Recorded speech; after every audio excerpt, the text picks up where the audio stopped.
Good time zone, everybody. Welcome around. We are doing the easy peasy the derpcast. It's not a podcast because that would mean we would actually have some kind of theme going. And as always, I'm joined by our good friend Schultz. Say hello. Hello. Hello. And we are having the entire thing with a twist today. Again. With a picture-in-picture for Shorts. So you get Shorts vision all the time, at least in a tiny window. I should press this button, otherwise, stuff.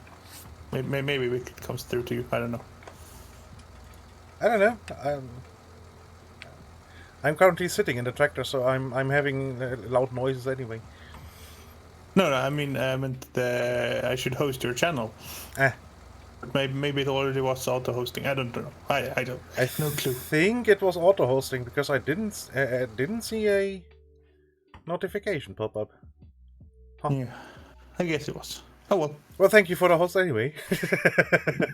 I mean, I'm here, so it's in my own best interest, right? I guess so. Wait, did we? Last time I think we... Did we already buy the field? I mean, looks like it. No, we have not bought the new field. But it is marked as ours. Is it? Well, then you bought it without telling me. But I can't remember buying it. Did we buy it before last time and forget? Maybe. Hey, Meep. Meep. I'm confused. And even more than usual. So is there a delay between shorts vision and real shorts? I mean, there's stream delay. What's what to say? In it getting back to me, but the delay from me to PP is minimal. I mean, it's going to be, maybe a couple of 100 milliseconds or so, but no worse than that. Yeah, basically limited by the speed of light, basically. Yeah, and a little bit of processing here and there and stuff. Yeah, of course. Discord will have a delay as well in processing, so it's really hard to assess what the difference will be. So, I mean, basically what I'm doing is that I'm live streaming directly to PP. Exactly. So you don't have the Twitch-induced delay, because there's obviously will always be a delay there. Because they have to process the data and then send it out to all the output servers. Yeah, the viewing servers basically. And we are not having the compression here. I'm getting more or less raw data. Not sure how much the. I mean, it is an encoded. I mean, obviously, yeah. I'm not getting several 100 gigabytes per second. So it's streaming to you in 6 megabits per second right now, I think. That's what we set up. I think I set it up as 6 meg, yeah. And it by default using the H.264 encoding, which is what you normally send to Twitch, but it's going to use different settings and different severity of encoding. So you can spend more processor resources in making the picture better, but having you spend more processing power in doing so. So that's a setting you can do when you encode, and this will have a lighter processor load just to deal with everything, because I'm not sure how if it's using the graphics card to do this encoding or not. It's not using it for decode at the very least. No, the decoding does not happen in the graphics card, but the encoding, I mean, encoding, it kind of depends what you set up your OBS, right? No, it's not doing. OBS is not doing any encoding because the output from OBS is just a virtual camera. Oh yeah, true. So then it depends on the. Yeah. And it looks like it's doing CPU-based encoding on my side. Just by the the processor load. And I mean, you can set up the video. We set it to 6 megabits because we have a 1080p stream going from me to PP. Yeah. If you do 720p, you get away with. I mean, you're normal. If you can stream to Twitch, you can stream this. Yeah, exactly. So the 6 meg is down on my side. And that you should have, right? I mean, you should have spare 6 meg down, I would imagine. Yeah. Well, Aconnect, I don't know. Their internet is crap. I don't want no teenage queen. True. I don't want no teenage queen. I just want my M14. I just want my M14. Guybrush 3.40 just subscribed. Hypermind Privet 45 pp Hyper. Are we? Thank you, voice to the thingy bob, the text to voice, and thank you for the continued support there, Guybrush. Greatly appreciated. And yeah, this is actually our field, and we have to harvest it now, basically. Okay. Shoreline, snap terrain, no. Okay, show me the lines. Okay. Yeah, I do not remember buying that. Yeah, neither do I. And yeah, thank you for the continued support. 11 months. Almost a year. Yeah. That's a long time. It is indeed.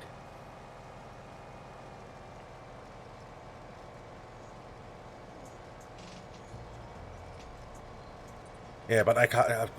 Not 1 second of buying this field is remembered by me. It's an odd one. Maybe someone else has been on the server and bought the field for us. Because I don't think I bought any field in this playthrough.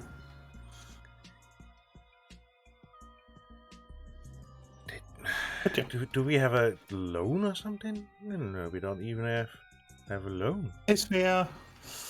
Hey, Sweden.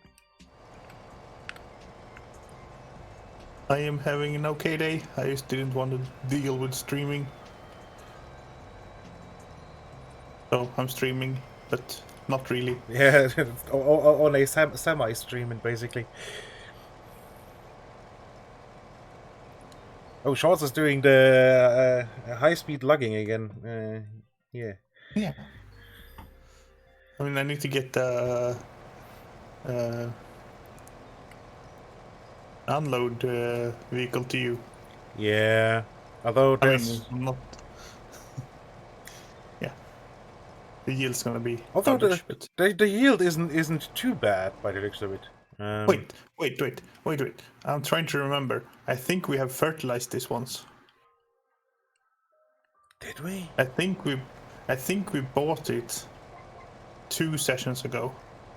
And I think we ran one pass of fertilizer over it.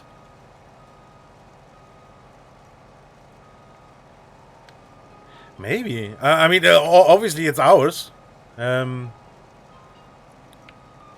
I cannot recollect buying it. But if it has been 2 weeks back, then yeah, that's no big wonder. I guess. Yeah.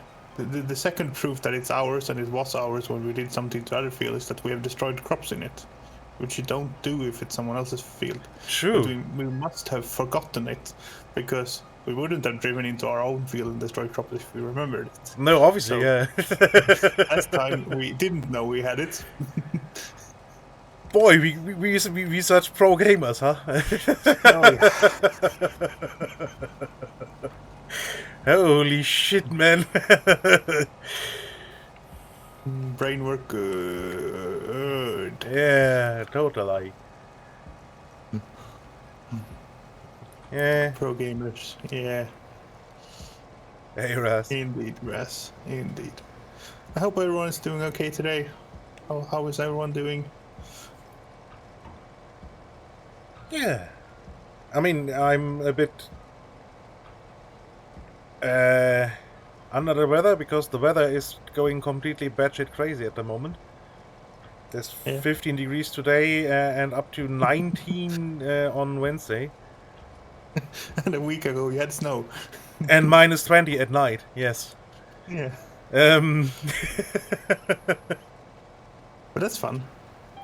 Yeah, it's totally great, and yeah. So I'm a little bit under the weather. But, I can cope. Yeah. And 40 degrees of temperature swing in a week is impressive. Yep.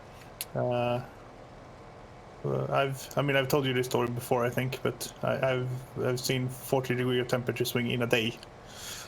So when I was doing military service, we were out in the field in the middle of winter, and it was minus 40 at night.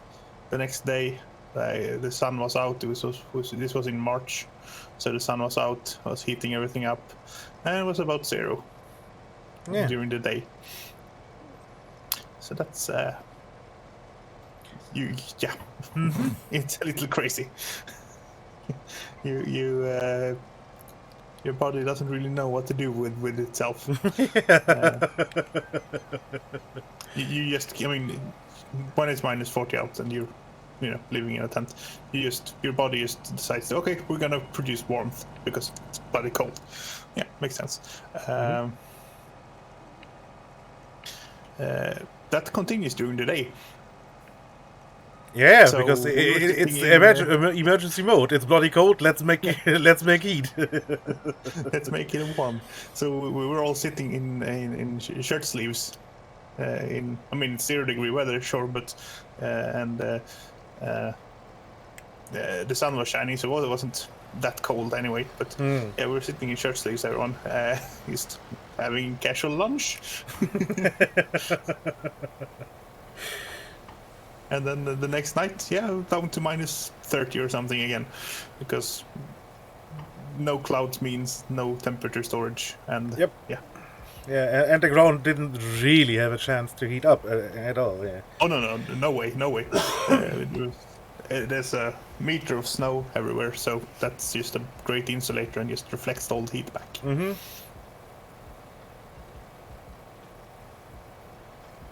Oh yeah. It's interesting times. I would do it again. You get these nice rosy memories afterwards. Yeah, but at the time it probably was absolutely miserable. The during, not so much fun. No.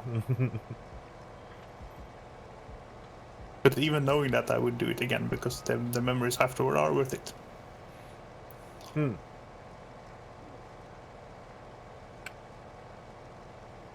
Yeah, and that sounds like a lot of work you have in front of you there, Sven. Like a lot of work.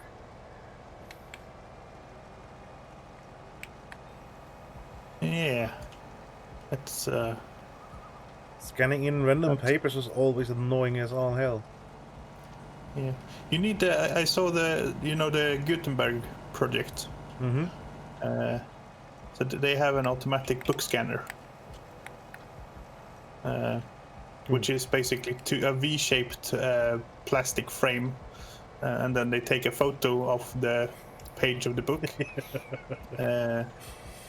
when it's open on this frame, and then they do a bit of image manipulation on the resulting image to make it flat, because it's still going to be all distorted, but not too bad. They can compensate for that. But yeah, they can scan about, they scan all sorts of old fancy books. And they scan about a page a second with these old fragile books. So there's a human turning the pages, but the process of doing the actual scanning is automated. Yeah, I mean that's. I think I have seen a video of that where they were setting it up or something. Some random YouTuber I normally don't watch. Had a video made about that. It was interesting. Yeah.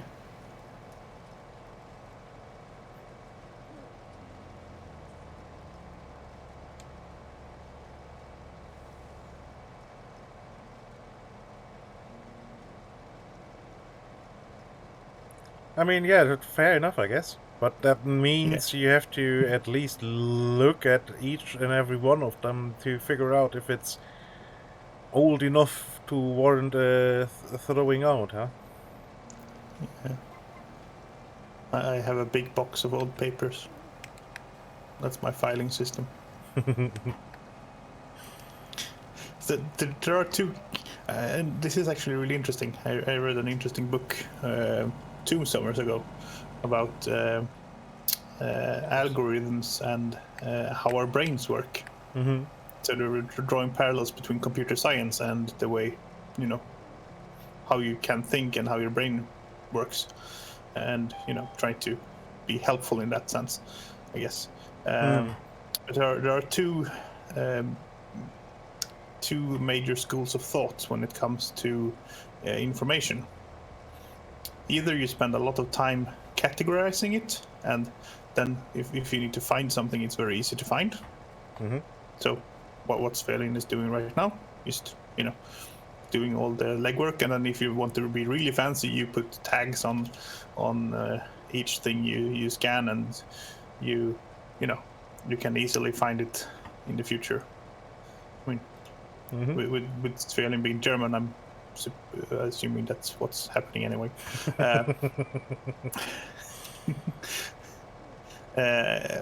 And then if you need to find the receipt for your oven from 2008, you just go search for oven 2008, and bam, you have it.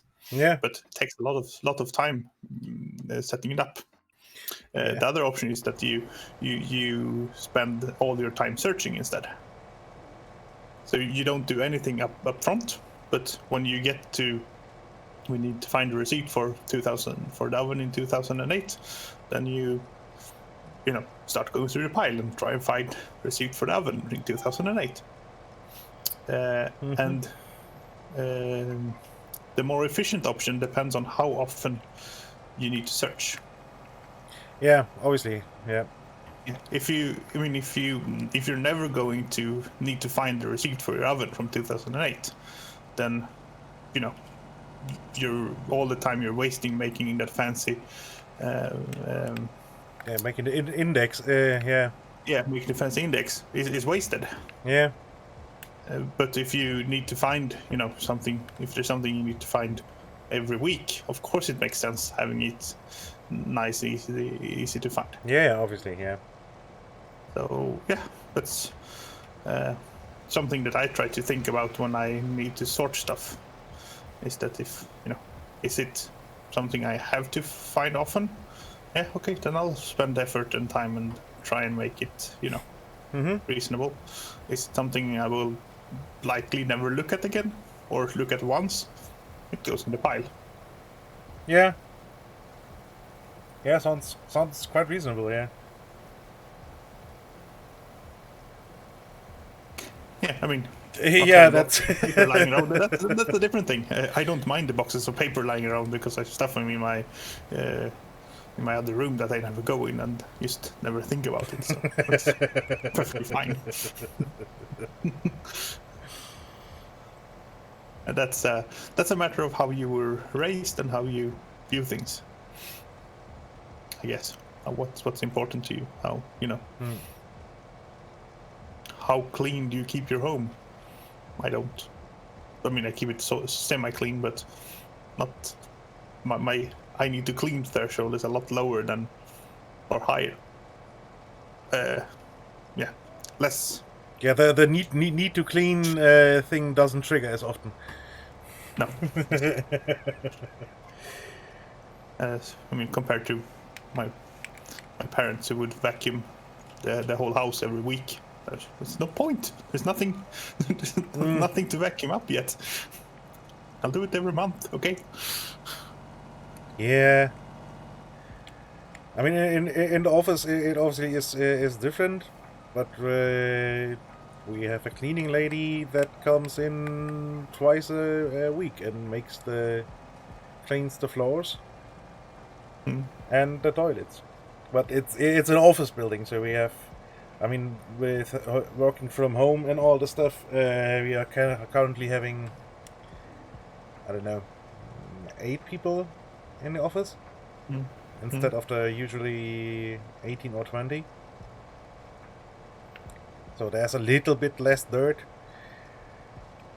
But yeah, you obviously have 10 people coming into the house each day and leaving the house each day and then going to the loo and running around inside the building. Some are smokers and have to go outside and bring in some dirt back in from coming out back in from the smoke break, and yeah. Okay, so related topic, but not. So let's go on a slight tangent. Indoor shoes. I mean, wearing shoes indoors in your house, in your apartment. It seems to be a thing in some movies where people just, and TV shows and whatnot, where people just wear their outside shoes and they walk in the door and they keep wearing the outside shoes until they get, while they're walking around their house.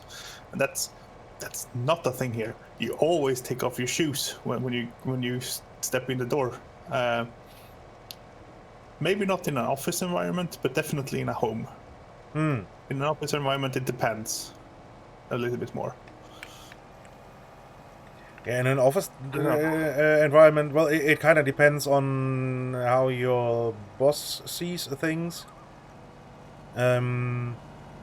If it is okay if you're, well, casual, i.e. on socks or in slippers. But yeah, usually, well, here I guess it is more a thing of where were you raised. I have basically lived my entire life in rural areas, and that's just take off your shoes. There's a good chance you stepped in whatever, and you don't want to rub that into the carpet of whoever's home you're entering. Outside is dirty. Yeah. But then again, in the more city environment, I have seen it often enough that people run around all day in their shoes. And just in their street shoes. Yeah. And some people have indoor shoes, which is, fine. If you're wearing shoes that you only wear indoors, then you wear them indoors. I mean, I guess that's, that's up to you. Seems a little constrictive to my feet, but that's, you do you. It's fine. But yeah, that's so Germany is split on this issue, I guess. Somewhat, yeah. Yeah. And some people are inconsistent. Sometimes they take their shoes off at their own place and not when they visit others. And I guess it somewhat depends on what mood they are in. How much they want to trash the person they're visiting. Yeah. I'm just kidding. Yeah, but I don't mind people having keeping their shoes on when they come in here. So it's not take your shoes off. I'm just vacuum. Take your shoes off. Oops, sorry. Yeah. Are you full again? Come on. We're getting a too good yield here. Yeah, it's odd, eh? I can't unload you there, can I? Oh, I can. You probably can. It might be a bit tight with the bales, but yeah. And see, I take off my shoes first thing in the when I come home too, because I'm happy to get rid of my shoes. They are warm and stuffy. Yeah, and I get stinky feet in them. And I'm perfectly fine having no shoes on, and in most of the time I am perfectly happy not even having socks on. Now during the winter, at times I even kept my socks on, but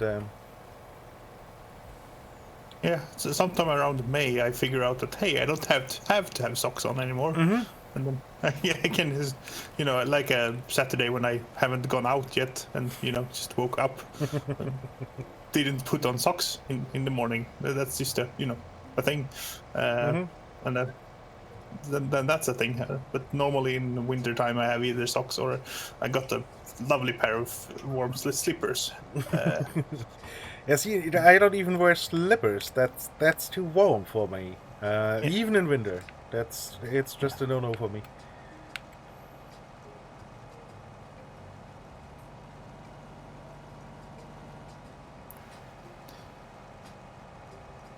I do not like it. And yeah, I mean, in the summer, it's quite nice to not wear socks just for have to go outside to take out the trash or get something from the car you forgot in there. You just step outside. You're not wearing socks. You're just barefoot. Who cares? Yeah. Especially since I'm not in a apartment block, there might be something different in city living, but yeah, I wouldn't step out into the stairwell. There I have to have shoes because who knows what people are dropping on the ground there. Yeah, exactly, and it's not only dirt. Might be someone dropped a bottle or something, exactly. and didn't sweep up all the glass shards. Yeah, that might actually hurt quite badly. Yeah. But being at my parents' house or whatever, just walking out barefoot, yeah, sure. I mean, unless it's wet out, because then you have to dry your feet when you're getting them. That's annoying. Yeah, although even then I'm perfectly fine with it. After like watering the lawn, there's a good chance I get some water on my feet, and I don't mind. But then you're dragging water all over the house. I mean, I'm basically doing the underside. I'm drying off by stepping on a doormat, basically. Yeah. Okay. Yeah. Okay. Then you're excused now. Yeah. I'm not just leaving wet footprints off through the living room. No. Out in the pouring rain and come in and just you can see. Oh, there. That's where I walked yesterday. That's where I walked the day before. No. I used the doormat just to get. I mean, there will be dirt sticking to your feet when they're wet. Yeah. Even more so when they are wet, obviously. So no. I always use the doormat when coming in, and that obviously dries off the feet on the underside too. And if there's some drops left on top of the feet, then Depends on the type of doormat you have. Yeah. My parents have a plastic. It's just basically to have gravel and snow and whatever fall off. Yeah. That does no drying of any kind because it's not fabric. No, that's true.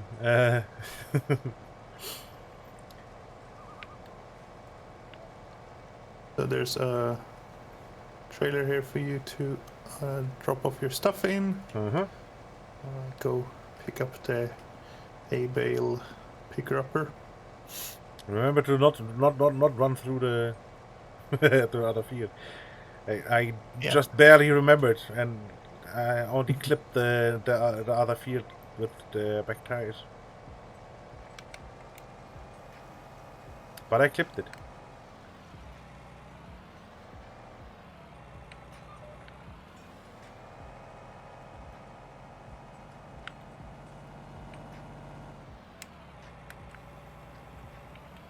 But yeah, I mean, I'll get out of my shoes as quickly as I can, whenever. So at work, I'll wear shoes because I have to be outside to get to work. Well, used to until this year. Yeah, now you have to just step out your bed. Yeah. Yeah, but then slippers as soon as possible. Just warm feet, no funny. Huh, the trailer is full. Okay. That's. But you would have filled the other. Yeah, I think the other one would have filled too. Yeah. I mean, the other trailer is up here. Are we growing barley on the other field? I don't remember. I think we were growing oats. Pretty sure, yeah. So that won't help. Just yes, we are. go down and unload into the silo somewhere. Yeah, I quickly do the last 2 windrows here of baling. Yeah. Someone wasn't done when I was doing those. Well, that one over there would have been ready all the time. Yes, I didn't see it.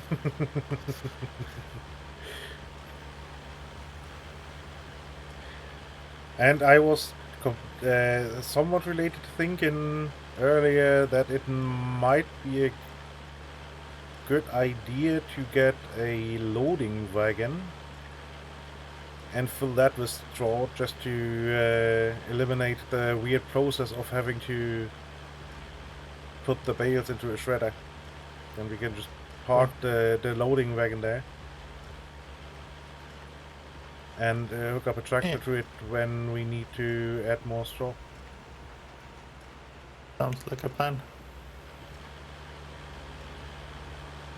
And I mean, we are not limited by money, not really. We're limited by money for cotton technology. Sorry, Oi. sorry, come on. Stop it! It just glued itself to you. Sorry. So eager to get the bales I'm producing, huh? Yeah. I just wanted to go near you and then pick up the one you had on your on the back, but no, it decided to just, I don't know, suction cup itself to the tractor instead. Plonk. Yeah. I was braking and then turning away, and it just didn't.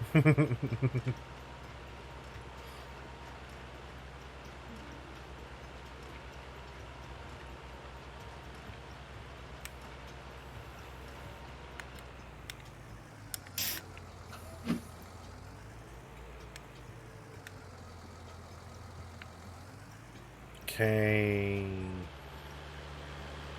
Oh boy.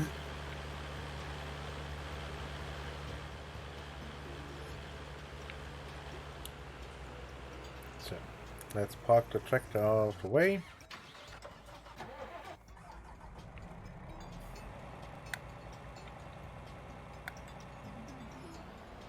And yeah, I think I will take the header downstairs too to get it repaired again before we do the harvesting.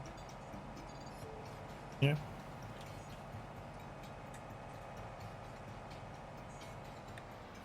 We can start probing the new field, right? That's something we can do as well. Yeah. Although I'm actually not sure if we actually have to probe them after harvest. I think we're good. I don't think we ever did it. What about? True. I'm not on the side. You have no proof. No one saw anything.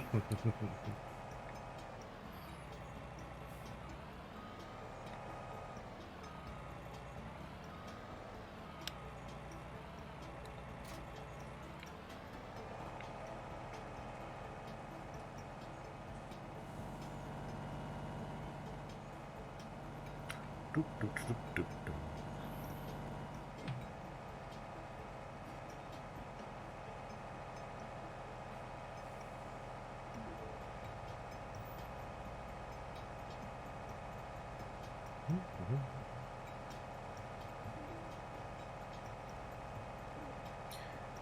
Yeah, but I think we can just sell the barley, huh? Because we won't get any more. Yeah. Otherwise, I will throw some into the 5k I'm having in the combine. I will throw into the farmyard silo. Can use that to feed the chicken. Yeah. But the trailer can just go away, I think.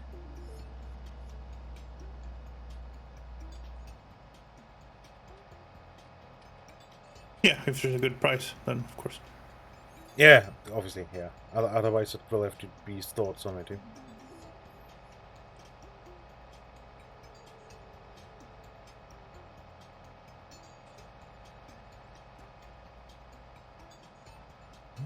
We might want a second truck as well. Just because swapping them back and forth all over the place is going to be interesting. Now that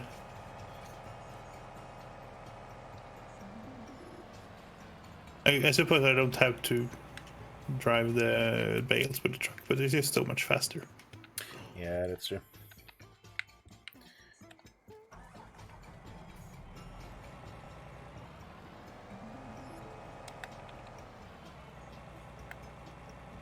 So let's see, let's drop this here for now.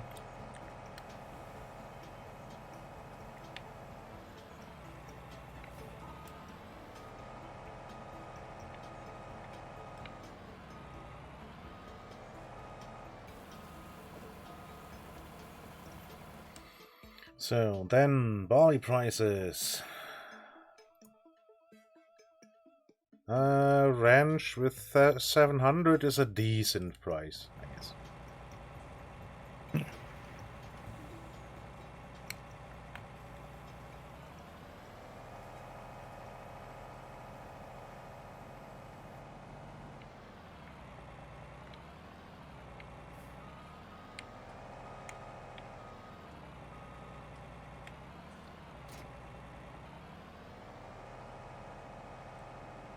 So, okay, so then let's put the combine again somewhere a bit out of the way. This should do nicely.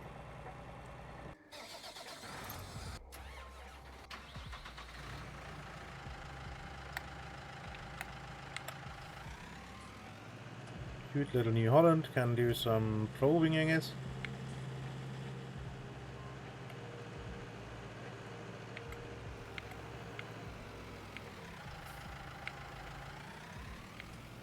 You should take the big anniversary case to do the probing. Yeah. Oh, it's the best tool for the job. Promise.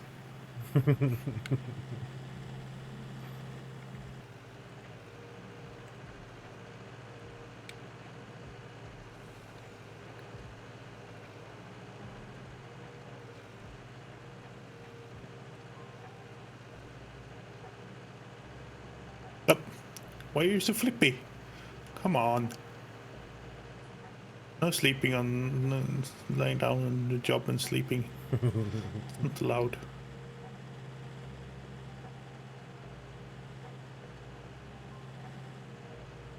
But we were planting oats, and oats will give bales now, right? Mm-hmm. Yeah. I will drop the. Or it will give straw. Is what I'm meaning to say. Oh yeah. Obviously. So I will drop the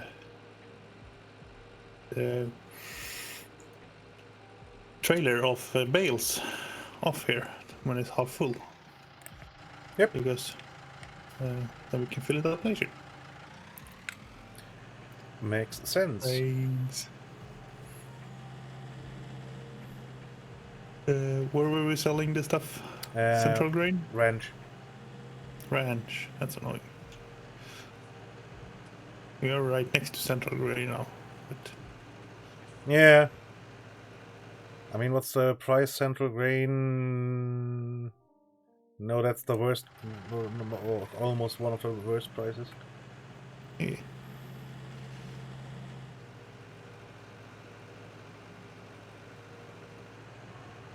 I'll make my way over. Don't worry, boss.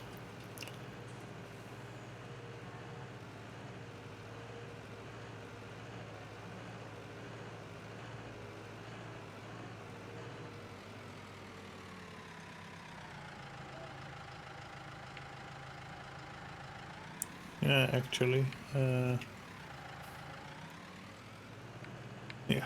that's the best way. Unfortunately. Best way is not the funny way.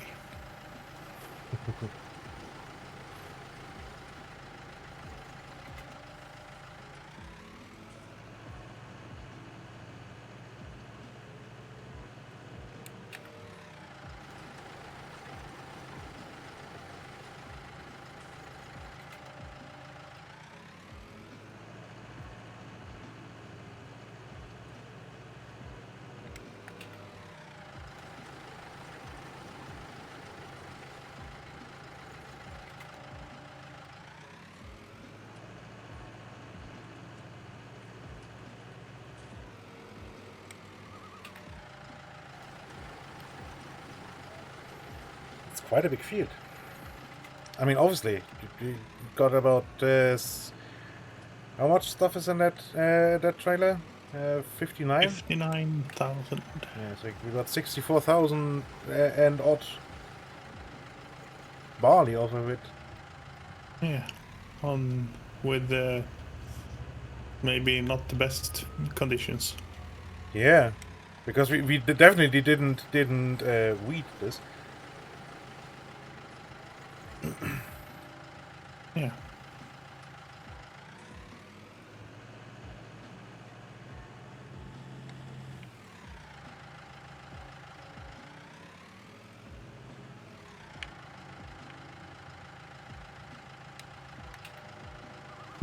Buying a field and forgetting about it.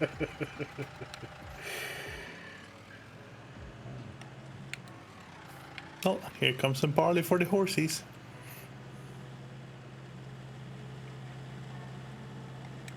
Hang on, this has a different tip side? Oh, it's a grain door on the back as well. Well, that's stupid. Well, I mean, it's good for slowly offloading stuff. But to offload for selling seems like, yeah. yeah. Yeah, it's obviously more for if you were to auger this stuff somewhere. Yeah. 41,000. Actually, not bad. Yeah. Quite good, even. Can we sell the fields, wait for the AI to plant it again, and then buy it and harvest it?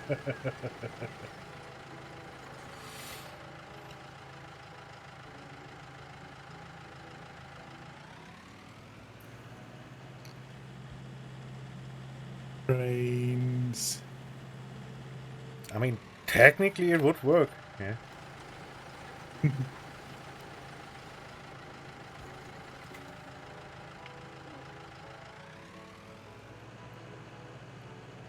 It's somewhat questionable if it is a practical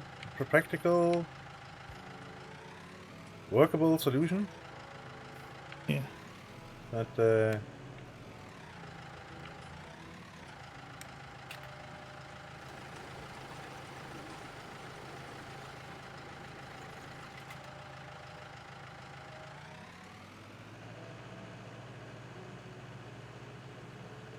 And I think if you leave the probe up here, because we will of course plow and extend the field, and that will mean more probe points needed. Yep. Eventually.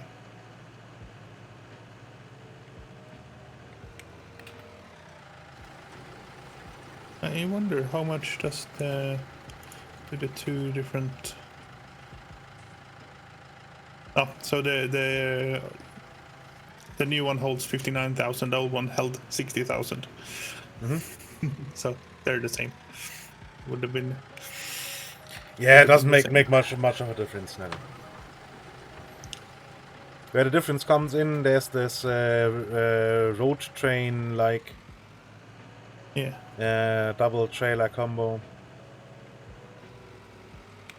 That's the point where it actually makes quite a difference, because that's like 82,000 or something stupid like that. Yeah. How much do we want to extend this field sideways? A bit. Well, not much. I think we will combine it with the other field, don't we? So Yes. So we will extend it to be the same size as that one is. That's my. yeah.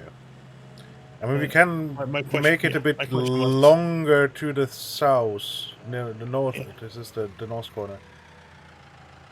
My question was really, do I bring up the blue plow for when we do that? And the answer is yes. Yes. Because the yellow one is so small. And the yellow one you can't use to make fields.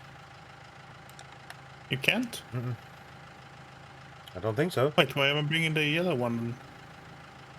I mean, look through the options, but I'm quite sure you can't. No, you're right. Why am I bringing the yellow one? There's no point in bringing the yellow one because... I don't know, maybe the field needs plowing. Then the yellow one is quite... No, it doesn't. Okay. Yeah, and even if it does need plowing, then, I mean, the blue one is wider and faster. Sure. We can both work it, of course, but the yellow one is mostly to deal with annoying stuff in the squiggly field down here. Yeah. So let's, just out of curiosity, what is a loading wagon go for? Loading wagon, and we kind of want the big one. 140, and that's 53,000. So that's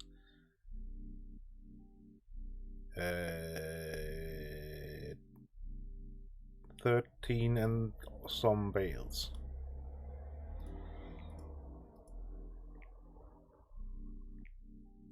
Driving this thing makes my head hurt every time.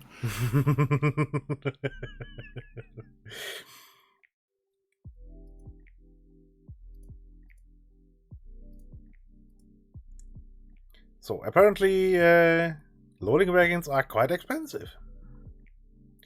Or can be quite expensive if you want a decent sized one. I mean, I guess they are a lot more efficient than, you know, baling and wrapping and silaging and picking up. It's all in one. So, yeah. No. I mean, you skip the part of baling. Yes. Yeah. And then you can put it in a silage pit instead of wrapping it to make silage, right? Yeah. If you want to make silage, yes.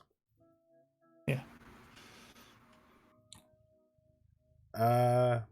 I mean, what the hell?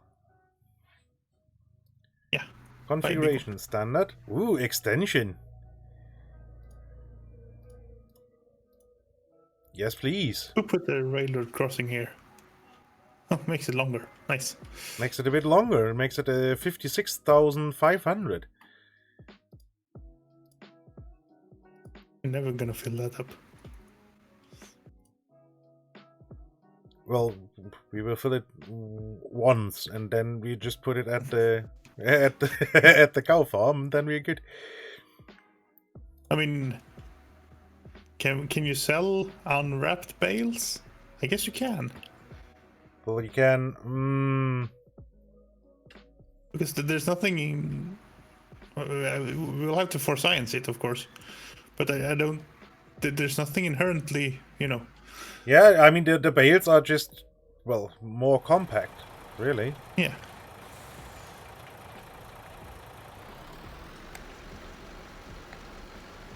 So yeah, you should be able to just sell the bales, yeah. The loose straw, if you want. Yeah. It's standing up time. Oh, that's quick this time.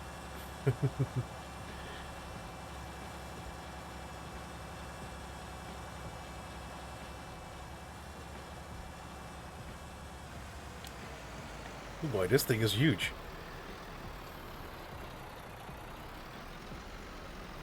Like, huge. Can park 2 of our trucks in there.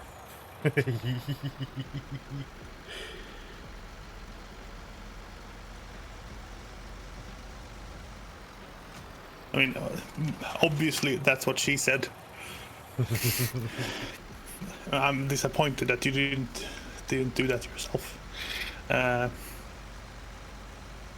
It's odd to do it on oneself. Nah, you just do it. It's like a self shout out. You just do it. Secondly, I mean, it only holds 59,000, right? And it's just the same as the others. Strangely. Wait, what? No, that's the biggest one. Yeah, but the other trailers are also only. Oh, yeah. Also 59,000. So this isn't actually, bigger. No, it just bigger. looks so huge. Yeah. Yeah, I don't know what or why, but yeah.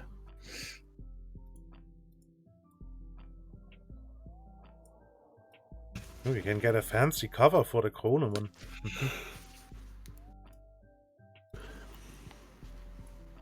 Nice.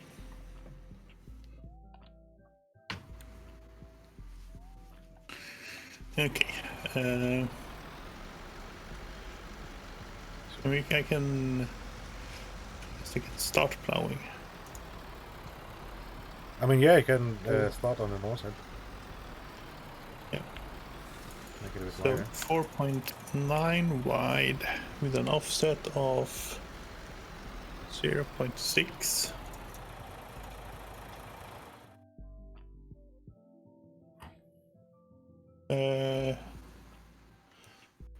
Positive 0.6. Yes, that makes sense. Snap off. Offset reversal on, because we're not gonna flip it when we go to the end. And the angle is gonna be 315 degrees.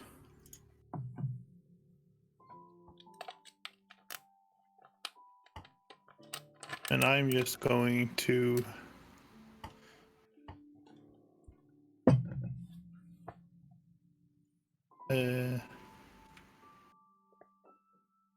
dummy plow a bit to see that it seems to actually do what it says it does, and yeah.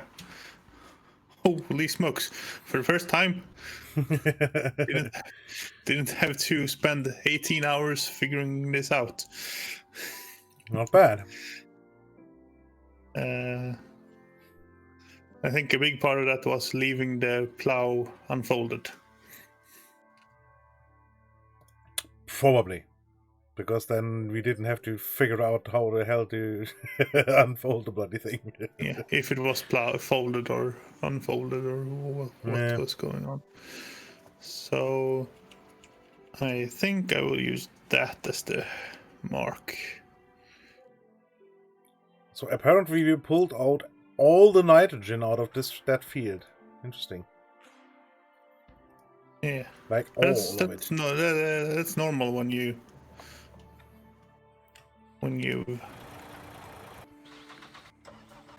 yeah. It's also normal when you're doing it the first time, I guess, because the game is figuring out that that's the thing. So we'll do this prettier later. But why to create fields? Because we will have to do the middle bit anyway later. Destroy the little road and everything. Yep.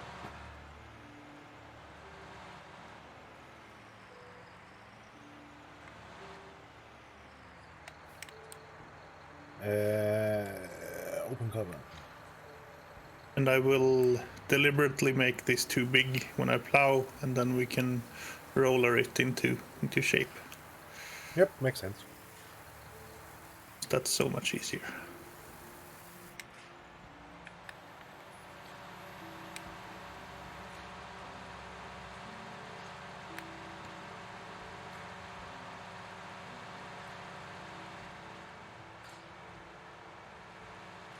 So I'm coming up with the first set of fertilizer. Although I guess I will only do them somewhere in the middle for now, because... Well, I mean, since we have... I think we were planning on incorporating this field when we planted this last time. But... Didn't. What makes sense is extending the field and then... And then fertilizing, putting fertilizer on everything, yeah, probably. Yeah. Oh, well, some fertilizer is now up here. Yeah, that's good. Speaking of, I think we can just put on some time compression, huh? Yeah, we will need to keep an eye on the eggs, because they were almost full.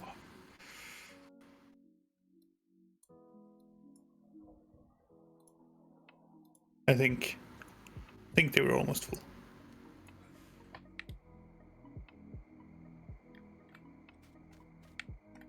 They were, yes.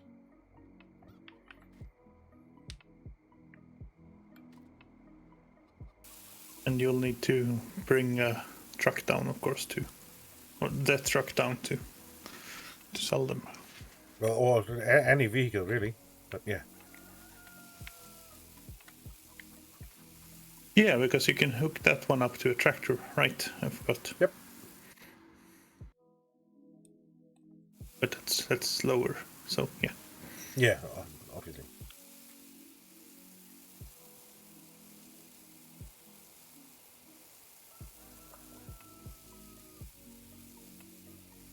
So last we spoke, Valheim was on the horizon. It's a good game. It's a really good game. We were talking last week about value for games and how much, and the movie ticket per hour or the money per hour you're willing to spend. In 1 week, I have gone below the $1 per hour mark already. Okay. So worth it. Yes. Yeah. Confirmed. Although I don't think I like it too much. Yeah. Fair enough. I mean, it is a survival crafter, so not going to be everyone's piece of pie, obviously. But I is having fun.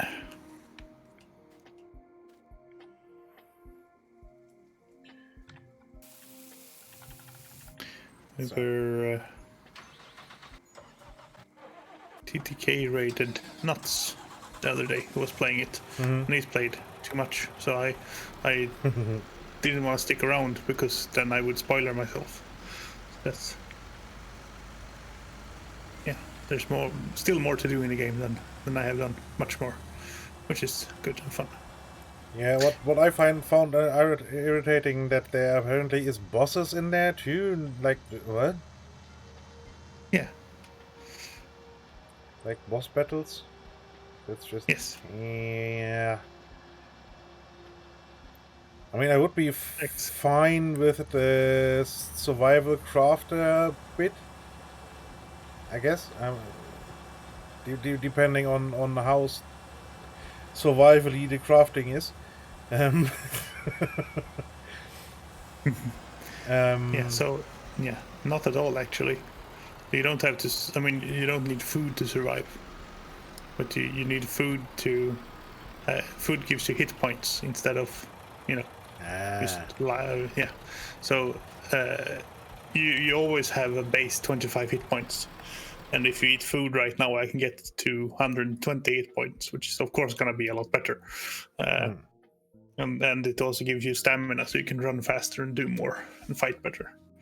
But you don't have to have food to survive. So if you're just hanging out in town, crafting, you don't have to have food. Okay. Odd decision, but okay. Yeah, interesting take on the whole, because in many games you have to micromanage 18 different nutrients all at the same time, and yeah, so they just decided, no, this is how we'll do it.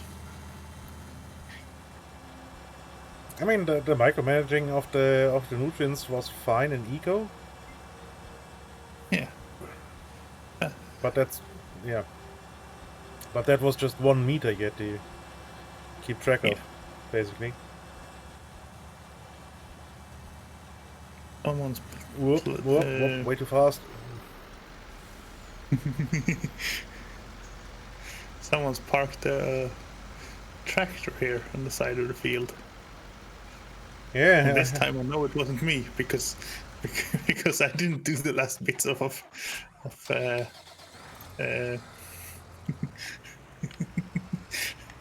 I wasn't expecting that this would happen already. I mean, I could have gotten out and moved it. That wasn't what I was just. That wasn't me this time. That's usually what I do.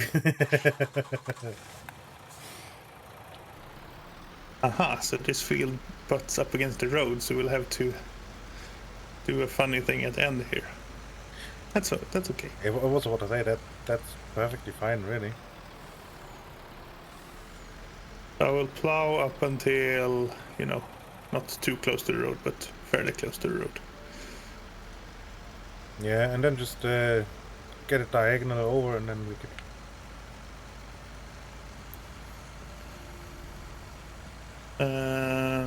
So it didn't want to plow one bit, and that normally means there's a bumpy bit, and that's something we should deal with before we. Why wouldn't it want to? This doesn't look bad. Ah, there's a bump here. Guess that's why. So since the terraforming tool overrides the ground texture thing, yeah. Yeah, and the planting. So sculpting, radius, big, and I want to smooth, which is the middle mouse button.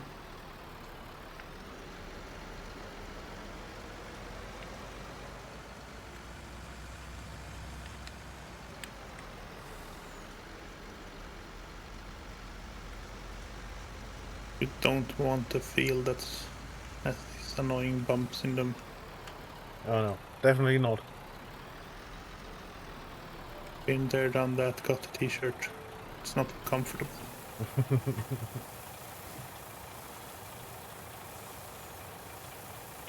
Here we go.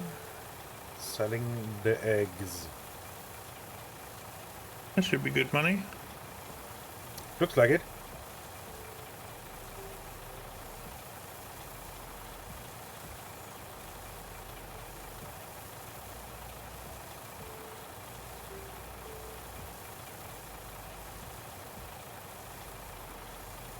Get back, get into the tractor and see if we can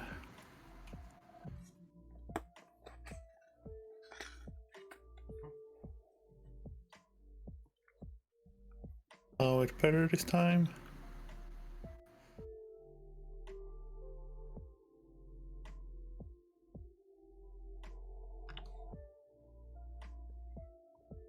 And I don't know how to smooth it more because that was a lot of smoothing, but you know, I can still have to try if I have to, but yeah. We'll see.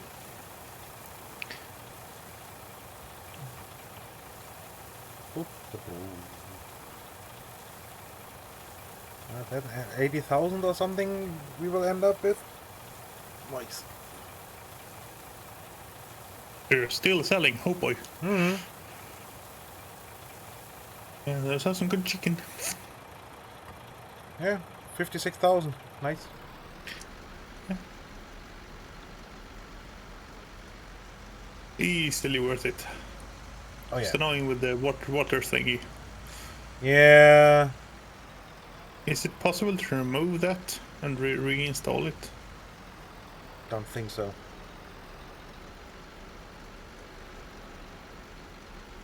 And I mean, I'm in favor of us selling it all and then just buying new to where we were. Yeah. And if there's a difference in money, then well, that's a bug, and we can create ourselves that money if needed.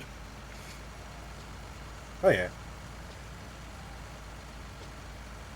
But then again, it isn't that expensive, and we do get some money back for selling the chickens. So yeah, just did we get the thing that meant we can transport the chicken ourselves? I Because actually can't remember. Because that was the big downside. Because you sell them for like 2,000 and 1,500 is transportation cost. Mm-hmm. I don't think so. But I can hook up the animal trailer when I'm back at the farm. Yeah. And have a peek.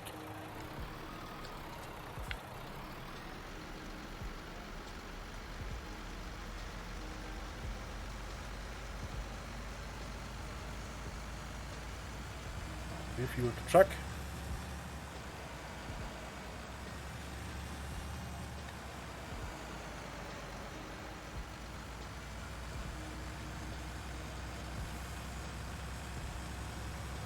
And according to the precision farming map, we made 43,000 of that. Field 6. And that depends. I mean, that's not counting. That's only counting what we spent on it, right? Yes, yes. That's not included the seed we bought it with. Yeah. So which means we must have fertilized it. Yes. Otherwise, we would have spent much less. Because that would have just been fuel, which is nicely subsidized in the game, I guess, because it's very cheap.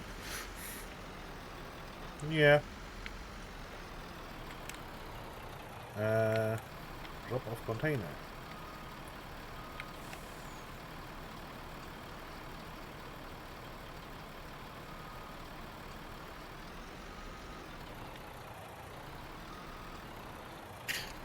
Something about the fuel is subsidized at least, because we don't have to refuel much. Yeah.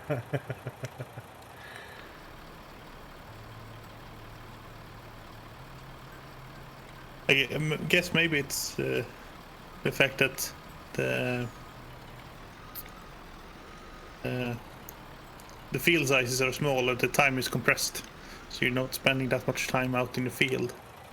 Yeah, probably something like that. Never using that much fuel.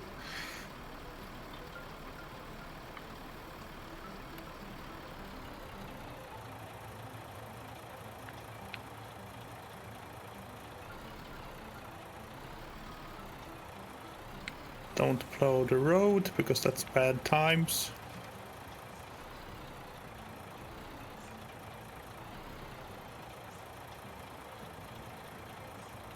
I don't know if we own it or not, but better not test.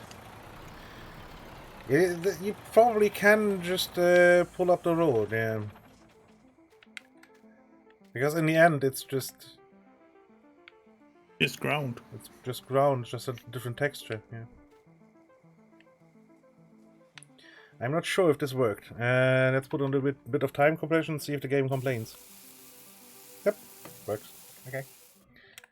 So, but time compression, it will still be because, well, we kind of need to get the harvest time. Yeah, and we did a weeding of it already, didn't we? Yes, weeding is done. The fertilizing is done on planting. Did we plant the lower fields? Yes, and we put beets on again. So yeah. Then yeah, we seem to be good to go. Yep, shuffling the combine up as we speak.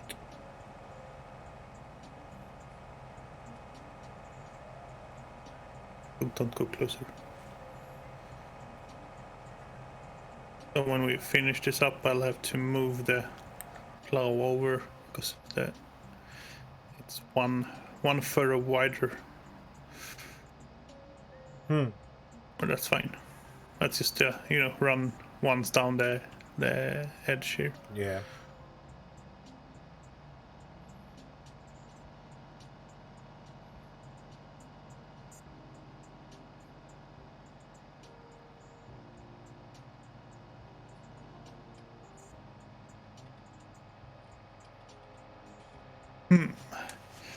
If we go to this view, lands X. Okay, so we own all of that. Yeah, all the entire greenery down up up to the next road is all ours. Yeah, there's a big tree here that we could get rid of and incorporate into the field. Because then this field will actually be pretty big down here.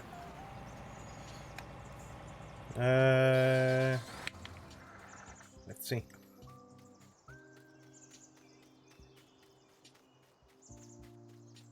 As the angle.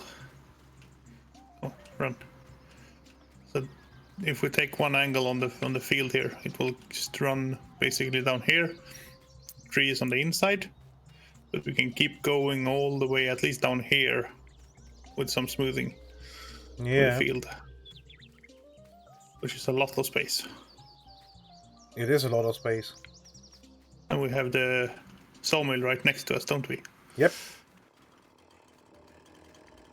Yep, knock it down. I'll pick up the root remover and transport equipment. Well, primarily the transport equipment, because I can't get the stump grinder with the truck. At least I don't think I can. No, it's back on the back of a... Yeah, it's a PTO. 3-point linkage situation, yeah.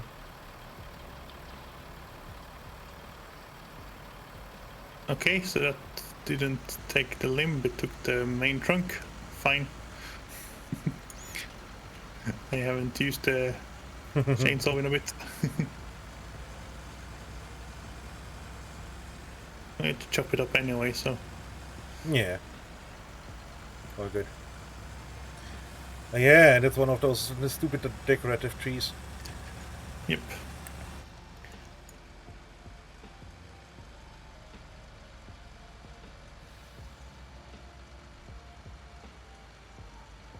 I mean, if you find a nice area, we can actually do some tree planting ourselves if we want. And get some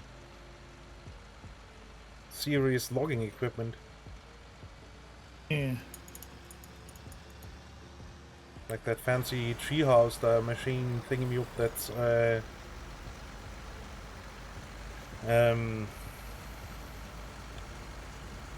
delimbing and cutting to length automatically. Yeah. Yep, it's harvest time by the looks of it. Yep. Tire compression off then.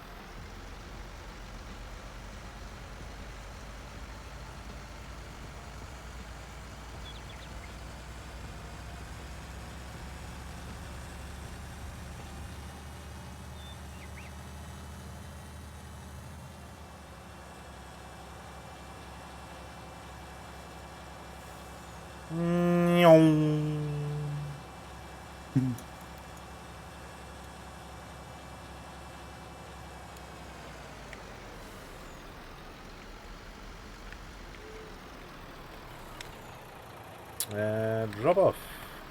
Because it's way easier to have it at ground level. Yeah. Jumping with a spinning chainsaw, that's fine, right? Perfectly. I see no problem in this. Is to get the highest branches.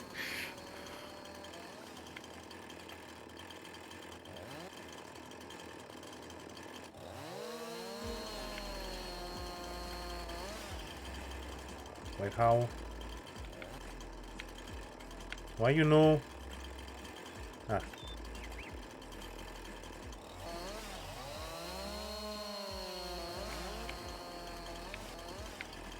Also here it's advised to stand on the bit you're sawing off.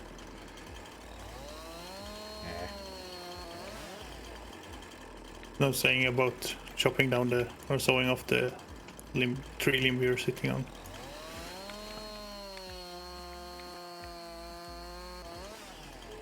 There is in Swedish at least. Yeah.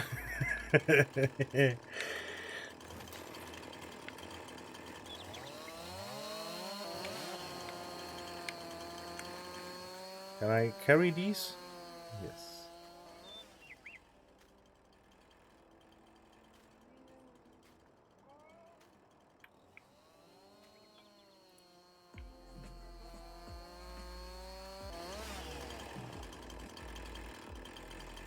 How small do we need to go to be carryable? Not very. It kind of depends. The actual trunk will be quite heavy, I guess.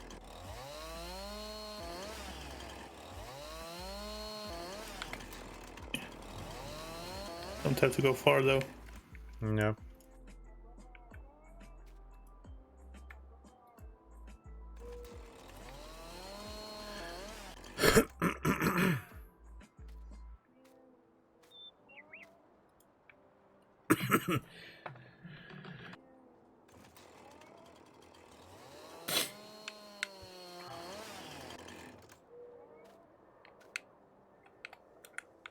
Oops.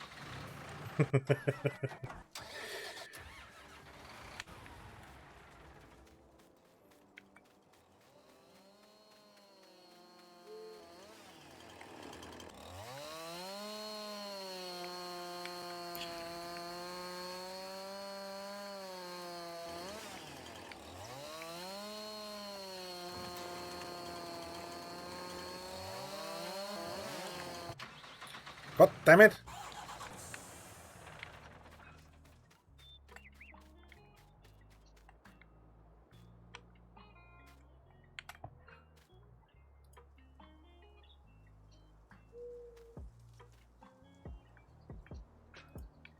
You're too heavy? Come on.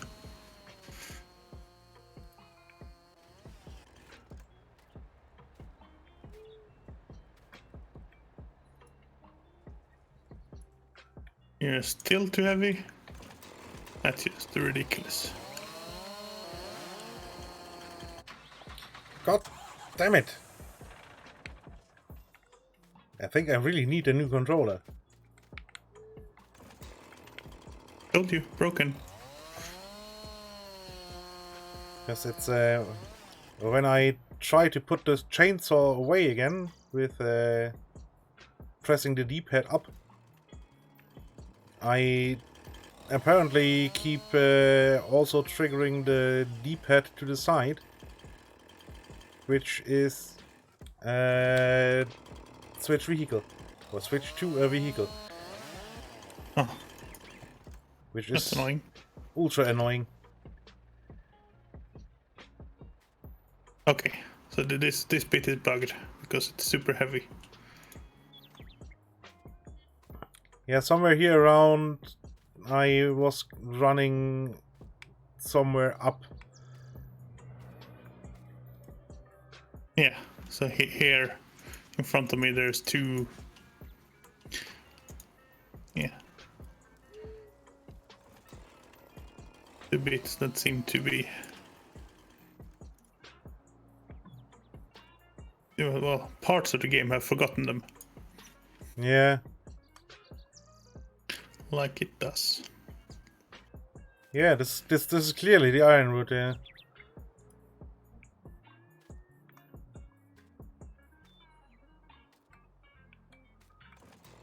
Yeah. I mean, at least part of it.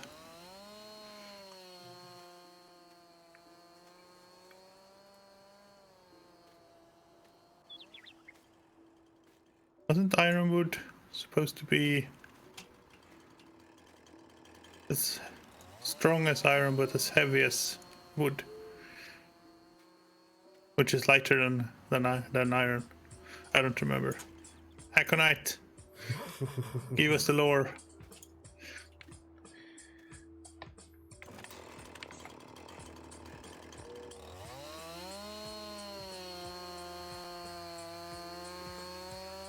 Also, I'm not sure a chainsaw would do very well on ironwood.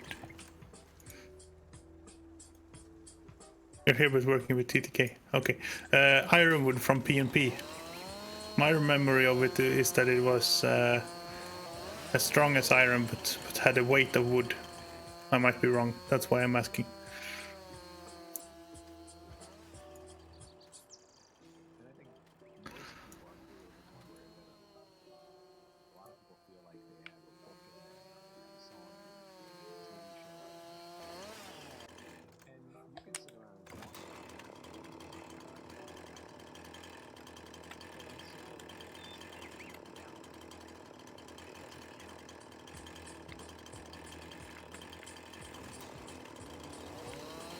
We were discussing if we had found ironwood or not.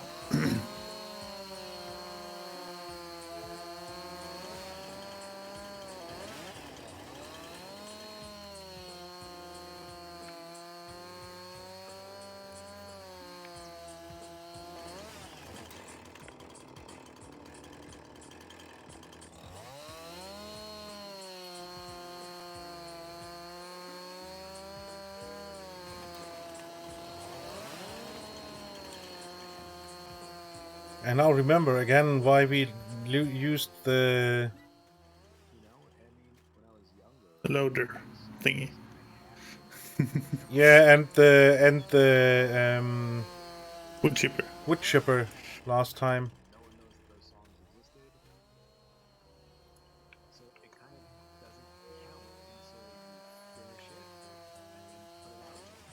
Because these discs will not give much money.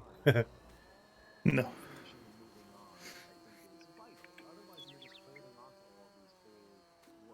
So funny, we could just, wrap a chain around this and just drag yank it. across the Yeah. road. Yeah.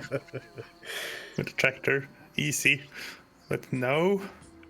Object is too heavy to move. That's not a real thing we can do in this game.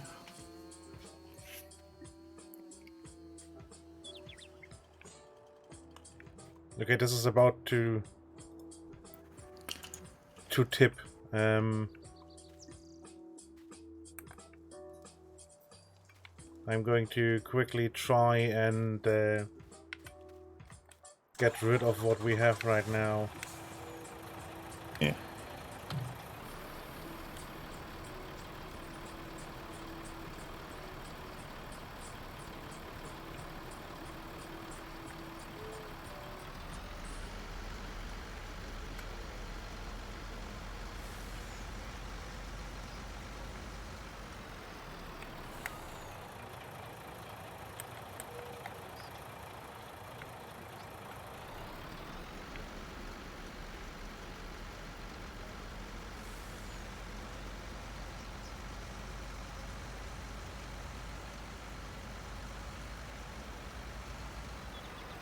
This is so glitchy.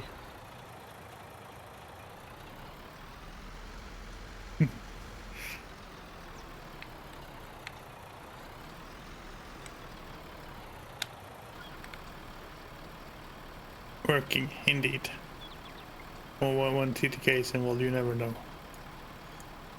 Yeah, TTK might actually make you work. Yeah. And TTK is one of the few people that work really, really hard when he doesn't have to.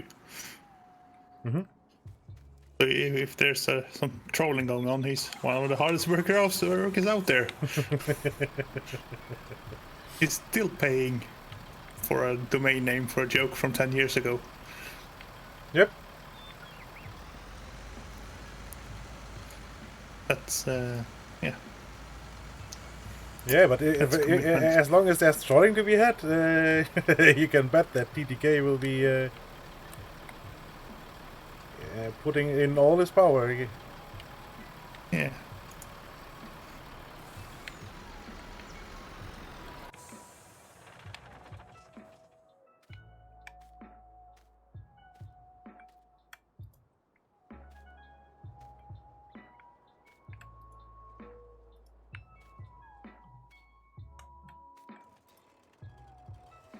But again, the same goes for when it's something he can do for his friends. Yeah. Okay, this is a problem. This has to. Can we stop it midway? Yes.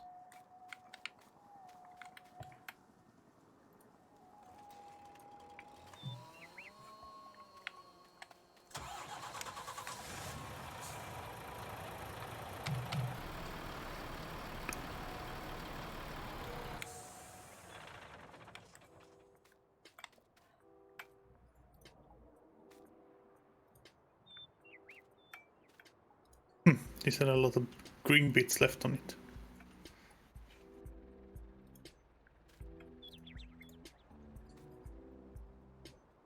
Yep, almost. Almost got it on top. There we go.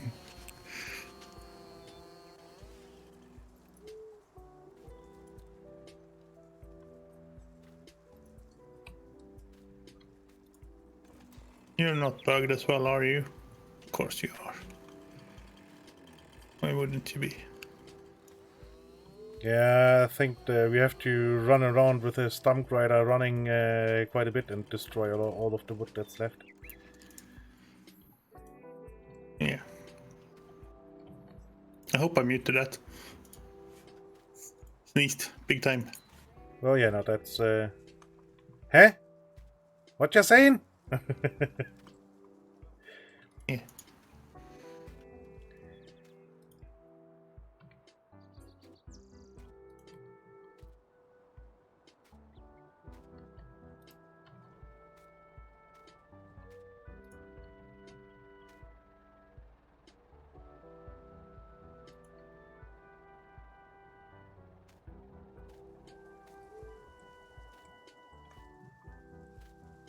Okay.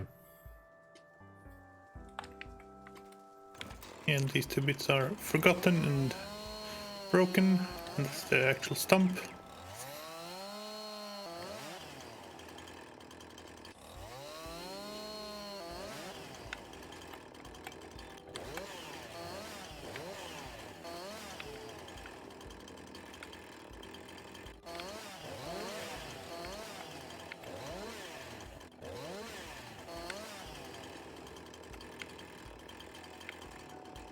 Okay, too heavy.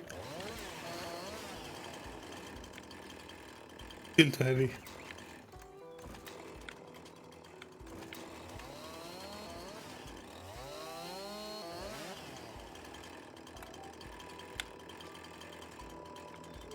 Too heavy or just bugged out? That's possible too. And it's possible. If it is bugged, then we can at least chop it up and get most of it.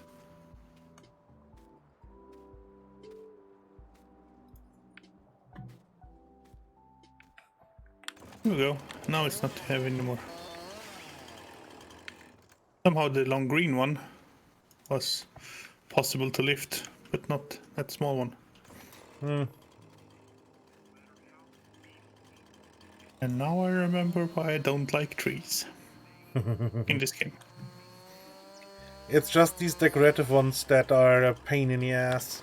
The normal Scotch pines you plant are perfectly fine, but these oaks and whatnot, Yeah. those are annoying. I mean, it's great that they are there. They look nice and all, but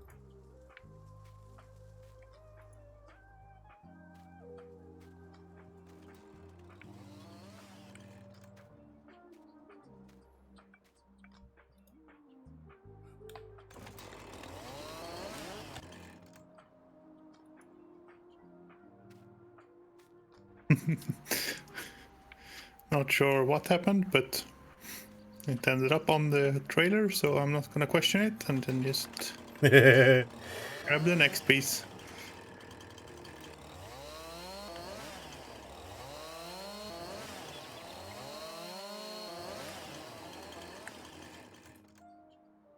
Okay, that didn't work, because you stopped midway. Not from my input, but on your own. Good game.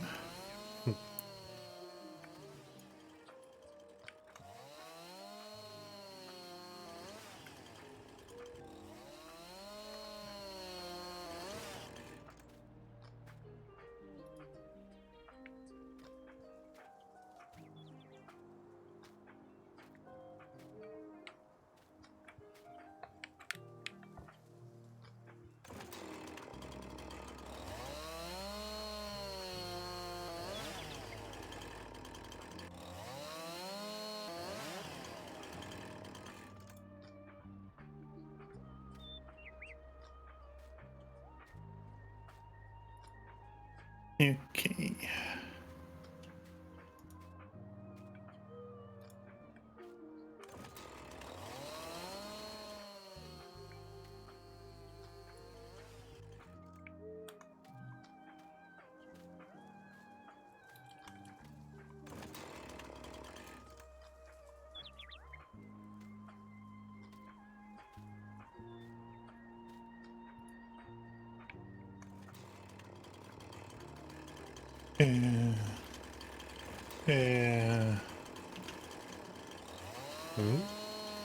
No, nothing. I was just... My Discord had scrolled away. I was... Wait, I have the in-game overlay. I was wondering if I had accidentally left the room from you. I don't know. I wasn't thinking everything through.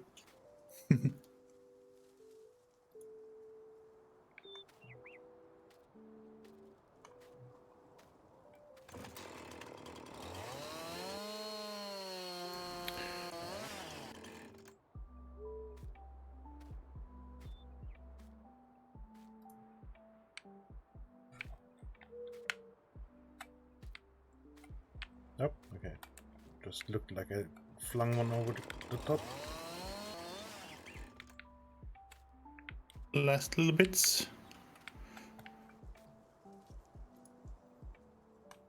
And as you add something up front, something out the back falls out. You know, as it does. That's all but the bugged pieces.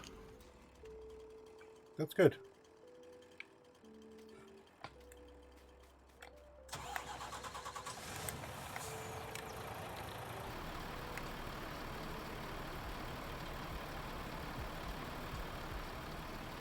Yes, and a lot of it apparently fell out.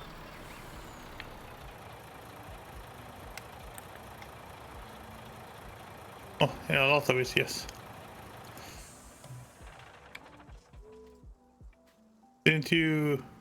You didn't I had touch the the strap? the ratchet straps, but Okay. I wanted to rebind them, and then everything went to hell. Yes.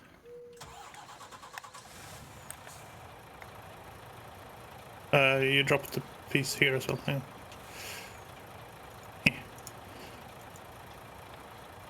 There. I think there's one slice there still sitting there. Yeah, exactly that one. Well, two then. Nope, that went over the top.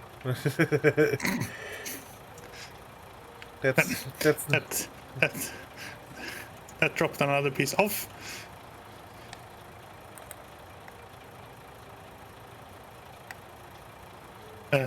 Yes, that's how physics works, game.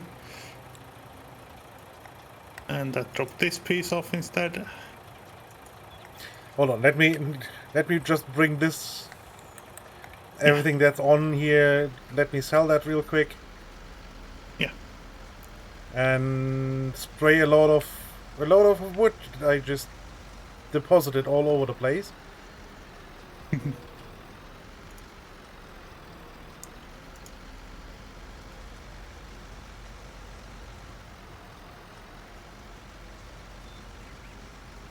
Do we have a tractor downstairs anymore? I don't think we do. I think they're all up here. Everything's up here, yeah. Oh, damn it. You're closest. Because the stump grinder was a tractor implement, right? Wasn't Yes. There's also one for the skid steer. Yeah. Ooh, I didn't get that one. Just missed the train.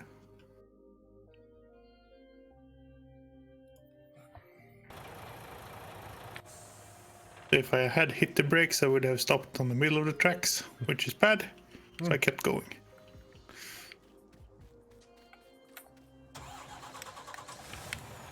Okay, and I will quickly start picking up the wood I sprinkled all over the place.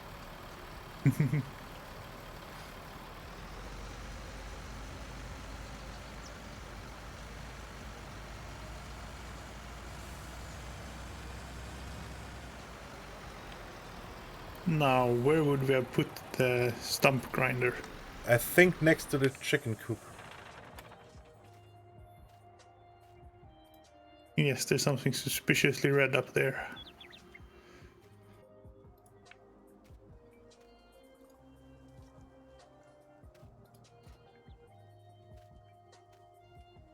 Oh, that's actually the stump.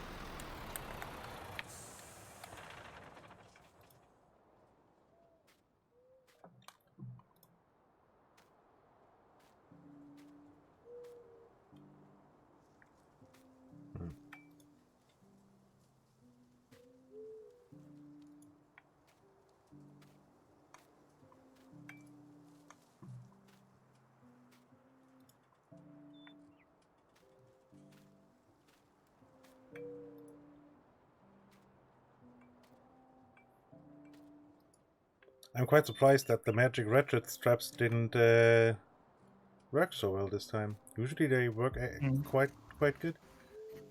Yep. I mean, we're trying to load tiny little bits onto a flatbed. That's not really how you should do it. No, that's true, but the game usually magics the stuff in place quite nicely. Yeah.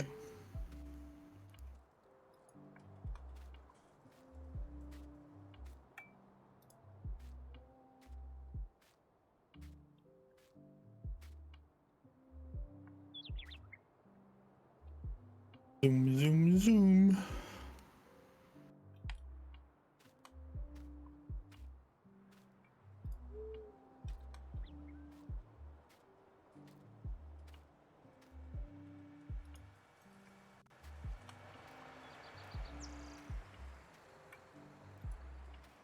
Yep, that's the stump.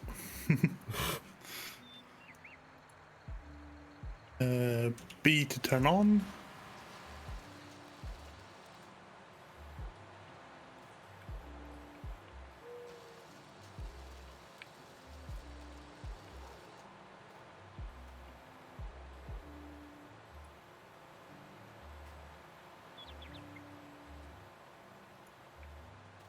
think that's gone. I have the magic little pieces. I think these are them.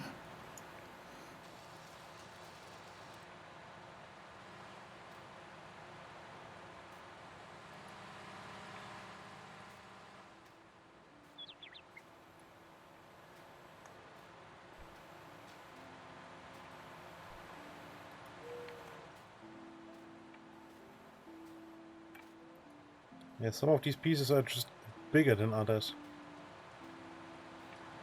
Even though they don't look it.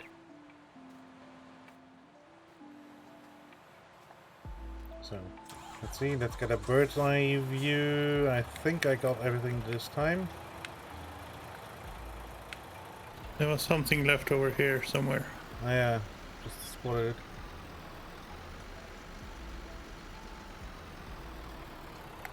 Yeah, that's still bugged.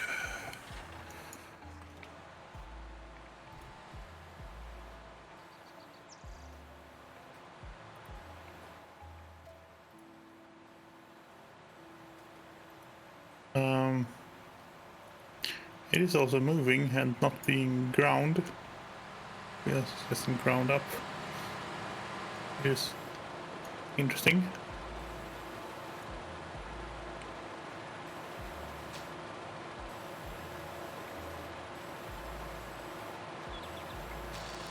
There we go.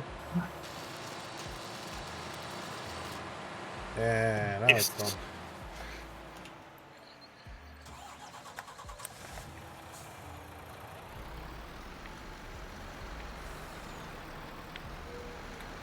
I think that was it.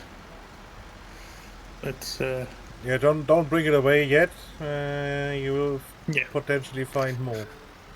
yeah. Exactly.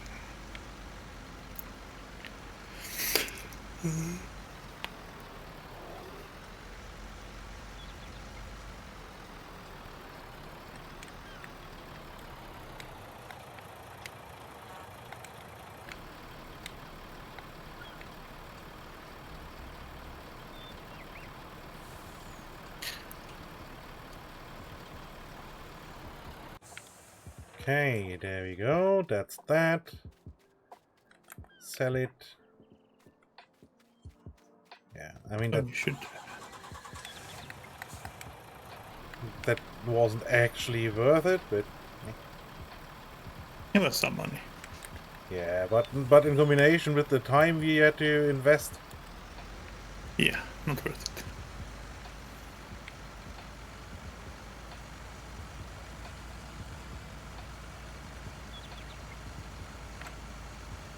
So we will have to go over and smoothen this. But I just want to try and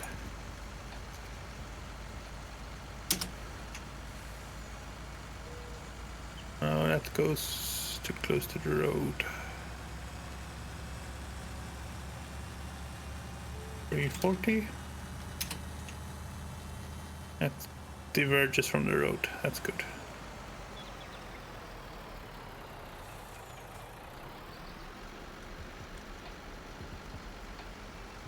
Just want to draw an outline of what the field can be. Makes sense.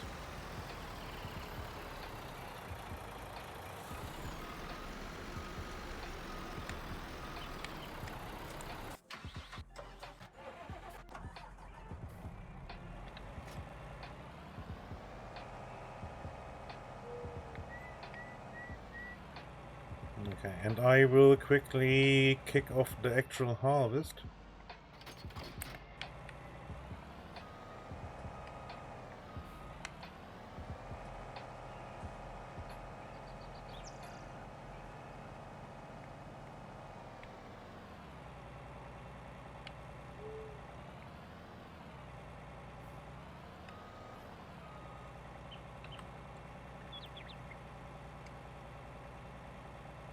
Good.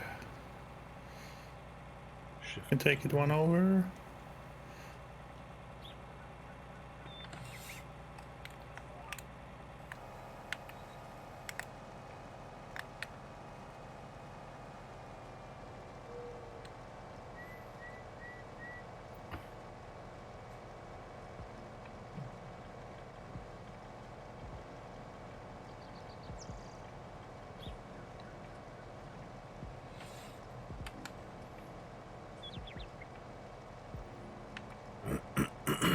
here comes the old harvest.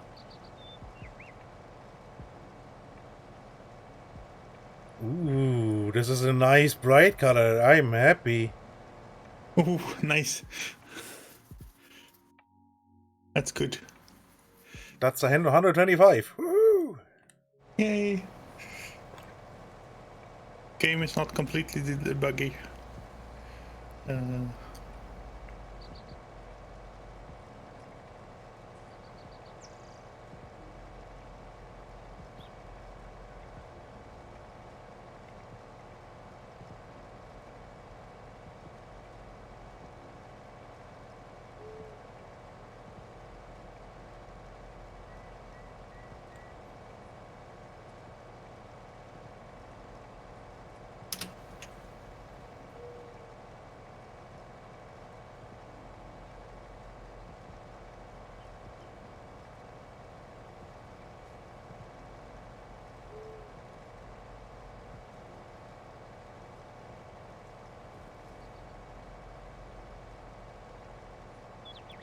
As tempting as it is to create a bulge down here, that's really annoying to deal with, so I won't.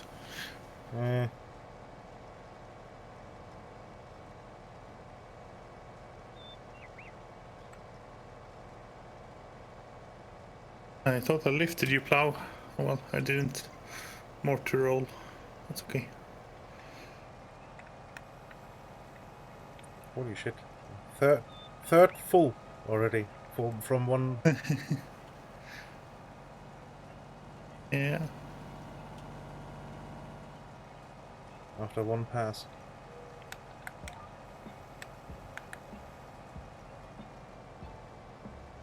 And it wasn't the very best pass I could have had.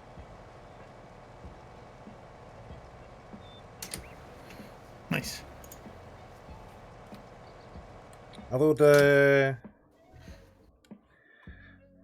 What's the soil type back here? Why is there... Sandy loam. So apparently you can't put anything on sandy loam then. I mean, it's still 100%, but... Yeah.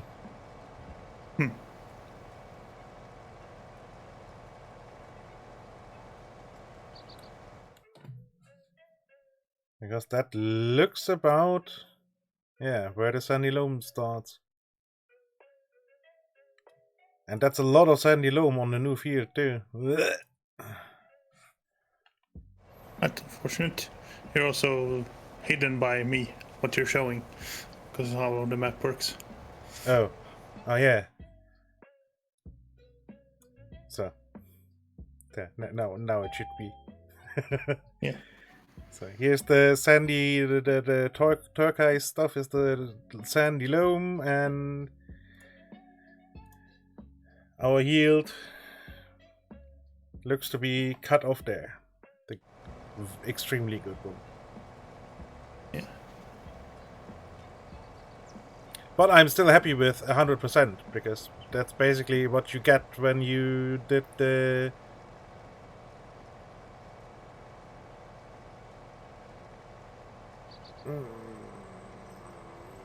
I don't know when you did get that before.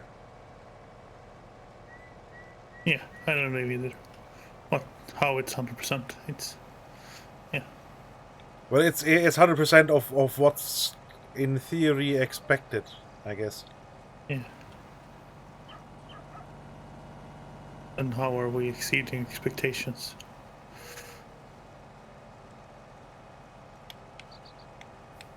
Doesn't make sense. Or not meeting them.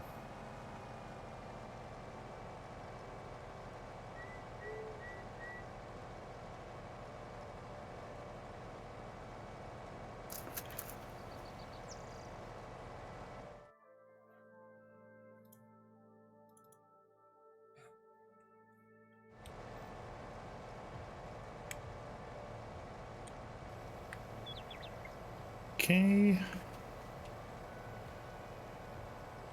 Back to landscaping mode.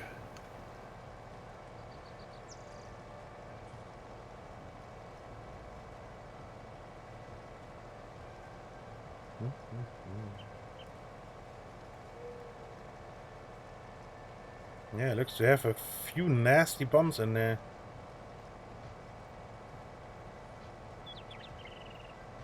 Yep.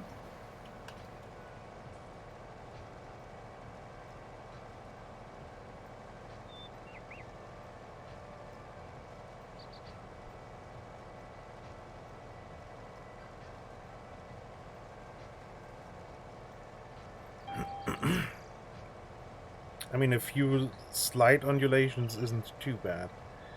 Can No. deal with that. As long as they're slight, it's fine.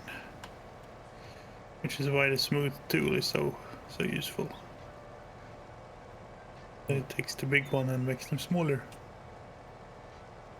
Yeah, I guess that's the general idea behind it, yeah.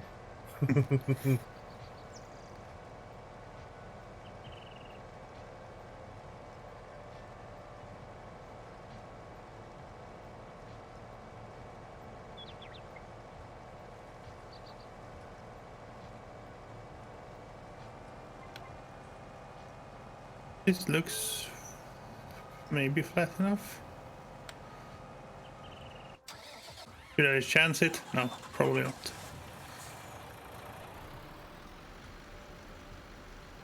While I'm here, let's just...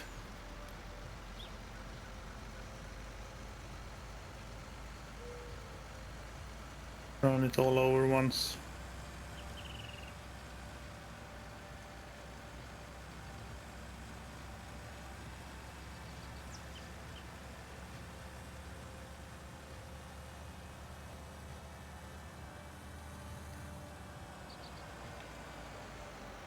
Only money, and it's barely any money when you're not doing much.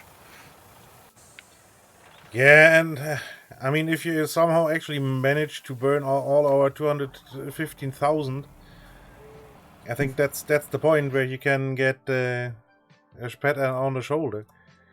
Is that a challenge? I will build a mountain.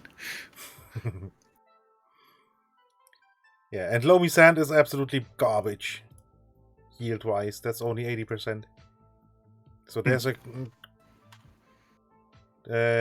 bit around here that will have 80, and then 100, and then the outer corners then will have the 125. Yeah. Well, that looks good enough. Time to redo what I just did once, and then, yep.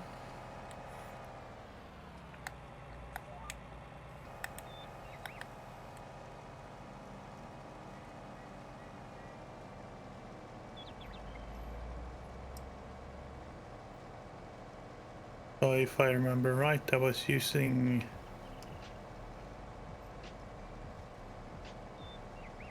340 as my heading.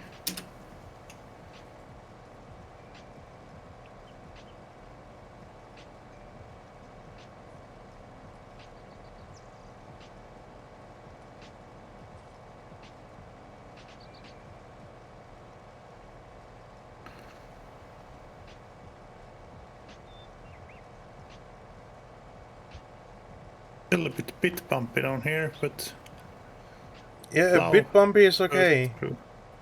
Yeah, and the plow goes through it, which hopefully is enough. There it didn't.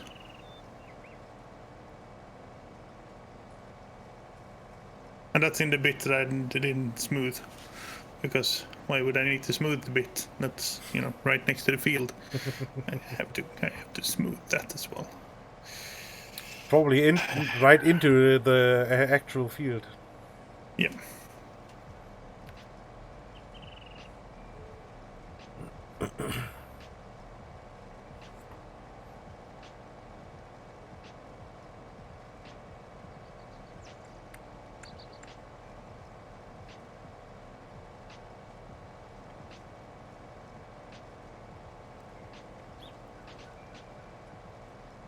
Hey, I found a piece of wood here.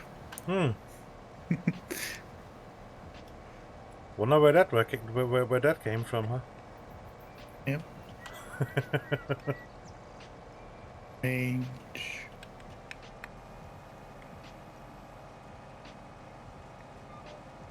Should I just smooth off the bottom of the field? Yes, I should. Probably, yeah. Probably a good idea. Just in case they did something funny to it. Because the field is probably leveled inside the boundaries. Yeah. But that, of course, creates funny stuff just when you cross outside the boundaries.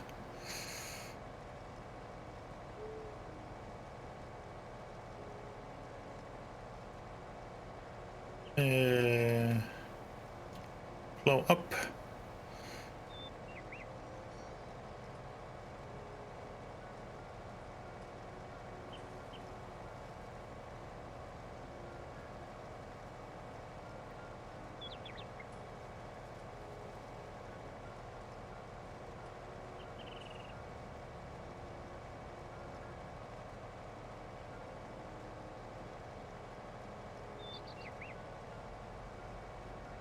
And we'll unroll the corner.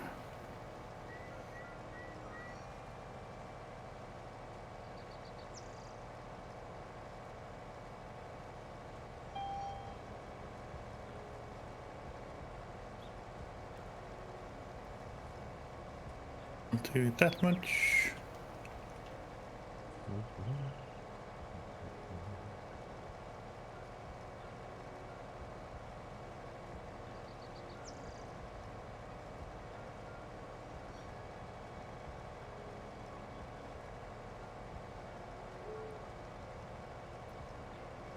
And somewhere carefully chosen arbitrarily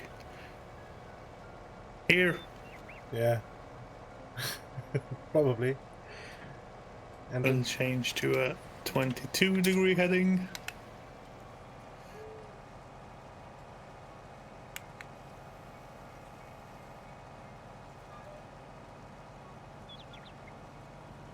That hopefully creates a nice outline. Where is it? No, the bump is... What? There's no bump there. Come on, game.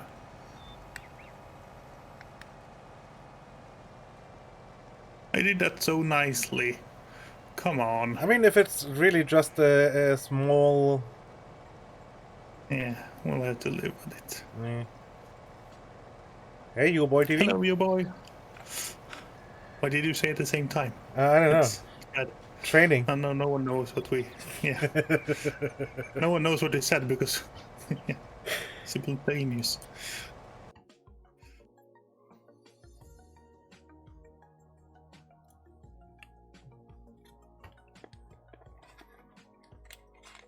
So I'll be having a quick face break. Picking your nose time.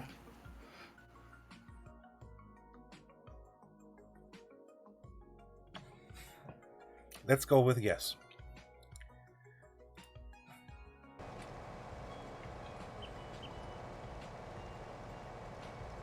I could continue in this vein. I'm not sure I should. Okay, I'm gonna do it anyway. Starting to feel a little peckish.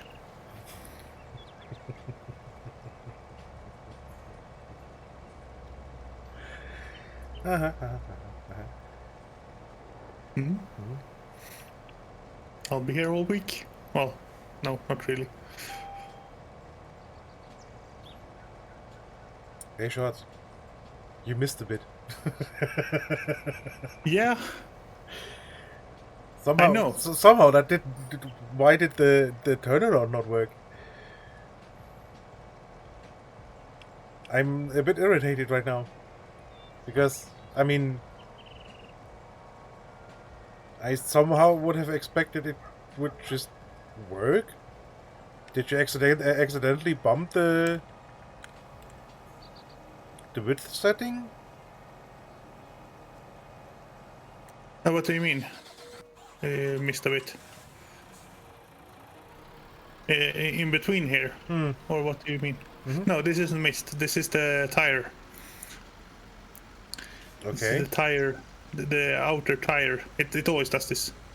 So this is the outer tire being visible in the unplowed bit. Okay, and then So you plow over the 3 tires, but the 4th one is actually sticking out slightly, and then you get half a line of texture left. Okay.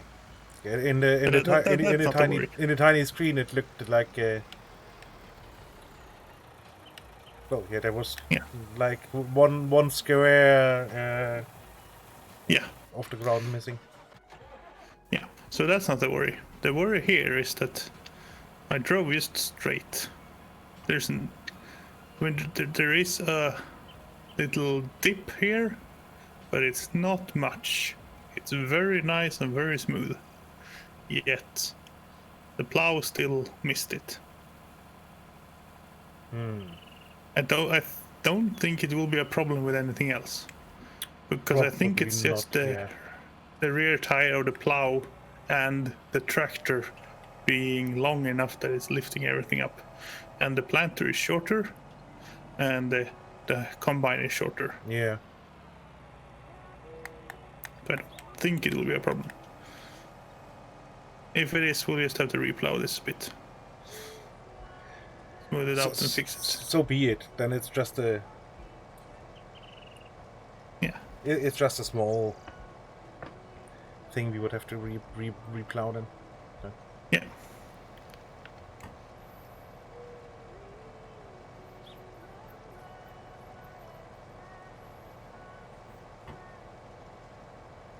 Oi, you might not want to be that close with your car to the plow car. I will scratch your paint job, you know that. And probably when you rake the plow over it, probably even make quite the mess out of the steel too. Yeah. That scratch is going into the metal. Yes. There will be no metal left to have scratches in. Good luck fixing that with a touch-up pen. Yeah. I will buff out.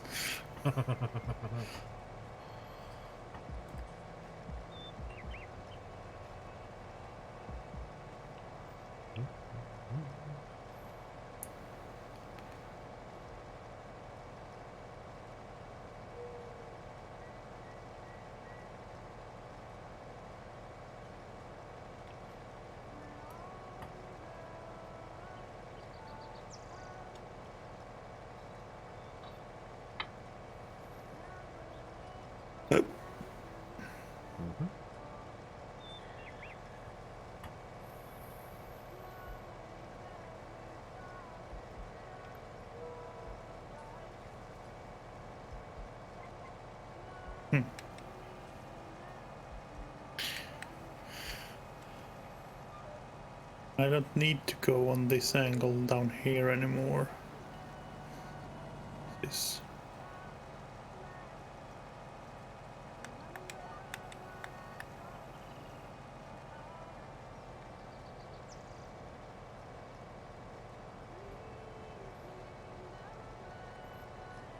Now I missed something.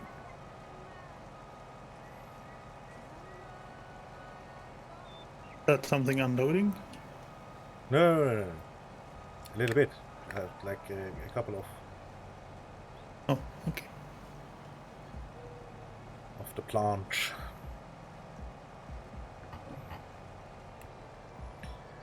Because I was too close to the field, or headed too far before engaging the auto steer. Yeah.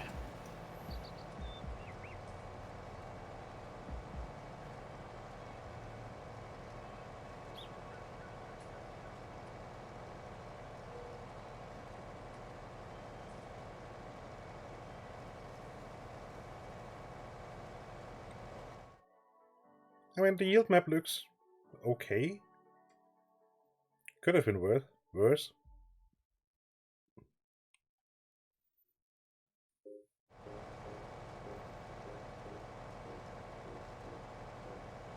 What did we have in here before? Canola was completely garbage, but that might have been backed out too. Yeah? Yeah. Well, that was bugged out because we almost didn't fertilize. So 340 is the angle here.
Nice.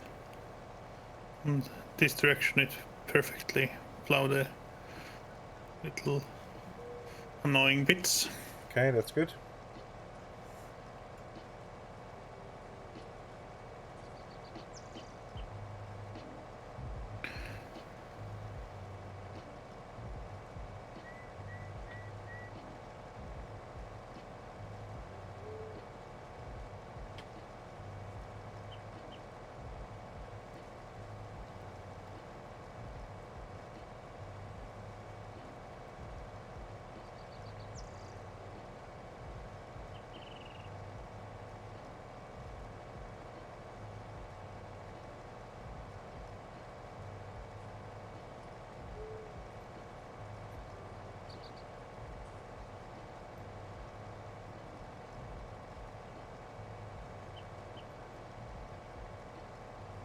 Okay, that bit done as well. I guess I can switch to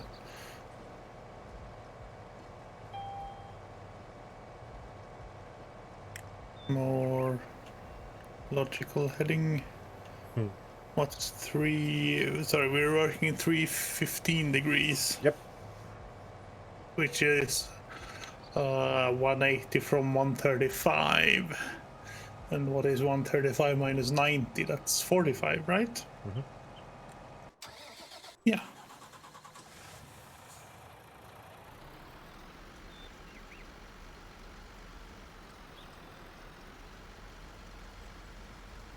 Math on stream, no fear.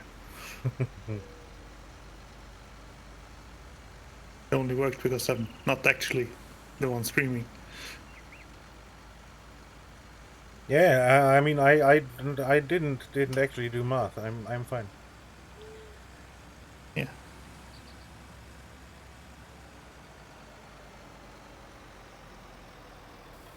Oops.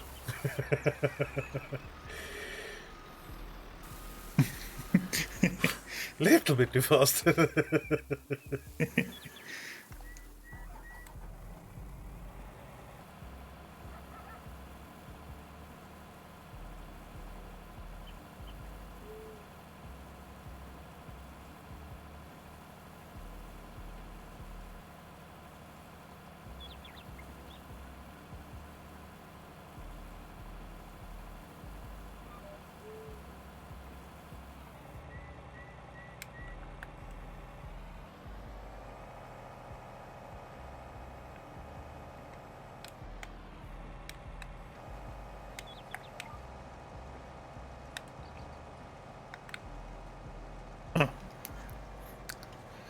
Bad idea driving too fast. When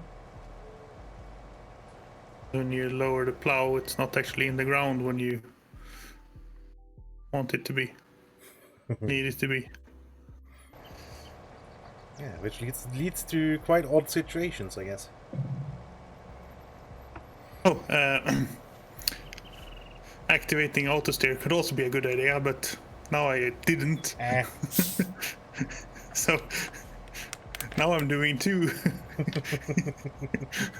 Some odd mixture of two different ones. Perfect. Oh boy.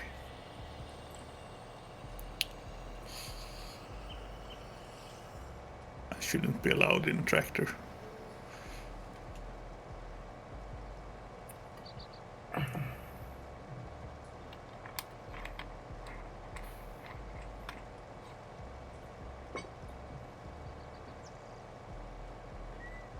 Alright, that was the piece of wood I found. Let's put it here. Perfect.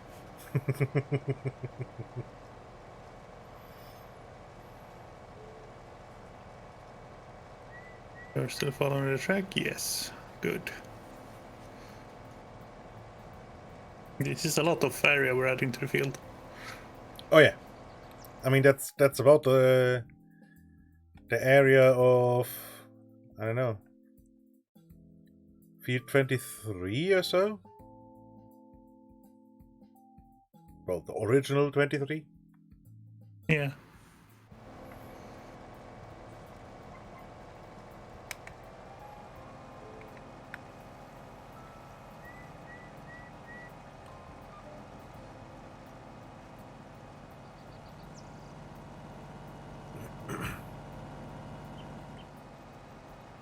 Because our 23 does look quite different than what's shown on a map. Yeah.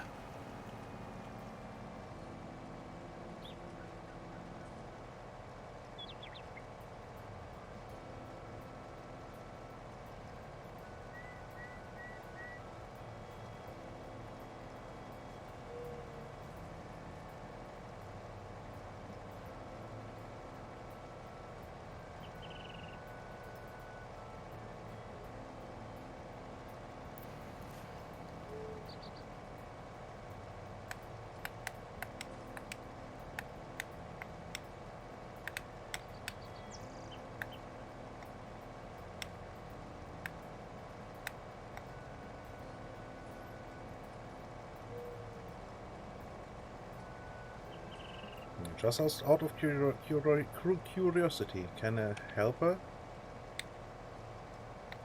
manage this? Oops. How does one engage a helper again? The button you pressed all the time before. Yeah. But which is it? I don't know. H.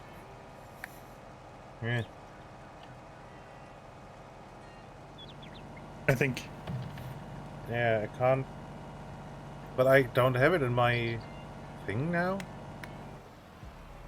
Huh? Why can't I get a helper? Helpers are bugged and have been disabled. I don't know.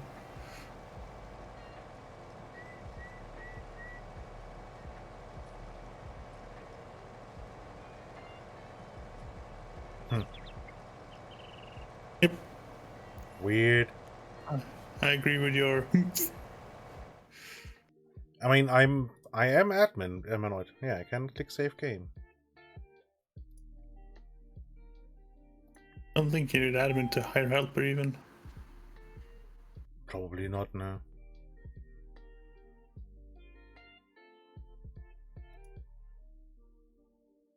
No, you need to be farm manager, and that we are both. Yeah. Yeah.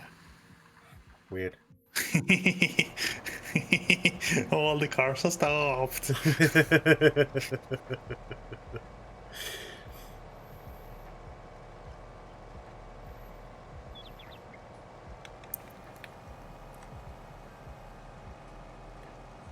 Wonder how many cars it will pile up here. I'm not sure how many cars will actually spawn, or if or how far Yeah. away you may go before they despawn. Yeah. And I will stay here for a good while. So currently 7.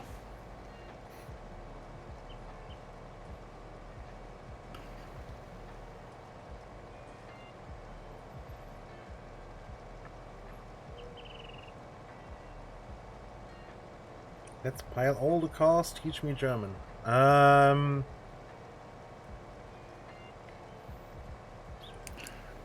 uns einen dicken Stau machen. I think that's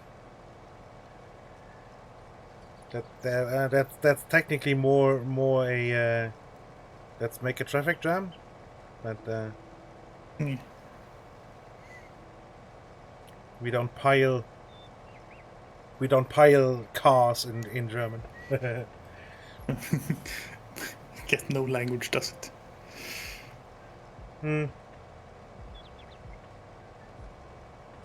Well, what's the word for jam? As in not as in car, but the preserved fruit. Konfitüre. Confiture. Okay. Or Marmelade, although that's technically a specific type of the citrusy stuff.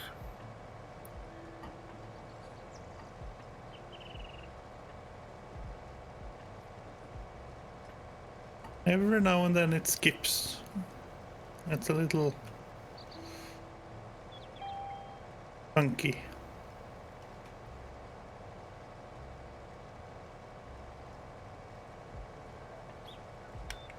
And you can go over it again and it works. So I'm not really sure what or why. No more. 1, 2, 3, 4, 5, 6, 7, 8. Counting with shorts. 1, 2, 3, 4, 5, 6, 7, 8. There will be a Pop quiz later. quiz on this. When I know the stream. Do you remember your Swedish counting? 1, 2, 3, 4, 5, 6, 7, 8. Yeah, the otter is the otter is again somewhat 8ish. Yeah. Or 8 in German. Yeah, and yeah, in real life nobody says Konfitüre. Really. It's more a technicality. Usually when you want the fruit spread on your slice of bread, you get Marmelade. Although, in theory, Konfitüre would be... I think that is defined by having actual pieces of the fruit still in there. As opposed to being all just artificial. Yeah, all just smushed up and made only out of the juice. So the juice is not part of the fruit in Germany. Okay. Well, when you cook it up into a jam, it's not a piece of fruit. No. Yeah. So Erdbeerkonfitüre would be strawberry jam, and would have, well, probably not whole strawberries in there, because that's, depending on how big your strawberries are, that would be quite big chunks, but... I mean, I've had strawberries that are the size of my hand almost, so yeah. So yeah, cooking... Here, have your strawberry jam. It's 1 strawberry. Yeah, exactly. So that would be a bit odd. No, yeah, but usually they are obviously at least halved. Yeah.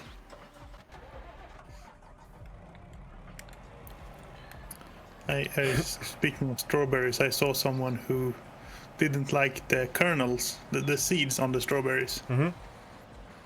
So they would, they're all over the outside. Mm-hmm.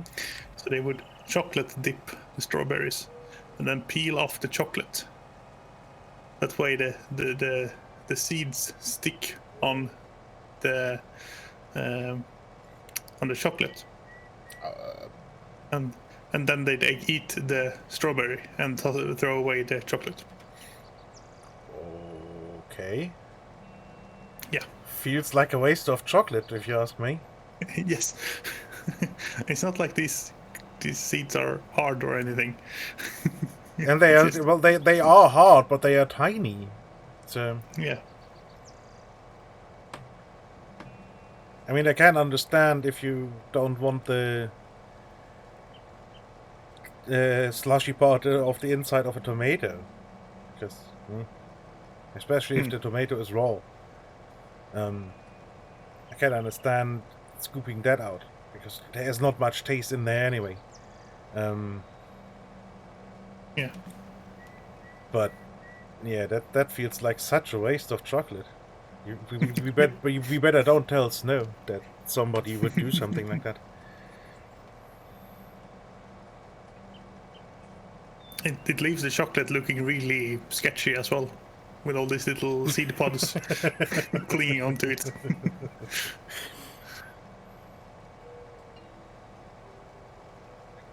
And if I remember right, the argument was that, look at what's left. Would you eat this? The chocolate with the seed pods on it.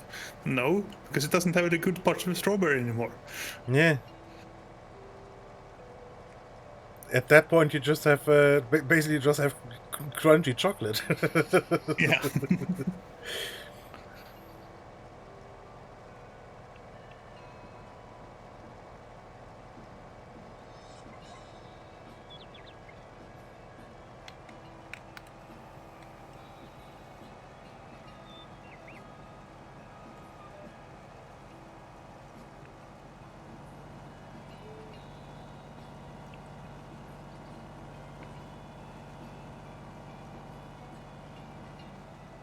I have to come back and deal with that anyway, so might as well leave a second lump.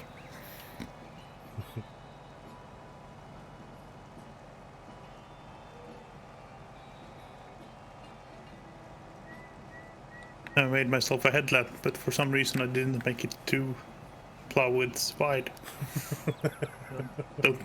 I mean, in one spot, it's just one wide. Don't remember. I don't know. Just odd.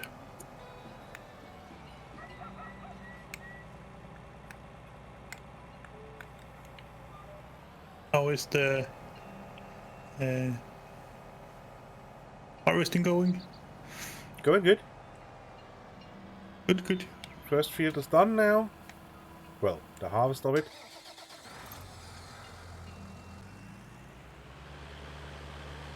Time to pick up the straw.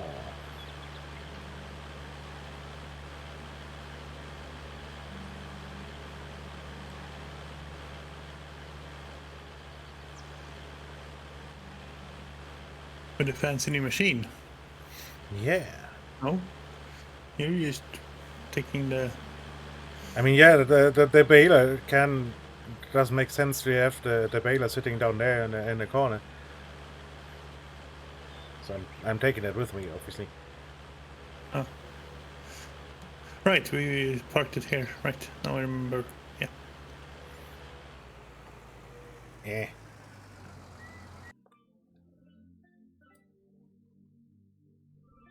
Suck a fat one. Bye bye.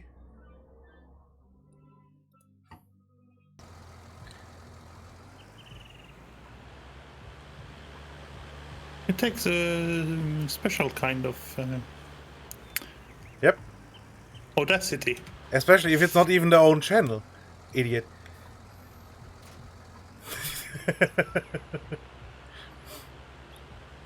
Yeah. I mean, if it is your own channel, that's, some people will not frown upon it too much. Sometimes. But advertising someone else, no. You missed something. Yes. Yeah.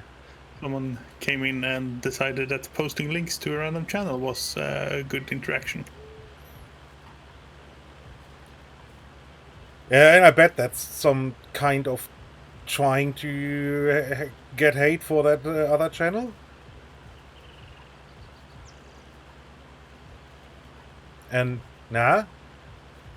The only thing that did was get an Insta ban. Yeah. And I mean, yeah, I wouldn't mind promoting someone's channel. But at least talk with us before. And then ask if you are cool to to promote a channel. Hey, PP. Mm. Can you promote that Trash Guy's channel in your chat, please? I don't know. He's quite a Yes, you can.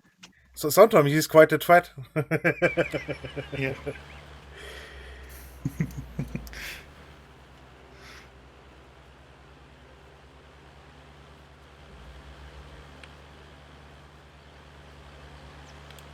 Yep. Okay, time to tie this all together down here in the corner.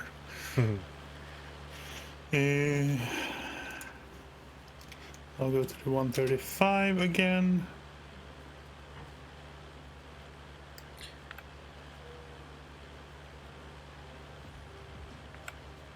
So the obvious massive downside of having a loading wagon is,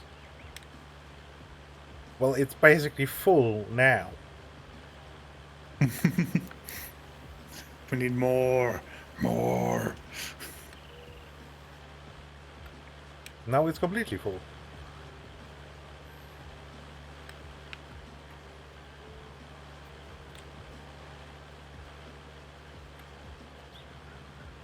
More loading wagons.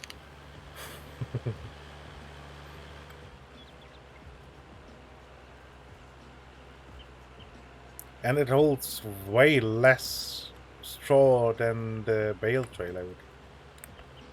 Yeah. Because that's now, what, how many? 4... Cowboy Gallo bales? 4,000, I think? So... 14 bales? Yeah, which is what the other bale trailer actually holds. Yeah. Just ours that's OP. Yeah, that's true again. Yeah. Oh well.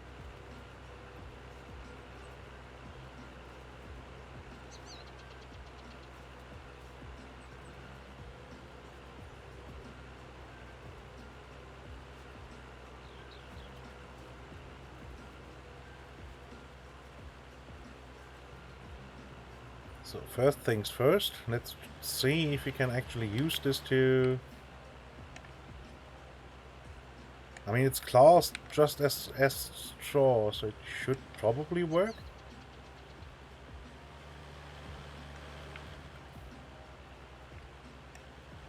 As bedding for the cows. Yes.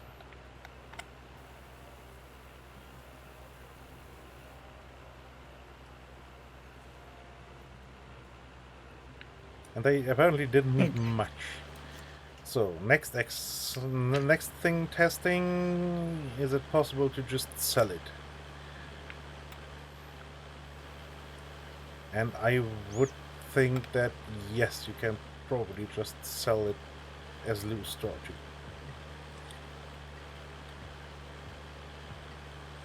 Yeah, this is why we do science, kids.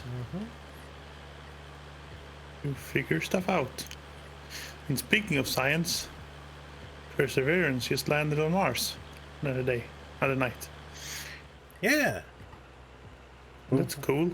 Went so incredibly quick for some reason that I expected it to last longer, but obviously not, because the thing plummets like all hell through the atmosphere of Mars. Yeah. of which there isn't much to start with. And it basically went in from what I understand, a direct descent trajectory.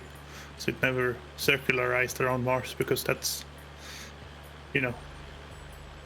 inefficient use of propellant. Yep. So they did a correction maneuver some 2 months before arriving, and then that was good enough, basically. Yep. That's when they decided that this is where we're gonna go down. Okay. Which is cool, but the whole Sky Crane delivery system is crazy. Oh yeah. The best way we have to land stuff on Mars, the most reliable way, because you don't want this to fail, is to send a rocket there, fine, with a thing, with a heat shield and a parachute, fine so far. Then you drop the parachute and the heat shield, and you fire some rockets to, slow it down. Okay, I mean, I'm fine so far. Yeah. Then you hover mid-air and winch down the thing you're going to land on the surface. Yep. So instead of stopping, at the ground and, landing there, being happy, you stop some 6 meters above the surface and winch the thing down. Yep, then decouple, and then the helicopter thing basically buggers off like half a mile, either north or south, I think they said, depending on how they exactly leveled out in the end. Yeah. There's just something there in the whole... That whole last step where... Yeah, okay, we'll winch it down to the surface. What? How is that better than landing? Yeah.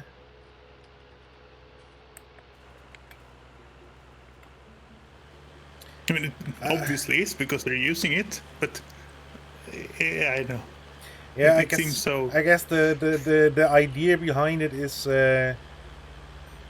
if you accidentally don't have just enough or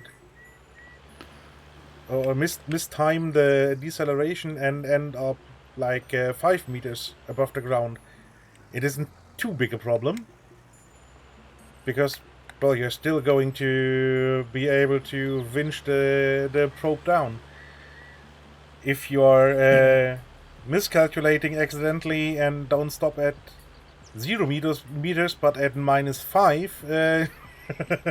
the thing is crashed. Well, -1 in that case. So.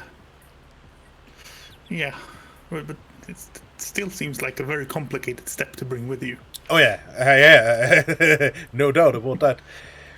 It's still super complicated, but it's. I guess it has the additional safety margin built in the entire concept, I guess. Yeah. So, and by the way, the downside, yes, we can sell the loose straw, but it turns into regular straw when you pick it up in a loading wagon. Yeah. So we don't get the good price for the oats straw. Oh, why are we picking it up with that thing then? For ease of bedding the cows. So I'm just filling it once more and then drop it off at the cow pen, and then we're good. Okay.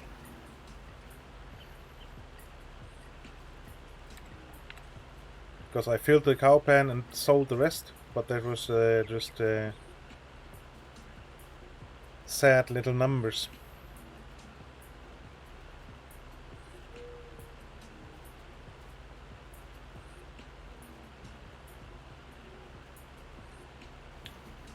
So, but it is a perfectly viable option for when we have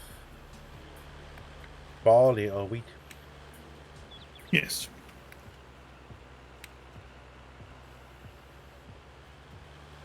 Okay.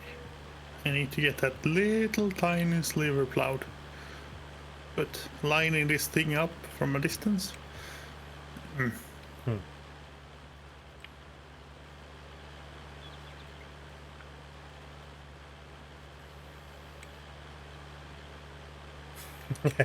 there, Ron. Hello. I mean, at this point, we would actually have a field large enough for that cotton would actually be somewhat viable.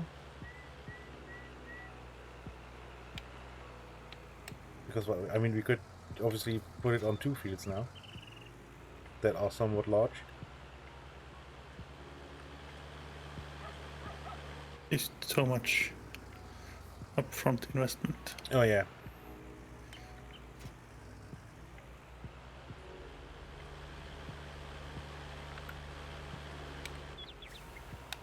Okay, I need to smooth out the edge here, which means that some of the straw here might be disappearing. I mean, I can just run across on top. Yeah, you could do that. Just pick it up. That would make sense. Wait, this all turned into regular straw. Huh? Wait, this is oats. Isn't that naturally strawy? I think so. Is You it? get straw from normal oats in vanilla, right? Is that so? I can't remember. I think oats is one of the things that gives you straw. I mean, yeah. Because barley... yeah. I don't know. This is soybean. This is...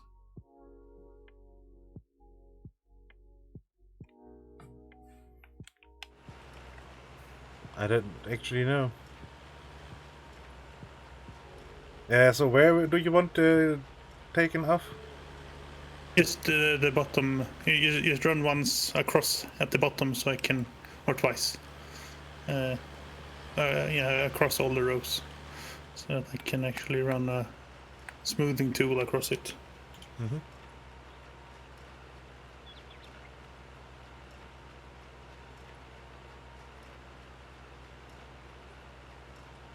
Yeah, going quite alright, thank you.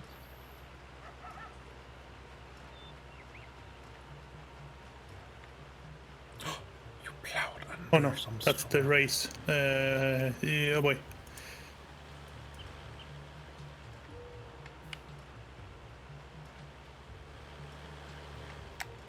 And what about you, Zelon? Hope you're doing good.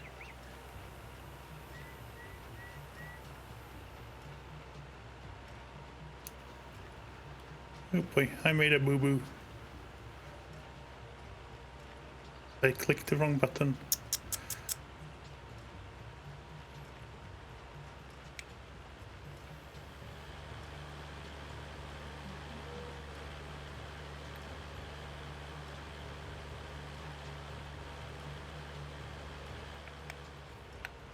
The ground is literally shifting underneath you. Yeah.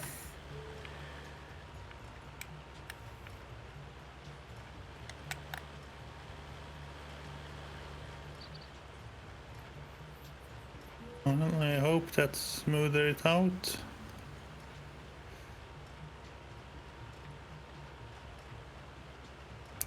What a mistake to make. That's the Italian from the Allo Allo. Yeah. What a mistake to make.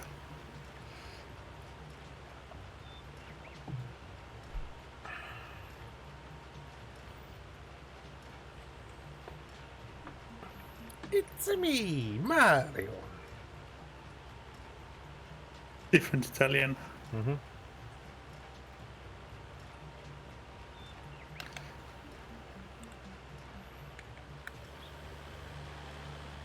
Perfect. We will make him an offer he can't refuse. Yet another Italian.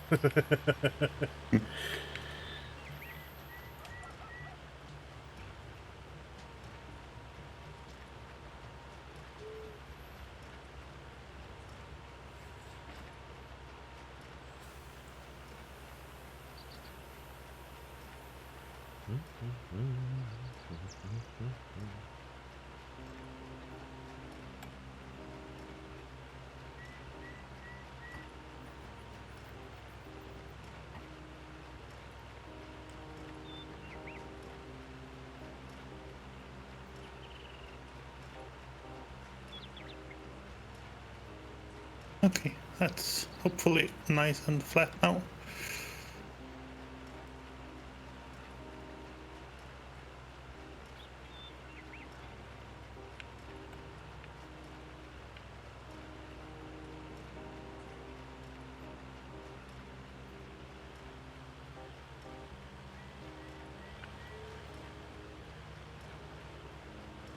But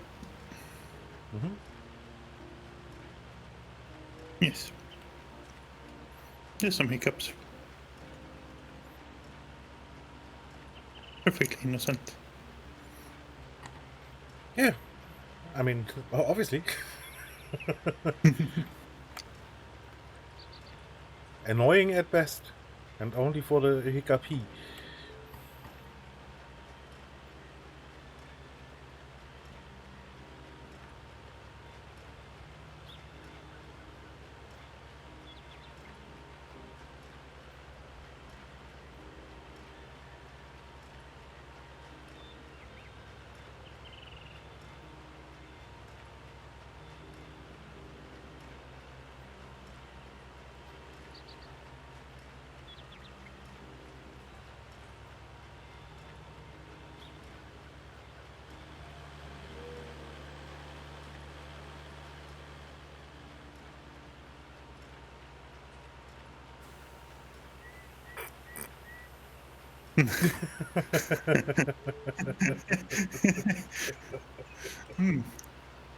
Now I want to try.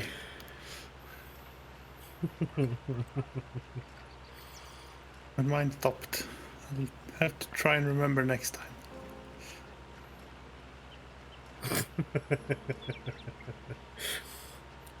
I think it probably sounded a bit like a dying animal.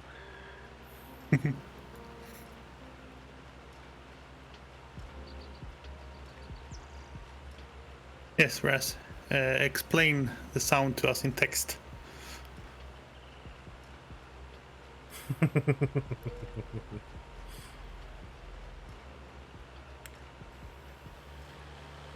Not on stream? Ah, you don't want the funny body sound streams? Fine, I'll put that on hold then. Yeah, damn it! Yeah. Having to It change was all all ready plans to go. again. Yeah. I've been priming myself with carbon dioxide and beans just to appease you, but no. Oh well. I'll just enjoy it myself then.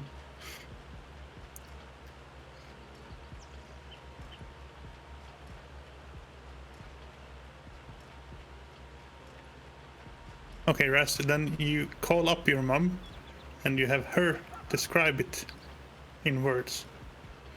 And then you transcribe it to us. Mm-hmm.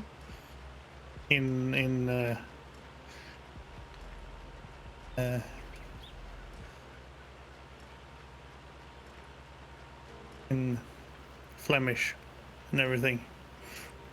Yeah, I guess. I guess a bit might get lost in translation there. No, that's Raz's job to make sure that nothing gets lost. Fair enough. Aye, XX. Almost. Yeah. Chextrix. Yeah. Or something.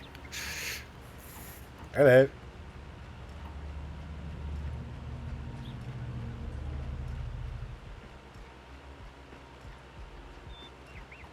Apparently,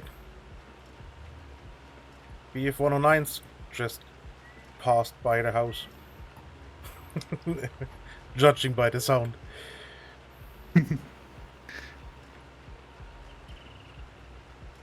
We're at war again, PP. Anything you want to share with us? No. Not now. You will learn of it early enough.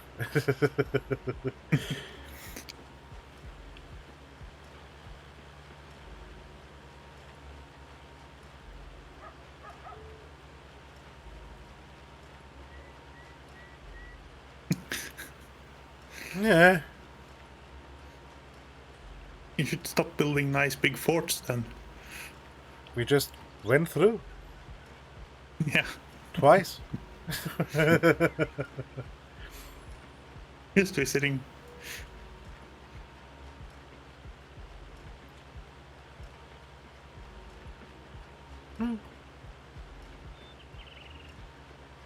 Yeah. Turns out the big, what's it called? Eben Emanuel? That's also okay. Okay. Uh, Sorry, what?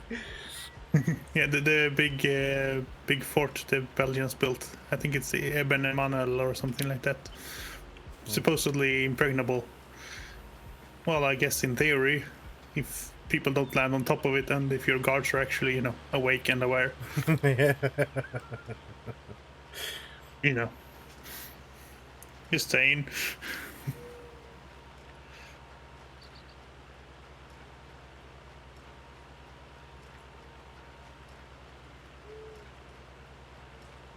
The whole people parachuting on top, I can understand, not being aware that that's a thing. That's a little bit thinking outside the box, but yeah. Should still probably have your guards be there and aware. Might help, yeah.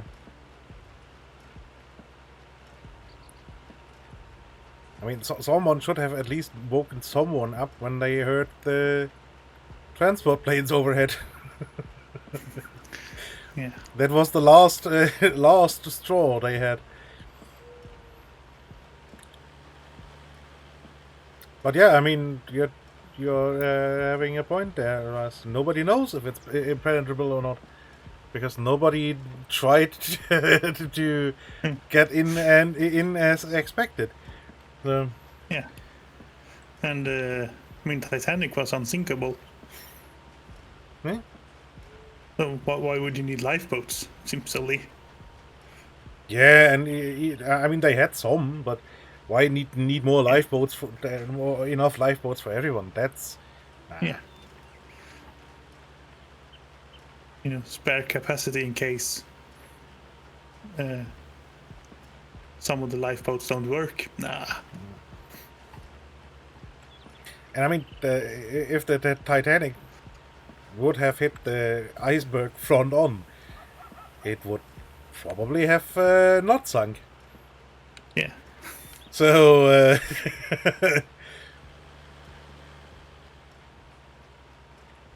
So apparently there are photos taken a few days after Titanic sunk of icebergs with funny color on the ice, which they believe is the actual iceberg that sunk Titanic, and that's a long time before anyone even knew Titanic was sunk. People were snapping these photos. yeah, Of course, because the news didn't. There was no way to get the news out faster. yeah. So it was just yeah. Yeah, because the radio only worked not so good, I guess. Yeah.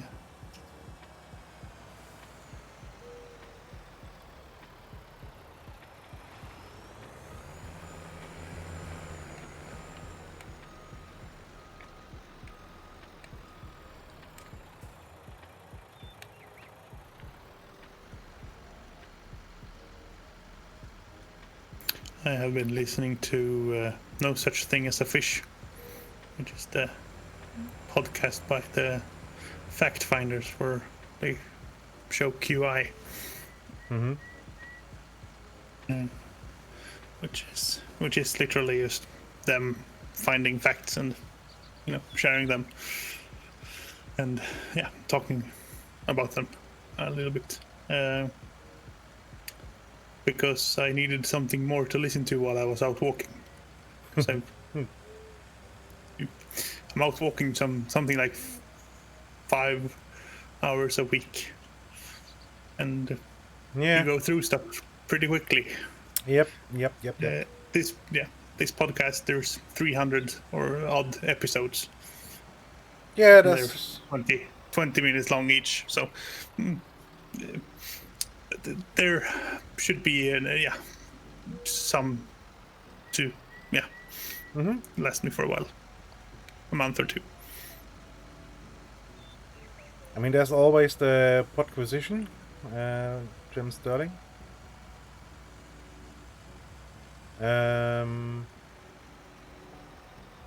That's like 200 odd episodes already, and they are usually 1.5 to 2 hours long. So that's a good chunk of material.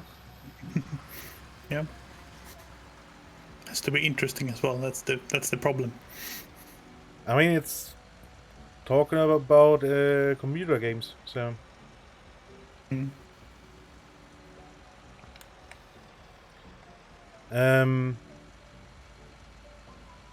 And then recently I stumbled upon a problem squared.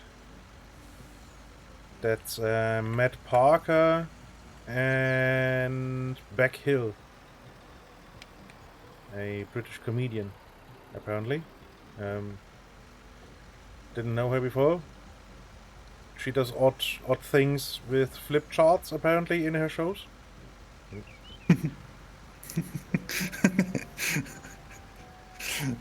Adults only. No.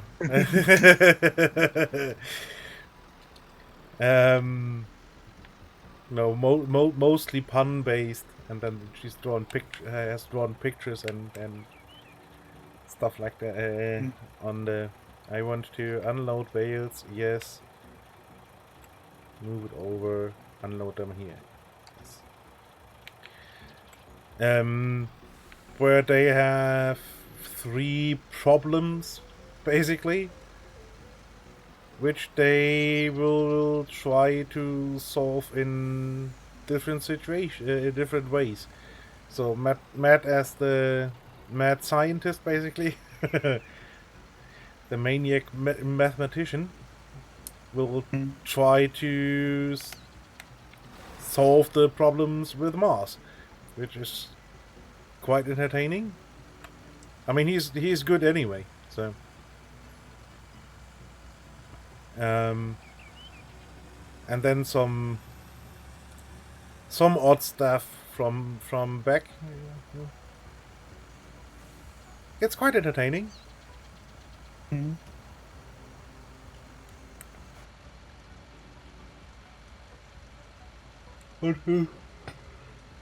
I'm usually not much of a podcast person. Oh yeah, there's Hello Internet. Don't know if you know that one. That's Brady Haran, the man behind Numberphile and all the sciencey YouTube channels. No. And CGP Grey. And they sit and talk about a lot of things. Basically, what more or less what we do, but actually structured. What? Structure? What's this? Preposterous.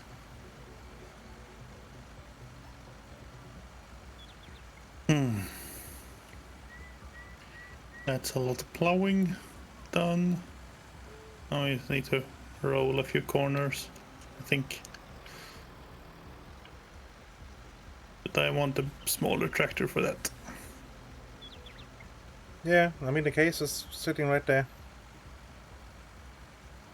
Also a green tractor down here that I need to drive up. Oh, the cars respawned before I checked how many there were. I forgot.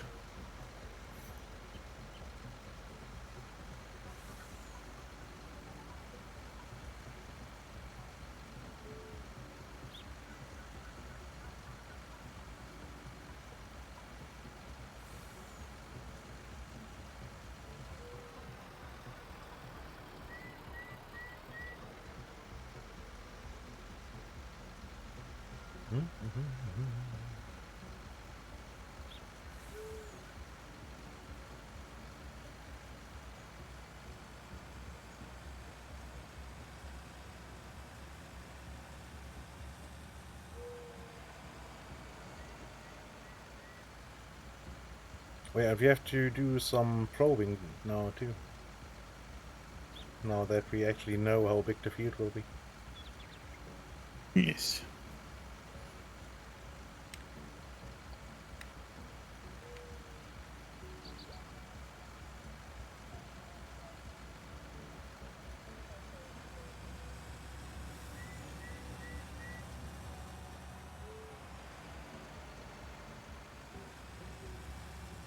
Please don't train.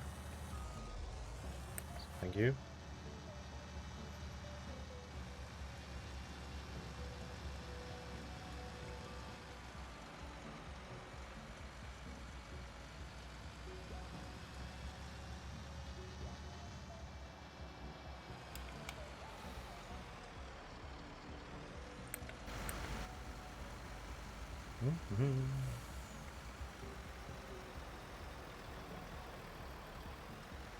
Wasn't it possible to lift this thing?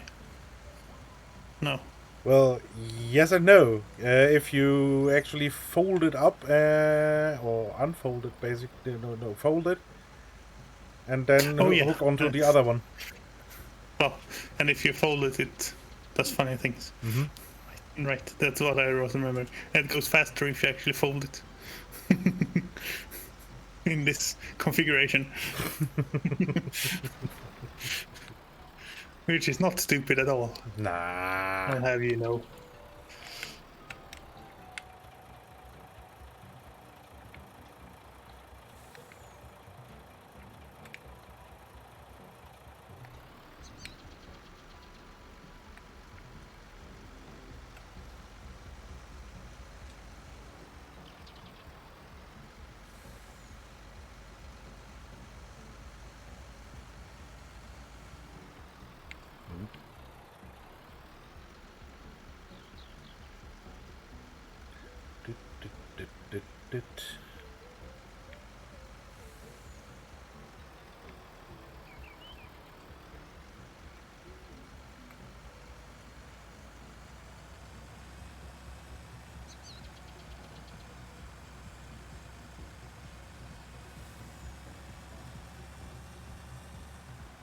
Auto settings should work perfectly fine on this thing.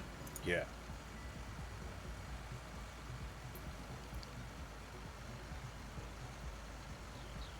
I would be very surprised if they weren't good. Yeah.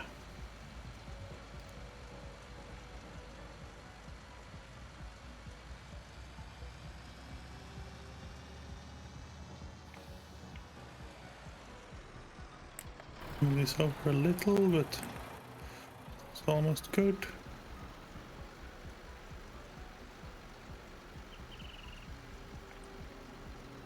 So that's taking out more of the field than it says it will. Okay. It's unfortunate.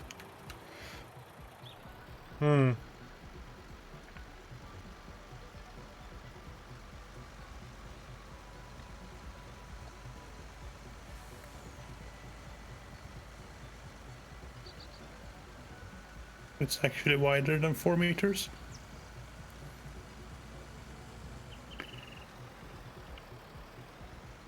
That is very odd.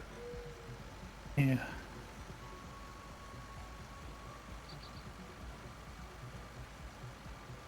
Oh, we found that many implements are slightly wider than they appear. But... Yeah, but that was quite a lot. Yep. I will guess that this is something like 4.25 meters actually.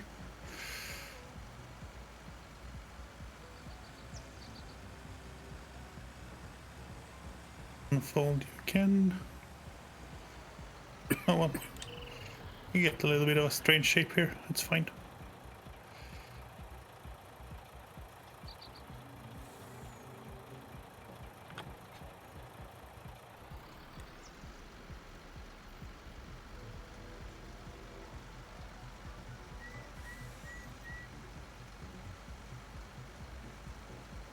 And if I remember right, the angle down here is 90.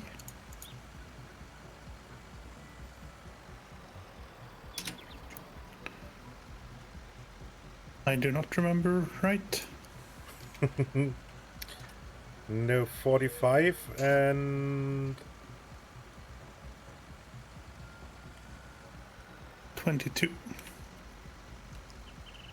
I would have used 22 and a half, but yeah, too lazy.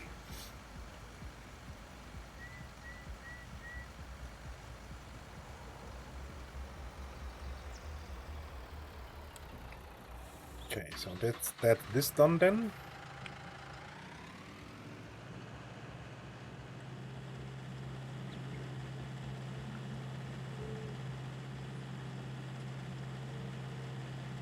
But hopefully the 1022 is not necessary, because I plow that with a nice straight edge.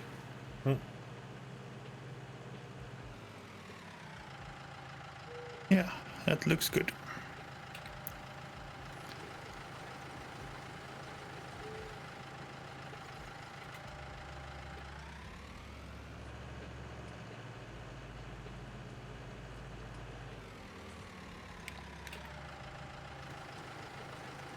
That looks okay. So it's only over here. Nice.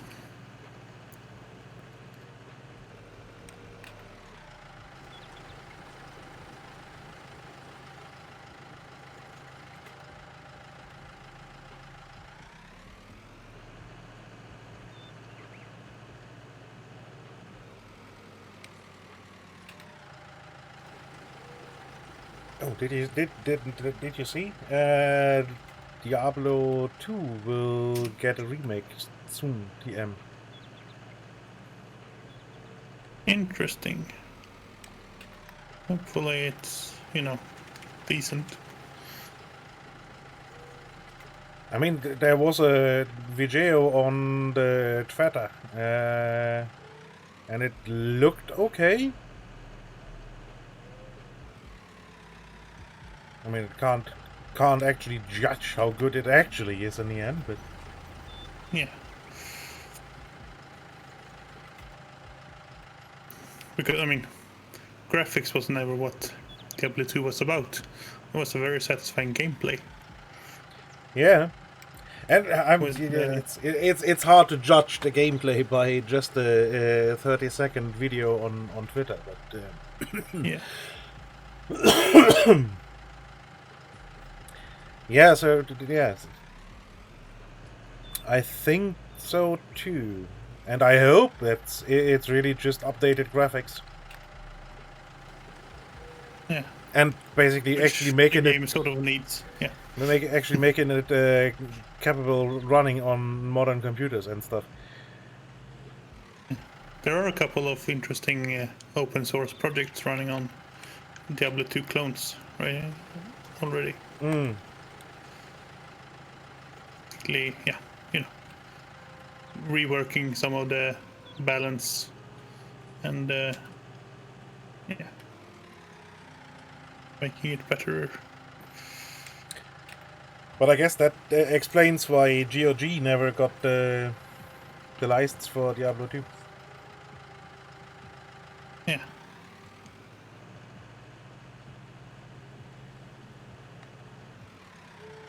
I mean, I expected something like that when GOG never announced that they will be doing a.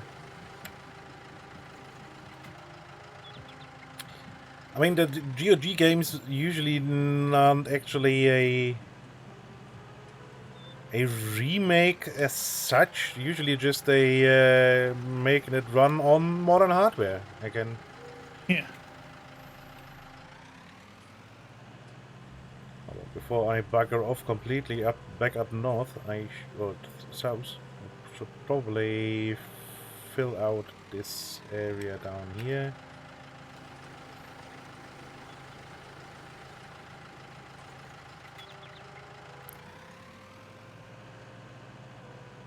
I don't have to drive here, but if I do, I will flatten the grass, which is nice. It will grow back, unfortunately, but you know. Wasn't it last year? No, was it 2 years ago where Blizzard announced? What did they announce with Diablo? That was everyone just hated. The mobile version. Yeah, the mobile version. That was funny. Oh yeah, I mean it was funny and it was mind-boggling stupid of of Blizzard. Yeah. Such a beloved franchise, and all they announce is a fucking mobile game. What? Don't you have phones?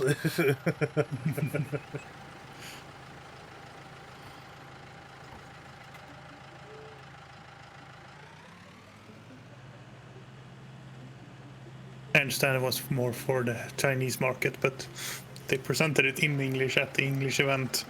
Yeah. Is hide it and downplay it. Yeah, and it was placed in a part of the presentation where usually the high-profile stuff is showcased. And then it was just a bloody mobile game.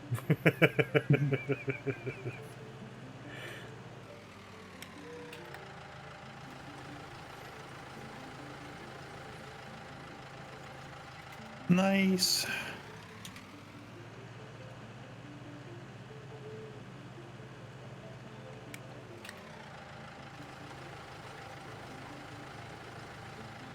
That's now a nice large square field. That's actually quite huge. Yeah. Positively huge.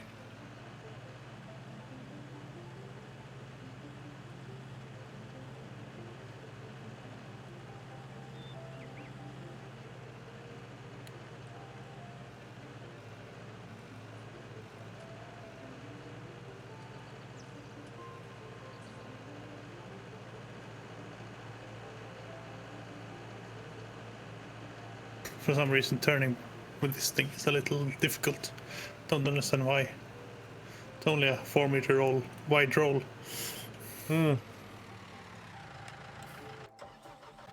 Yeah, that's quite odd indeed. Oh my.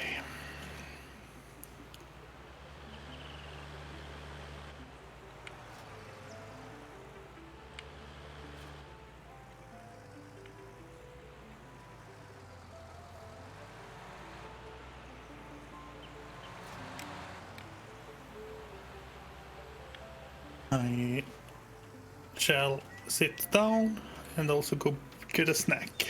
So That sounds... be back in a bit. Getting snacks is good.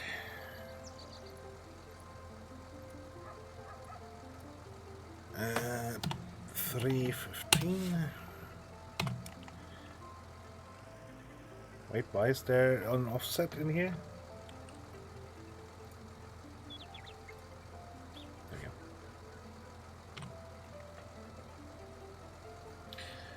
Okay, and we want...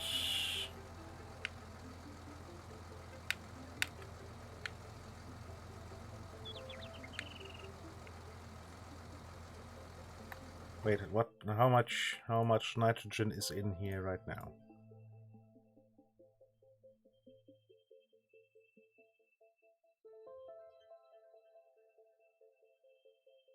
We don't know exactly because we actually have to reprobe that. Oh crap! So we actually do have to reprobe, yeah.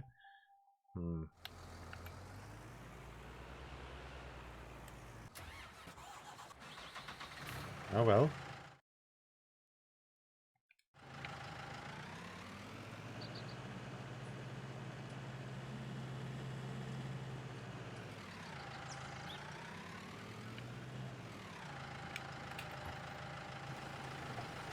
I guess it makes a certain amount of sense.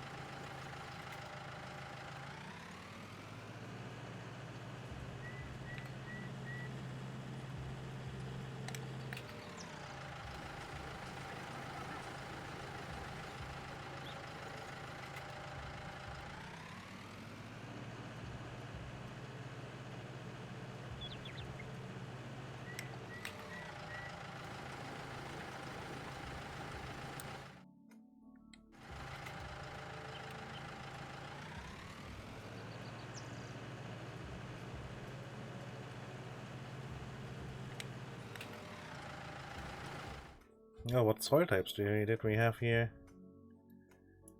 Okay, it turns back into normal loam back there. That's good. A lot of loamy sand, which is bad.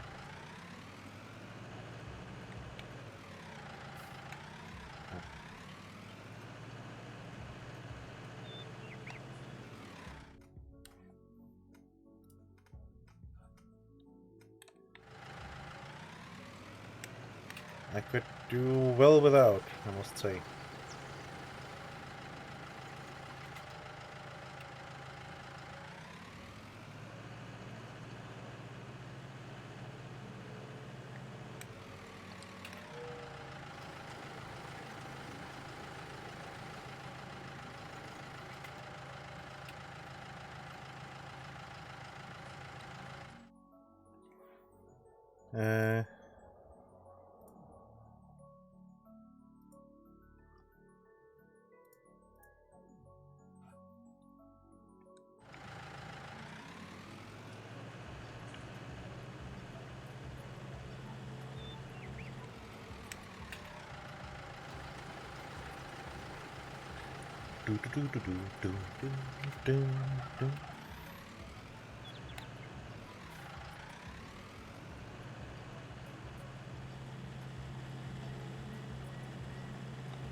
I guess that was part of the patch they put out last week.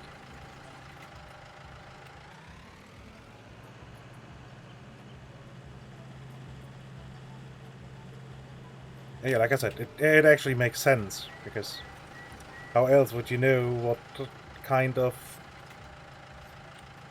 soil nutrients is in the ground, really?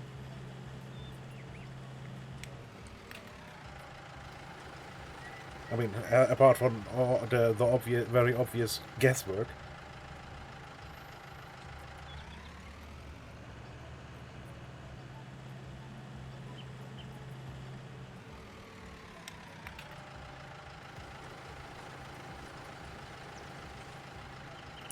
I return. Welcome back.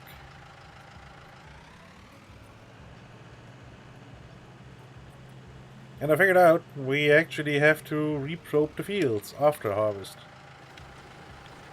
Yay! Which I think was just bugged and was now added in the last patch. That worked us so bad. Because this outdated data, I think that's just an additional overlay. It doesn't turn black, but on the field 12, if you look into the nitrogen, you will see that there's a odd shade in there. And I'm almost 100% sure that's what that is. The outdated data layer, so to say. Strange. Like I just said to chat, it makes somewhat sense in a realism point of view, because you obviously have to reprobe the field, because how the hell would you know what nutrients you need in your ground after the harvest? Yeah. But that probing takes It's a slow job, yes. a significant amount of time. Mm-hmm.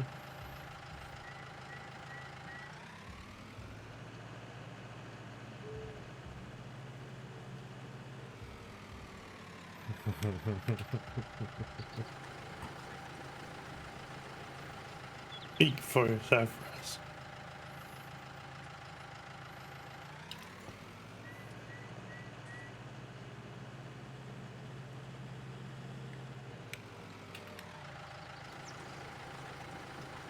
Right.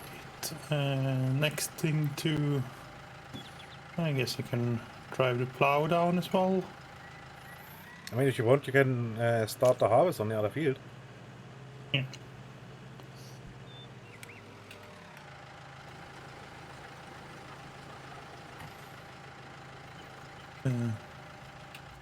For now, I can just take care of the bits and bobs that are lying about. Yeah.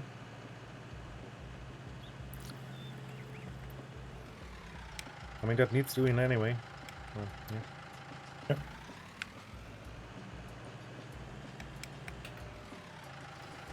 This lets me take the fun way down. Whee! Hope you have turned make fields off. That's actually a good point. Because otherwise there might be the occasional bump that's then suddenly field. I don't think it actually counts if you have the plow up. I don't think it ever Oh, it does. creates a field. Oh, it does. Didn't look like it, and I went over a bump. Oh well, might be a field in there now. Yeah. Well, it used to.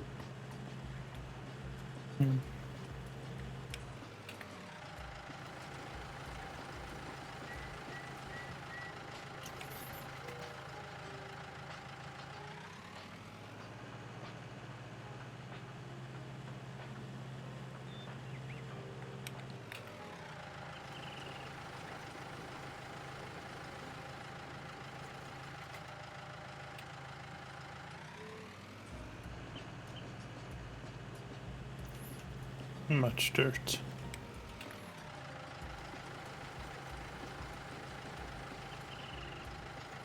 Almost like the thing was, you know, down in the dirt and playing. Yeah, it's odd. I don't understand where that comes from.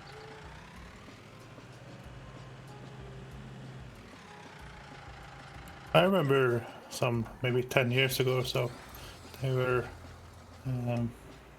hyping up the new nanotechnology that would mean that it was a thing you could coat your windows with. Mm-hmm.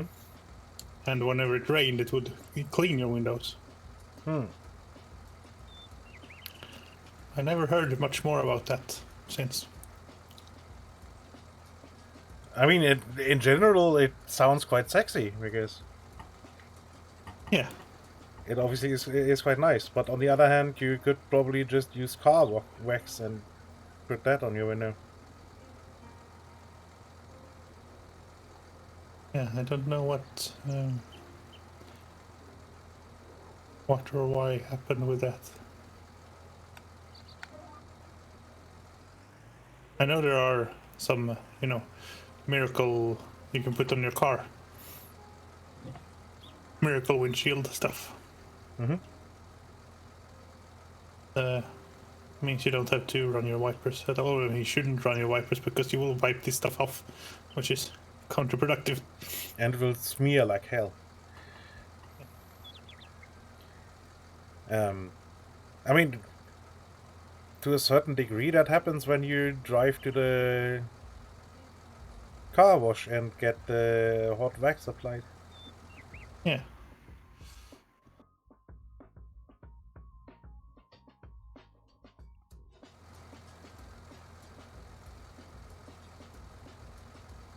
Come on, game, give me the update. I want to know how much fertilizer I can put on here. But I guess it's about 40 at the moment. Yeah. You can apply another 60. 80.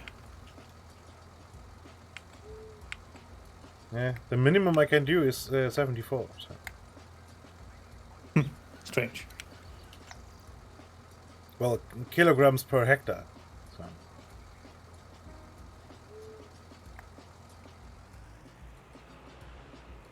Oh wait, that's the application rate. If I actually drive in now, it. Okay.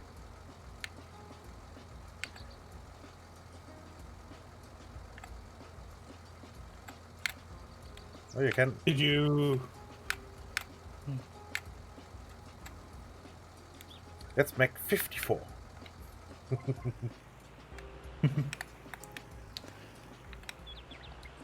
You were about to say something. You were talking about taking the combine down to service. That was between. Yeah, right. Now it's back up. That's why it's here. Okay, makes sense. Never mind. I say nothing. Yeah.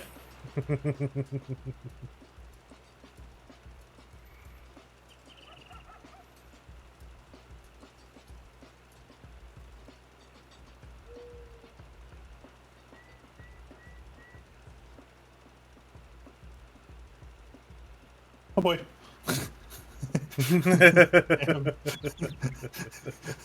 Almost stopped at the train crossing, and well, the trailer wasn't across yet. And yeah, that ding ding ding ding sound at your butt.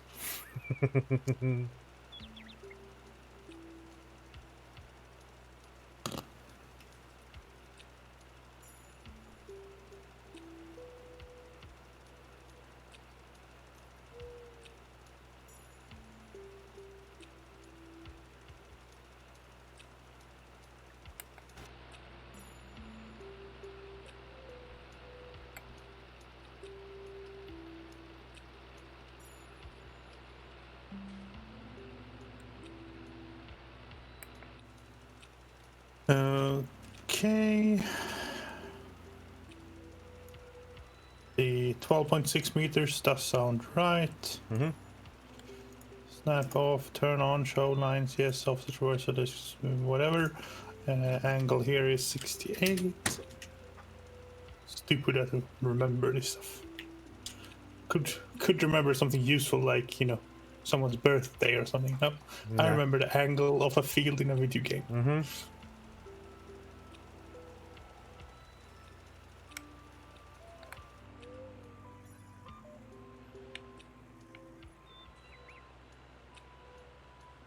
And I can't remember. Did I rant with you that I was waiting about?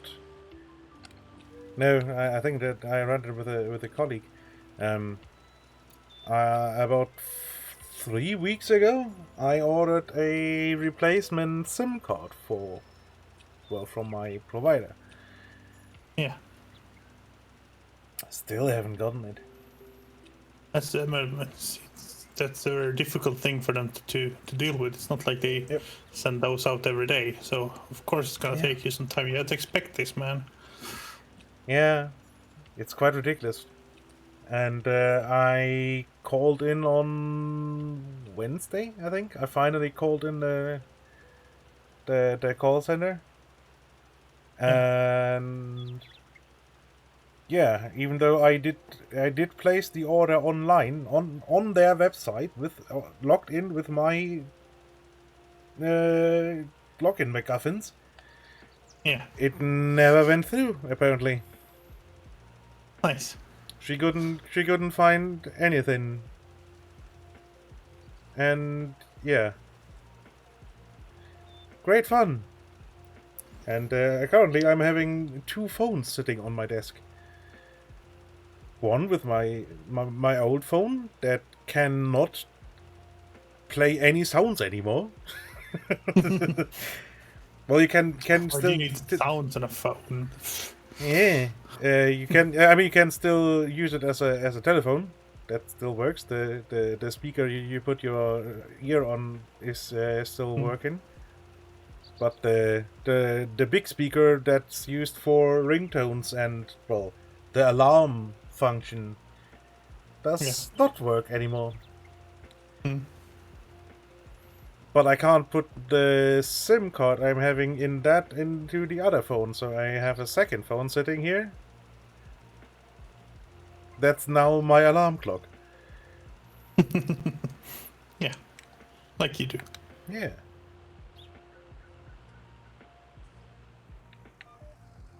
And it's annoying as heck.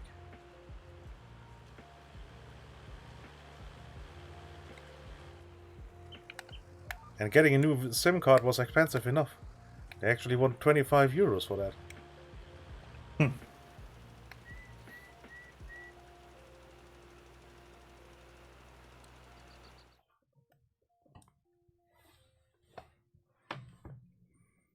which I find quite steep.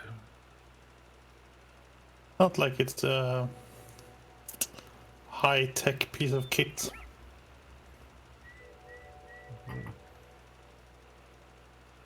It's a little Piece of plastic with a stupid chip on there. Yeah, that's, significantly mass-produced. Mm-hmm. They make hundreds of millions of them every year. Yep, and they just have to run it through a little machine to put my data on it. Or on all three, because I get the normal full-sized SIM card, then the medium one, and now what I'm running now in my current phone, and then the nano one that goes into more modern phones. You don't get just the one that they peel apart?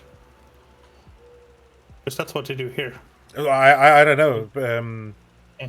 I mean, So the one I had, used to be the normal size SIM card. And I could file that down to the medium size. But I can't file it any smaller down into the nano. Yeah. Nano size. I mean, that's sketchy. Don't know where the actual circuit on it is. So. Yeah, plus, it's basically already down to just the little brass contact. Yeah. More or less. Not gold-plated, actually. Yeah, probably actually gold-plated, yeah. Probably actual gold in there. Or on there. Yeah. It's not many micrometers thick. So it's not expensive. Nah. Yeah, that's just a couple of layers of atoms thick, basically. Yeah.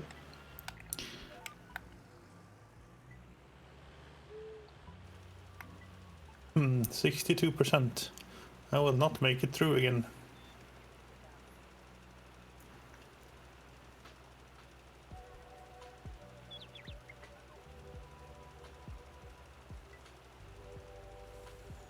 Is the white one that has still room left, yeah. Yeah, the other one looks full.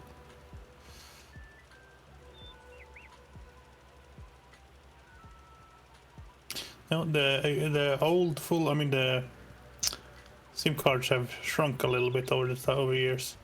A SIM card used to be a credit card sized thing.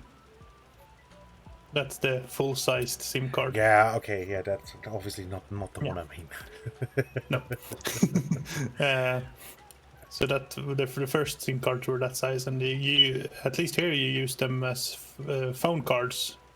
So you would buy one with some money on it and use it in the public phones when they were a thing. Yeah, we had. And those were. Those we had too, but they weren't classed as SIM cards. They were just phone cards. Yeah, you don't say that they're SIM cards, but they actually were, because they are.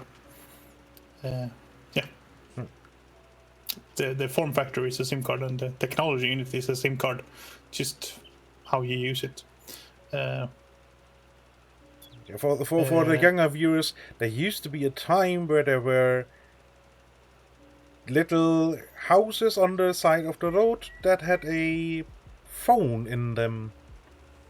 And way back when, you had to throw in coins, and then later on they came up with a technology where you just basically shoved a thing that was about the size of a credit card in, and then you could make a phone call. And if you didn't have any coins or the phone card, you were screwed. You couldn't make a call. Yeah. While not at home. So, yeah. Yeah, and then they... when phones came about, when you needed a SIM card in your actual phone, first, the big yuppie car phones used a full-sized SIM card. That you slotted in. I mean, they were about the size of a car battery, so yeah. Yeah, which, it's not like it was miniaturized. It wasn't important, but yeah. That's how big they used to be.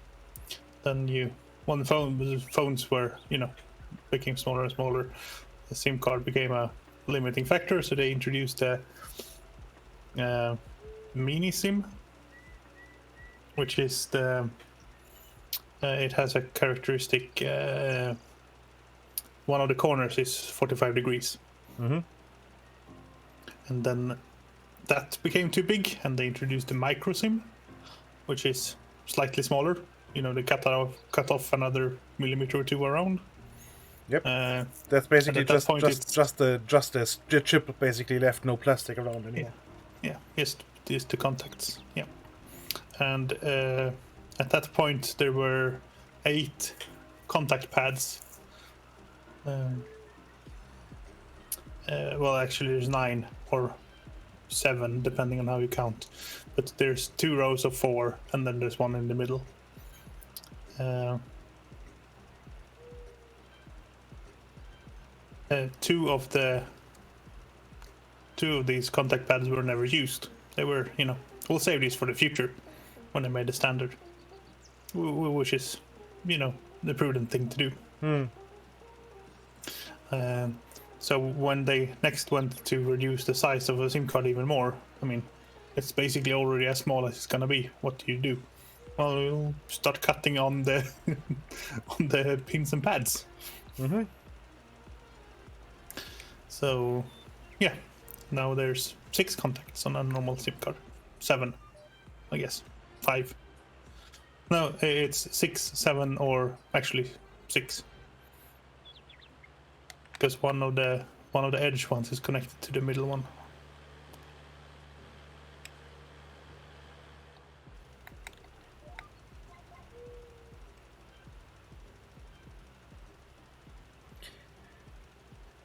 Yeah, and it's not easy having no phone. My phone was getting wonky anyway. It decided about 2 months ago that it doesn't want to read my SD card anymore. It noticed that there's a SD card in there, then started doing something, and but didn't allow access to the SIM card. Yeah, which is yeah. quite annoying, I can tell you. And yeah, now it decided that it doesn't want to do any sounds anymore, which is yeah, time to throw it out. It's an old phone. I had it for 8 years or so. Right? You had it for 2 years. Yeah, it's an old phone. Yeah. It's sad because it's true. Yeah, except I'm not a Apple cultist, so yeah.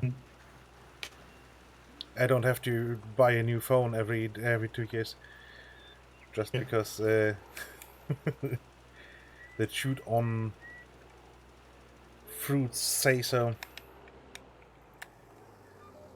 I guess I'm making a lot of friends today. Mm-hmm. Yeah, no, but luckily my mom had relatively recently got a new phone, and I can use her old one, which is, like I said, already sitting on my desk right now.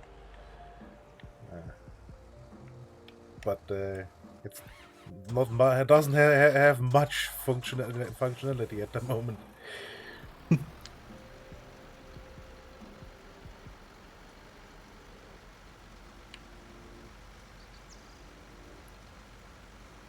So I guess you're pretty full, hey? 58%. Emptied up top. Okay.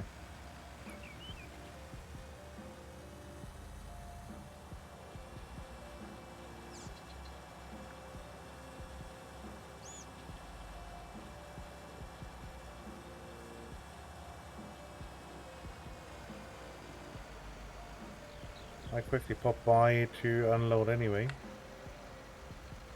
Yeah.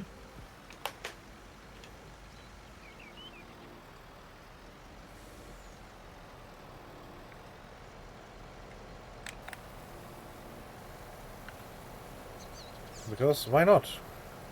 And then I will probably put the trailer up top so you can unload when you're up there. And get the other trailer and unload that somewhere. Probably in the train station here. Sounds like a plan. You're full there. I still have some left. Yep.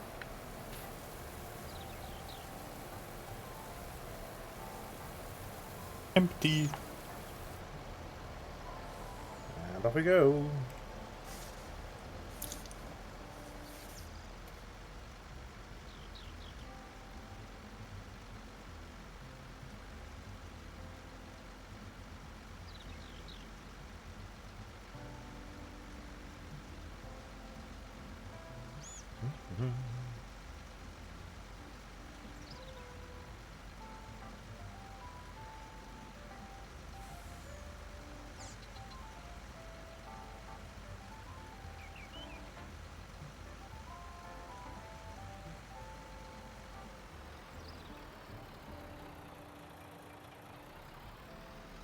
The yield on the edge is much better than the yield in the middle. Yeah, probably the loam situation again. Yeah.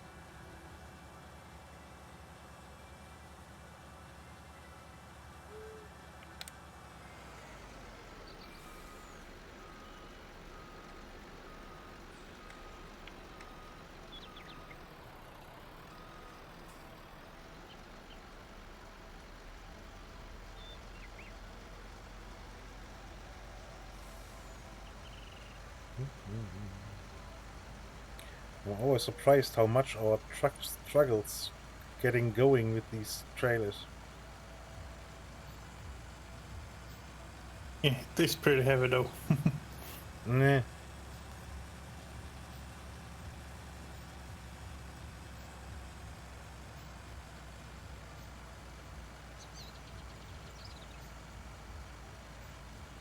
But yeah, considering how well it does in the out in the fields, yes. A bit odd.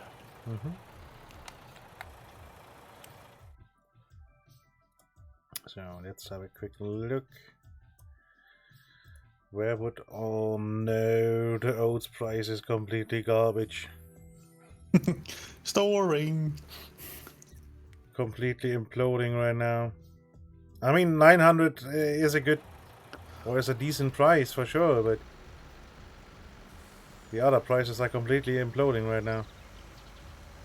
Yeah.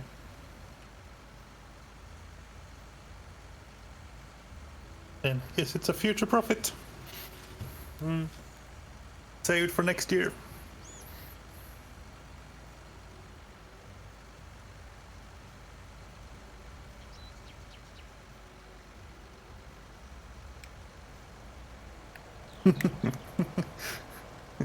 You're just going down the field because you can. Yep.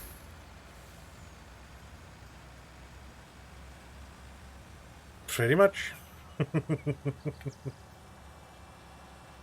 I like the new trailer more than the old. Yep.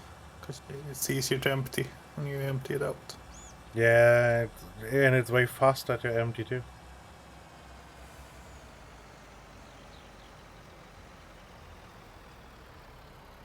If we could open both hatches on the hopper trailer, Yeah, that... which you know you can, but you do. but the game doesn't let you, then it would be different. Yeah, No, you then can I wouldn't only mind too unmute much one either. thing. Yeah. Oh, Did the game just do something funny? I just swerved on GPS. Just as you said, oop. You can look at the straw line. It's got a bend in it. I kinda didn't catch the corner, and I think that was because there was the autosave happening. Yeah. That might be it.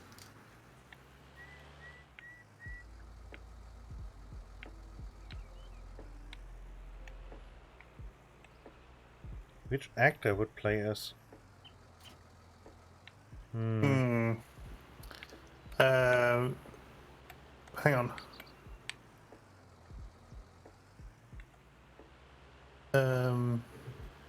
What's his name? Seth Rogen would play me because he looks like me. I think that's the guy. I need to go check now. Is that the guy?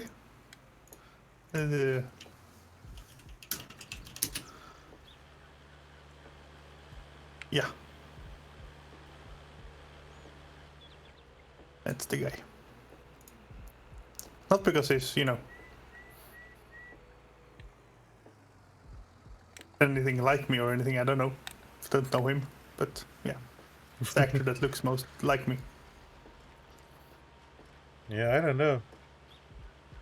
He has the beard and, general body shape, not being super buff or anything.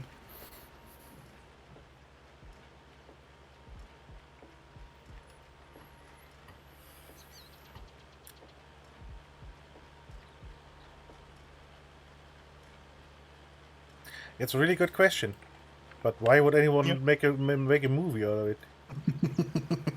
It contains me and my mind-boggling, boring life. Yeah.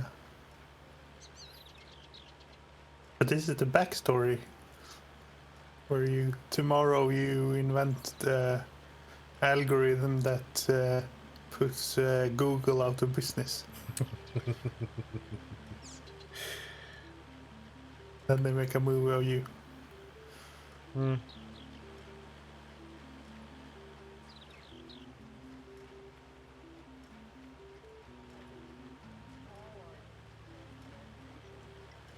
I don't know.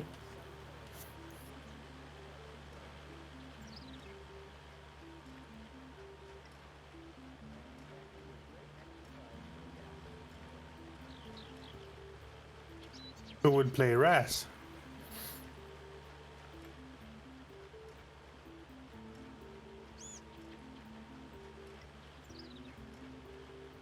Yeah, what does Raz think you would be playing him?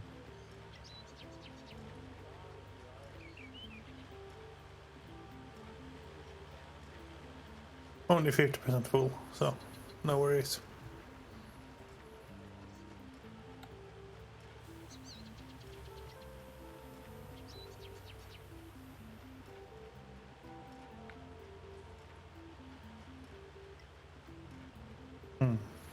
I'm so bad at remembering actors.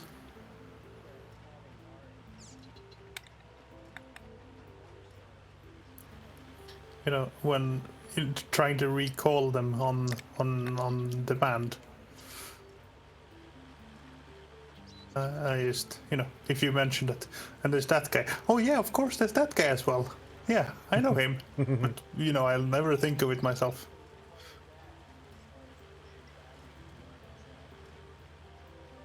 Yeah, I'm bad at actors' names because I don't care for all the bullshit that's going on around all the celebrities. Tucker Quinto. Sylar in Heroes. Okay, that's an interesting choice.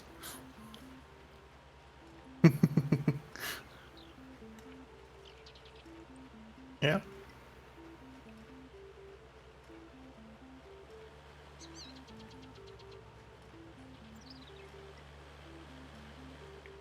So yeah, like I said, in general, you just for now just place the name right there. Yeah. Not an actor I recognize by sight. I googled him. Yeah. Everyone saw the first season of Heroes. Well, speak for yourself. I don't think I have Oh. seen Heroes. You didn't see Friends either, so I don't think you count in this regard. I mean, I actually I actually tried Friends, but it just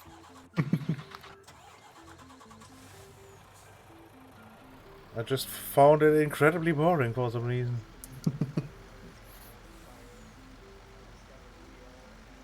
Yeah, I watched the first season, parts of the second season of Heroes, and I just, yeah, I don't know.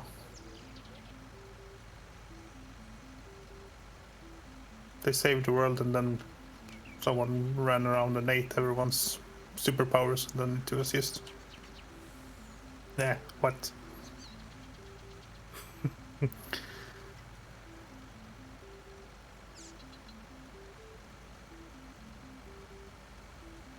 $99. I'm so close to making it up here as well.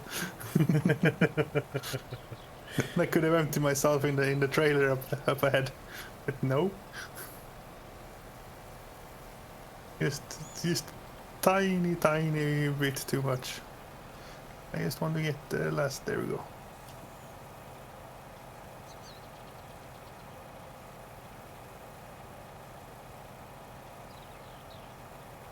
At least here, Heroes was a big thing. Everyone was talking about it. I mean, I heard about it.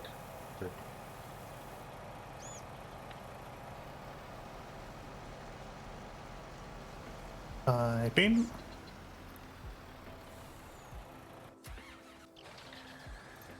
I heard about it, but maybe I have seen an episode or two of that, but I don't think so.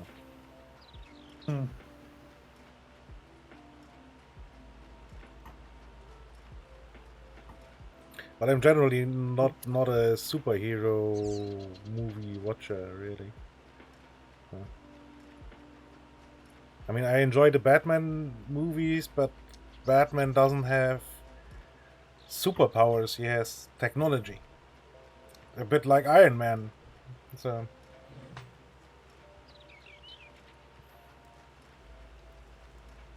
Yeah. Superpowers is interesting to me.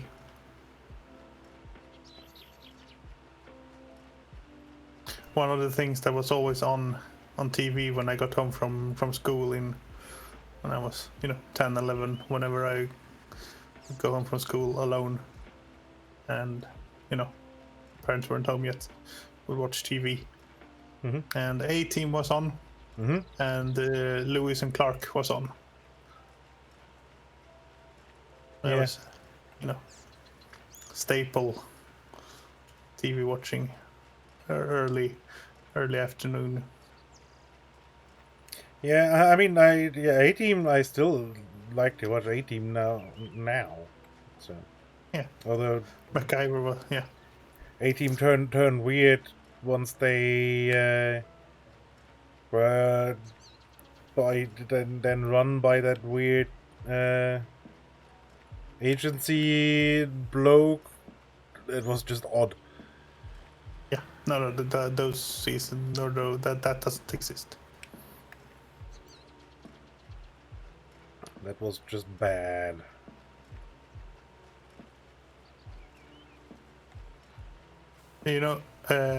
Svelin, you might be very correct, but that's the sort of knowledge that PP in particular and I in general as well have no idea about. Yeah. Who dated who? No clue. So yeah, probably because celebrities If you think they keep reproducing inside of themselves. and then wonder why things never work out in the long run. Mm-hmm.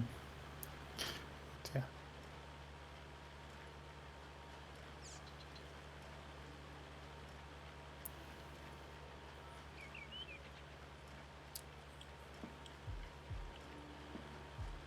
So the act.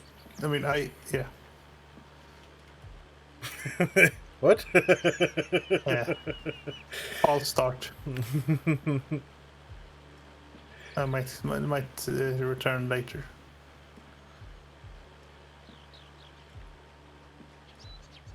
When my brain has caught up.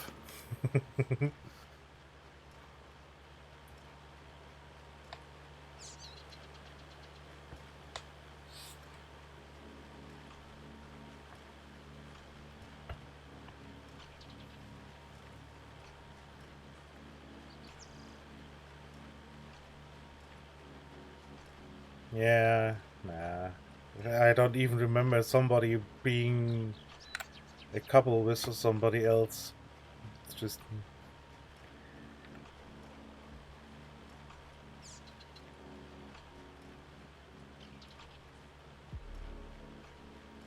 But then No, again, I I'm remember not a person that's fangirling or boying in my specific case for any actor or sports person or whatever.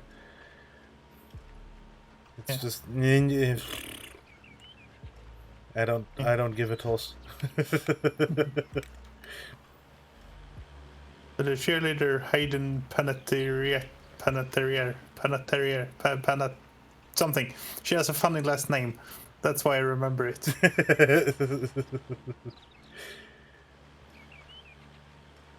Panettiere. Yeah, something.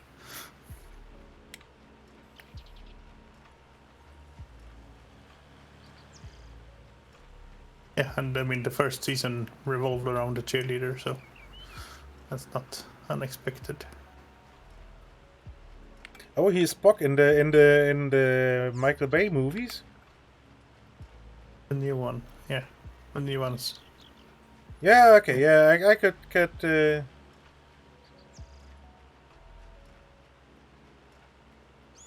Yeah, see, you could have said Spock in the Michael Bay Star Trek remakes. Then I would have had a picture of him. But no, you went with a with a TV series nobody watched. To me, the TV series is much more popular than the remake movies. I mean, the movies aren't good, but I have those that I have seen.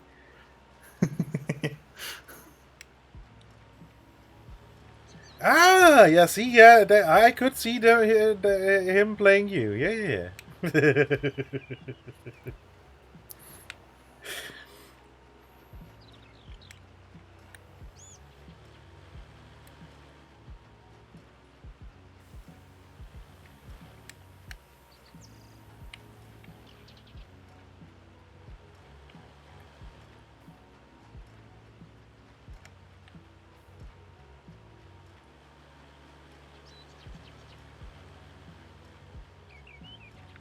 And this thing makes a ding when it's half full. Mm-hmm. Interesting.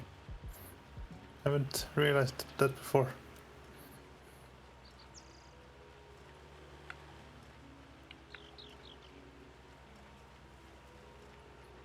Well, in theory, it should have made the ding beforehand too, but for some reason the mod didn't work.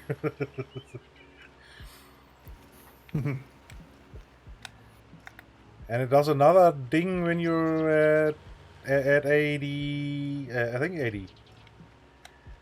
And Yeah, then but that turns did the before. flashes on. Yeah.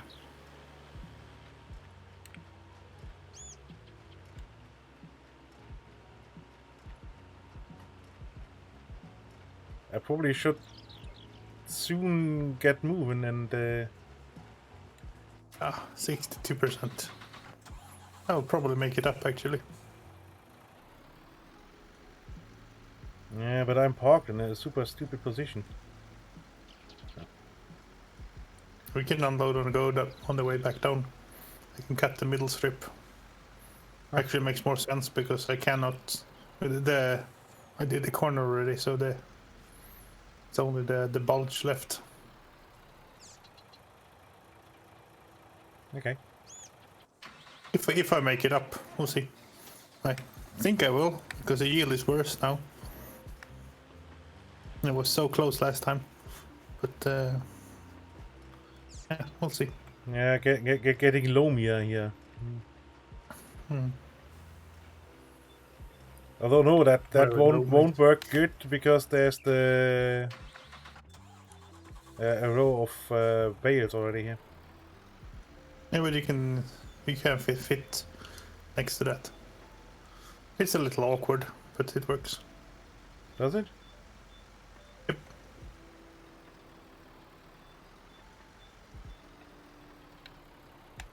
I've done that before. Maybe.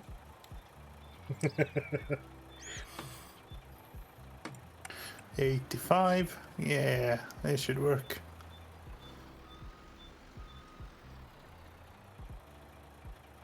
Do you like what I did in the corner? Yeah, but it was perfectly nice. Beautiful. I didn't mean to. In that case, it was typical. Like I looked back behind and I saw, oh, that was stupid. Oh well.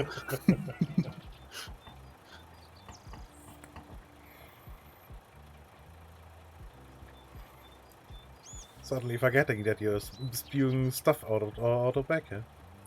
Yeah, and it doesn't stop when I stop. When I stop taking stuff in the front.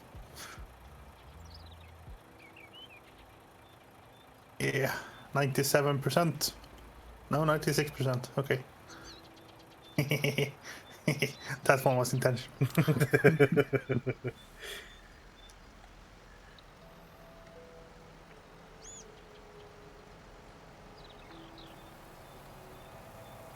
Oh, come on. Let's go.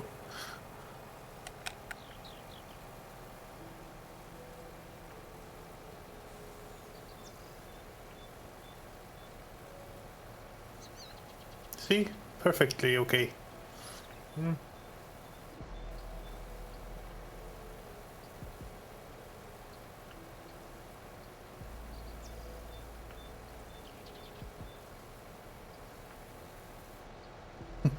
It only looks like I'm spilling half of this stuff over the edge.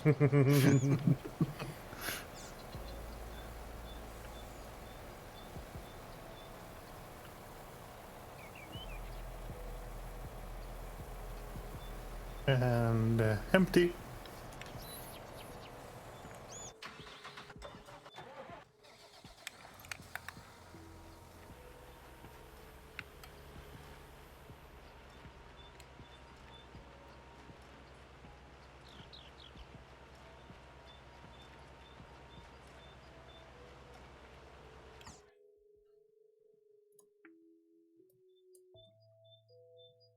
So how's the yield looking?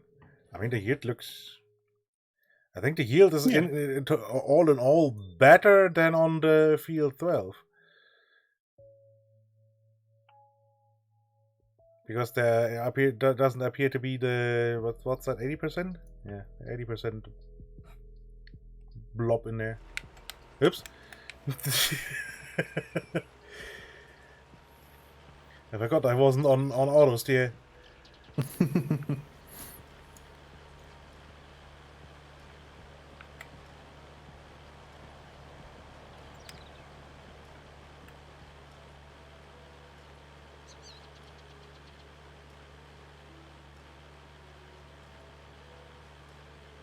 But the new field has lots of loam in it, which is nice.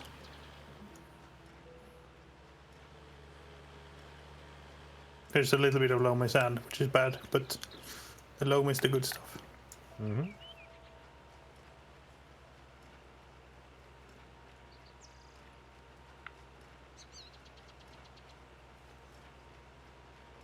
Apparently. I guess it Can we wait? depends on the crop we're putting out. Yeah, it should. But I'm guessing that oats and barley and wheat will react somewhat similarly Yeah. because they're the same thing. Yeah, fancy glorified grass. Yeah. That is corn, isn't it? Corn is just a grass, overgrown grass. True.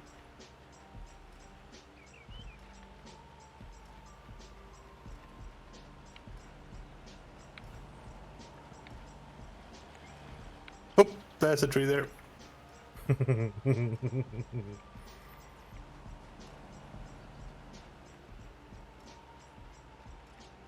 No, don't steer right to. Oh, silly little to steer.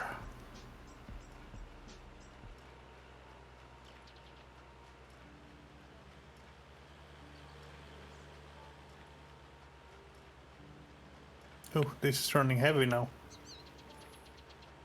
Must be starting to get broken. You might want to put a repair station up here. Yeah. Oh, you might want to put a shed and everything up here.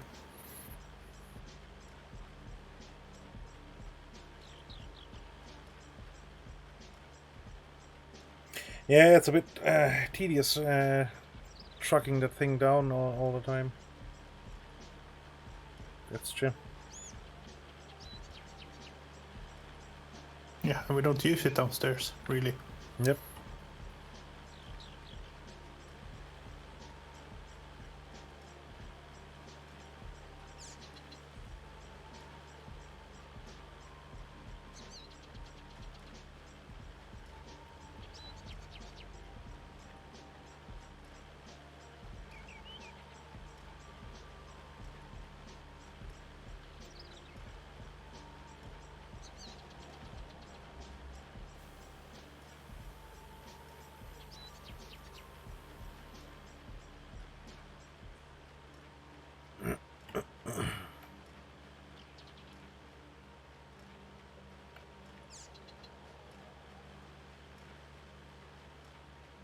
Mm-hmm.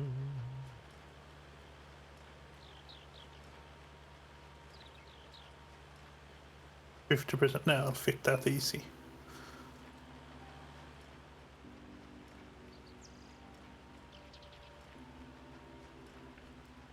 That will fit easily.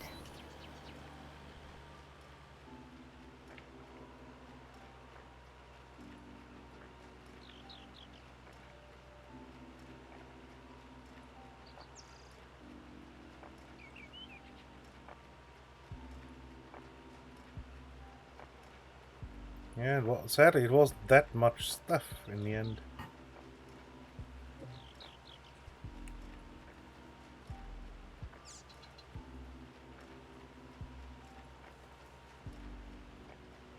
Gotten 2, 3 full trailers. Two and a half. Right? Yeah, well, Well, 2.5 wait, right now. well, I mean, I emptied one into the train station so far. And Yeah. there's one that's not completely full sitting here in the field. Not sure how full that is. And then the, I don't know, 3/4 full white one on top of it. Yeah. So two and a bit.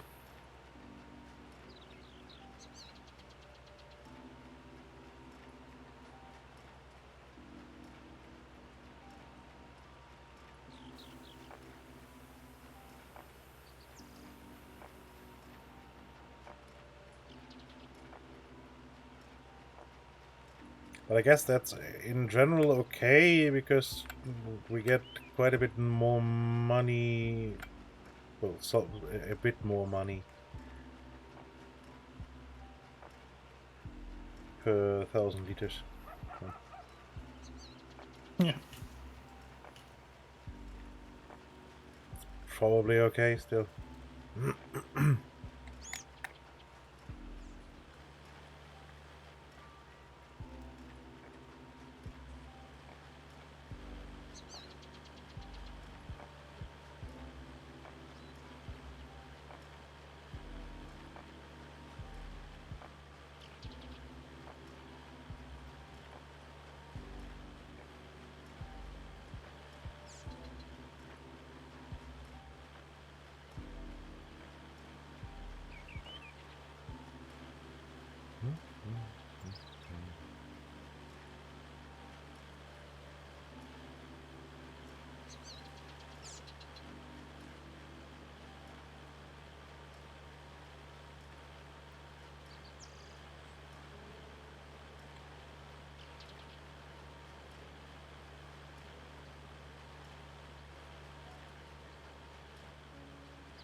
Okay, that's the harvesting done.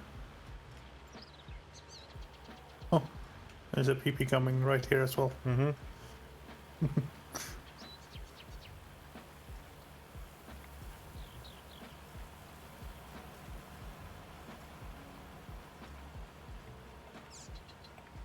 Well, that's the harvesting with the combine done. Yes. We still have 2 fields of sugar beets. Yeah. Telling you now, that's not happening today. Nah. Definitely not. Yeah, planting this is not happening today. So I am tired.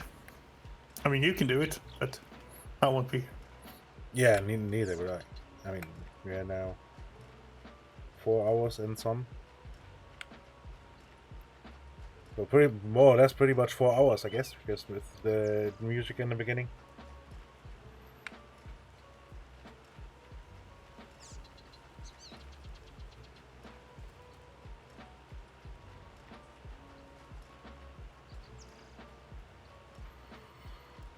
And you had the sugar beet harvest last time took like 2.5 hours or so.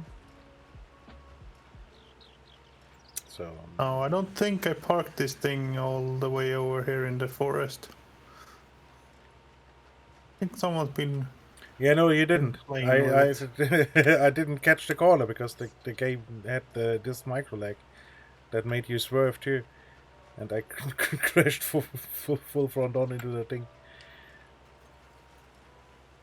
You probably can't pull it out of there on your own anyway. Let me quickly come over there and help you out. It'll be fine. Game is nice that way. Okay. You have to get your butt in nearby, maybe. Oh, the header didn't latch on. That's an interesting problem.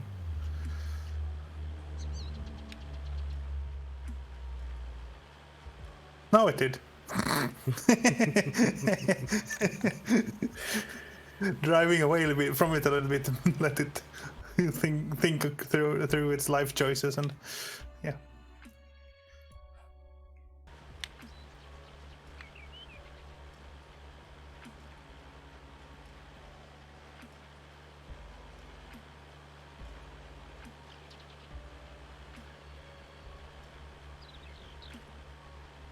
Okay, this was a little bit more annoying than I thought, but I think I have it. Yep. There we go.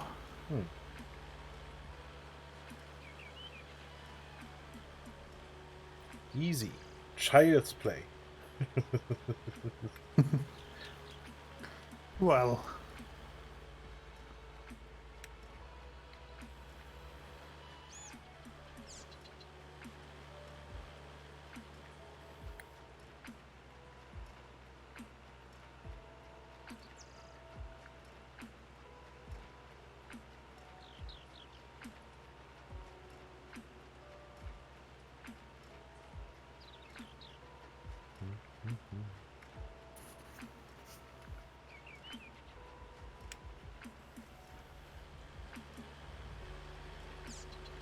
I can hit the repair spot where you can repair both trailer or both header and combine at the same. Yeah, that works.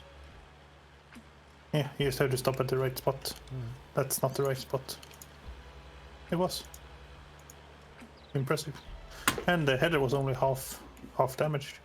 Don't know why it was pulling so hard. Oh well.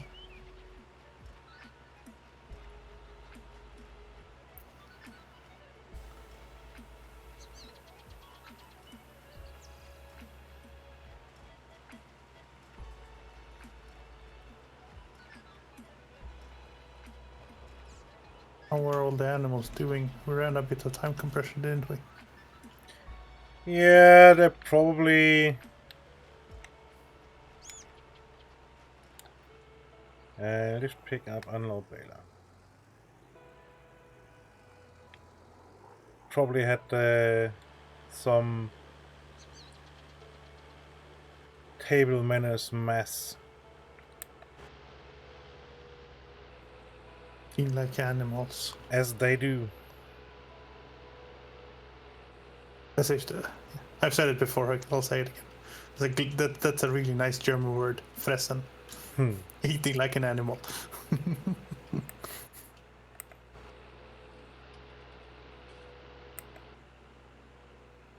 I have a word that means just that. Water is down to 363%. Okay, yeah, that's it's about to get critical for the chickens then. Yep. Gonna need some intensive Oops. continuous refills.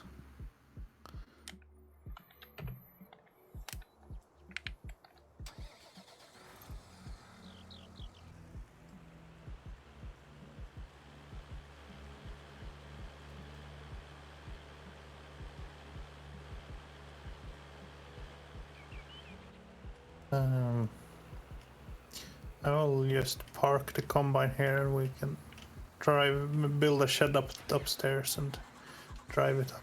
Yep. Next time. We have something to look forward to. And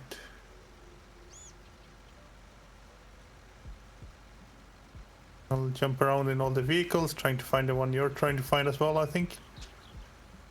I don't know. Where's the truck? I'm sitting in the truck here. Okay, you're in the truck, that's why. Mm-hmm. Oh, I'm seeing myself jump around the vehicles. That's... oh. Oh. Stupid. Yeah, I switched over to shorts vision. Yeah.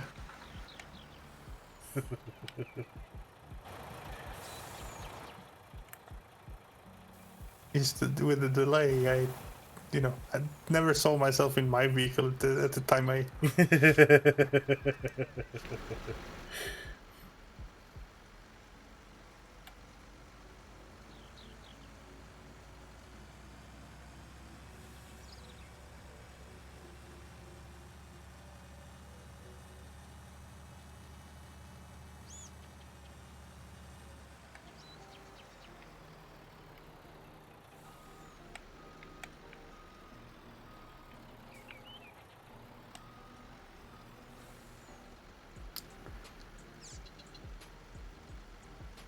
We already have 3 full crates of eggs. Nice.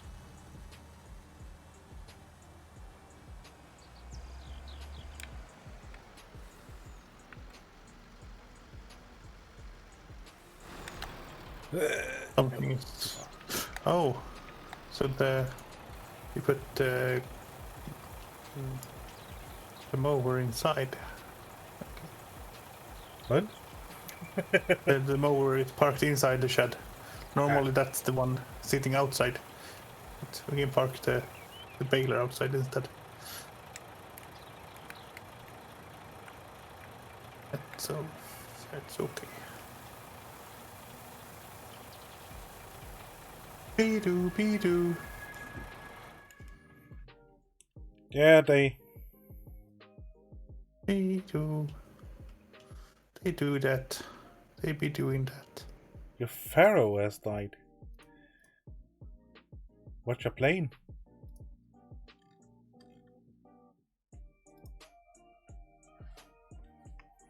That's why the fire department is out driving. Children of the Nile. Nice. Good game. I'm actually not sure if I have ever played that. I played a lot of Pharaoh and Cleopatra. Children of the Nile is modern remake before modern remakes were a thing. It's not the same game. It just has, similar setting and similar mechanics. Not the same at all. But I mean, there's now Nebuchadnezzar. Not sure how to pronounce that in English. Yeah, I see. But that's not Egypt, is it? That's Babylon. That's Babylon, yeah, but it's it looks very much like the Pharaoh games. Very much so. Which is good. I approve of that.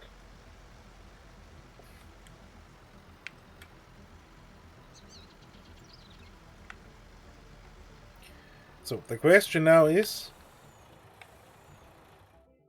the 983 a good price or not? Probably, because the others are all plummeting or going down and are close but below. Yeah.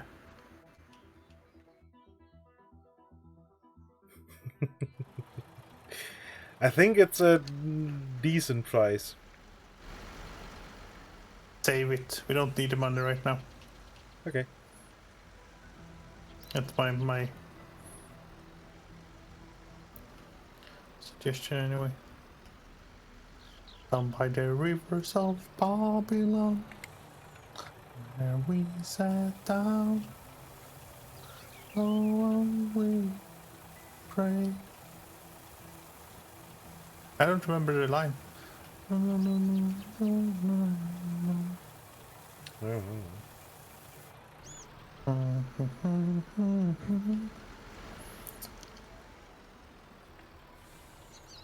and I sang about 3 lines, so I fulfilled. Yeah, you're good. Snow's rules. You're safe.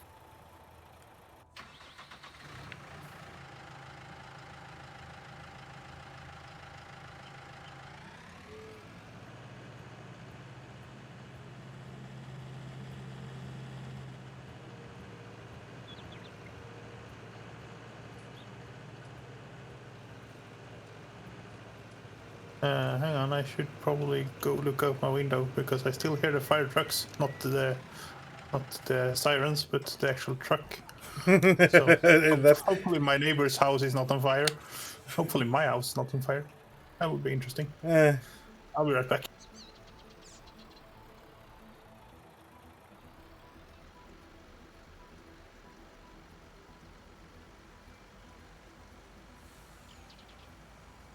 Yeah, neither am I. I don't think English has a specific word for that.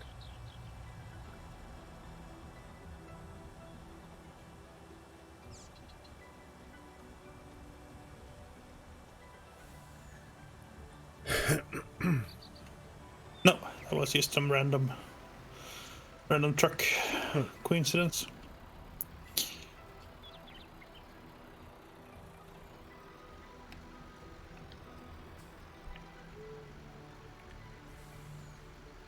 No, but I think in English it's just that the song is stuck in your head. Yeah.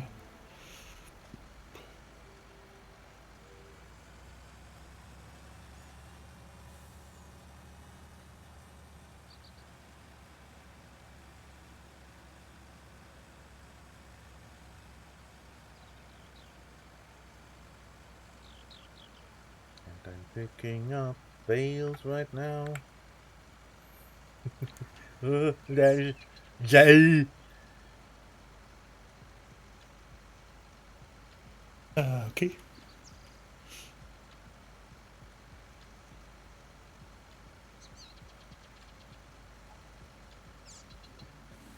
Swerving like a madman.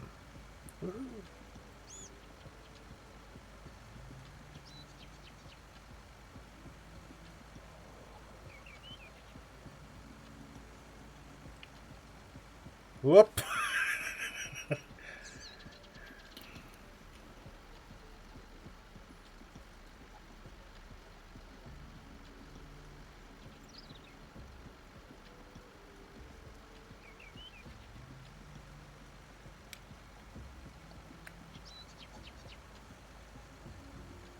Load up.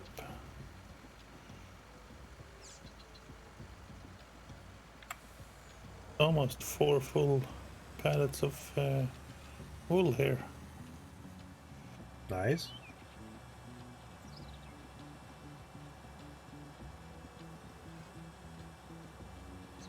Which makes sense because we sold eggs and have lots of it again. Should have about the same amount of wool again.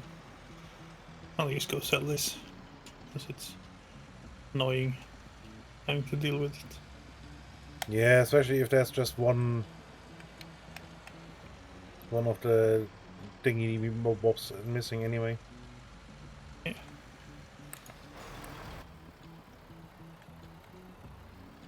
Oh, why did I put it inside with the... Okay, it's gonna stay inside with sheep. Good thing it's sheep or not goats, because the goats would just eat off all the bristles of the... Goat would eat the handle as well. Probably, yeah.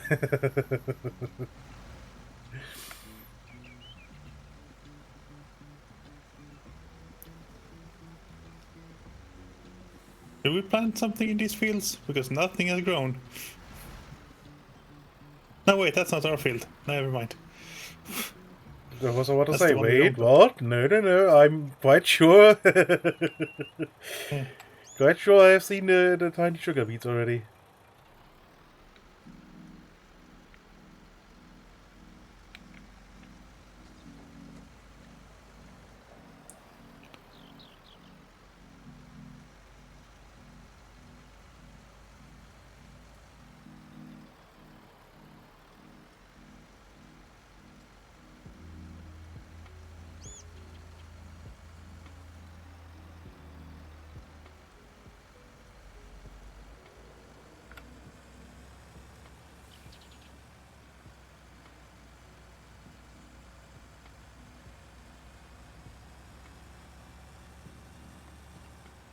Whoop.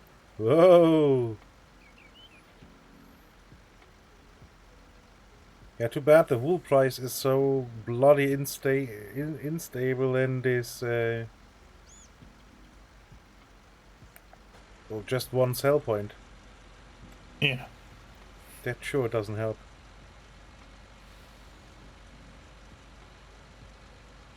No, and the price is fairly low to start with. Compared to eggs, for example. Yep. Well, then again, it's quite easy to tend for sheep, so Yeah. I guess.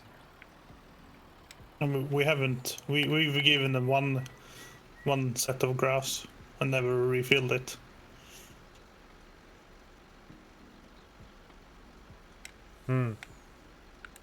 So there's still plenty left.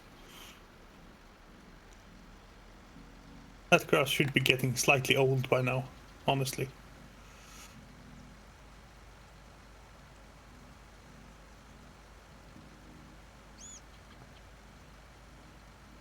I will just leave you like that. If refill. Yes. Good. Ah, earworm is making its way into the English language. Now the English are stealing our words!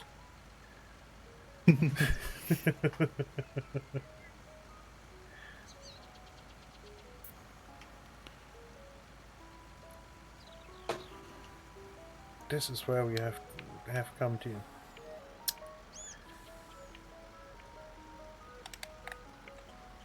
Yeah. Is it?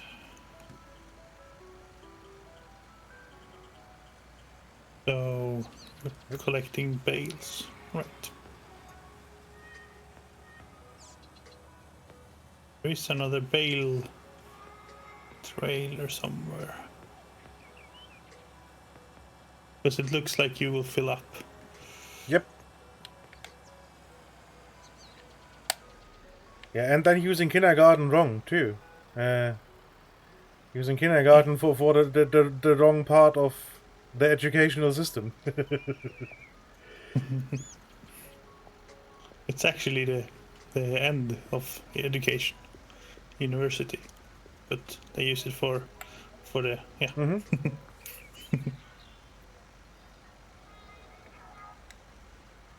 But it really is more like what the English would call preschool. Yeah. Although that's... and preschool is a thing in German too, but that's actually then part of school? Oh.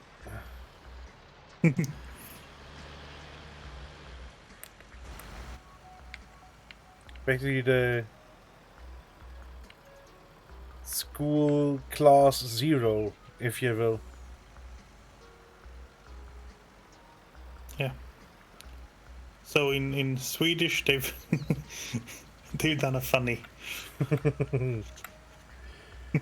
So the school in Swedish is skola. Mm-hmm. Same word. And then before is före.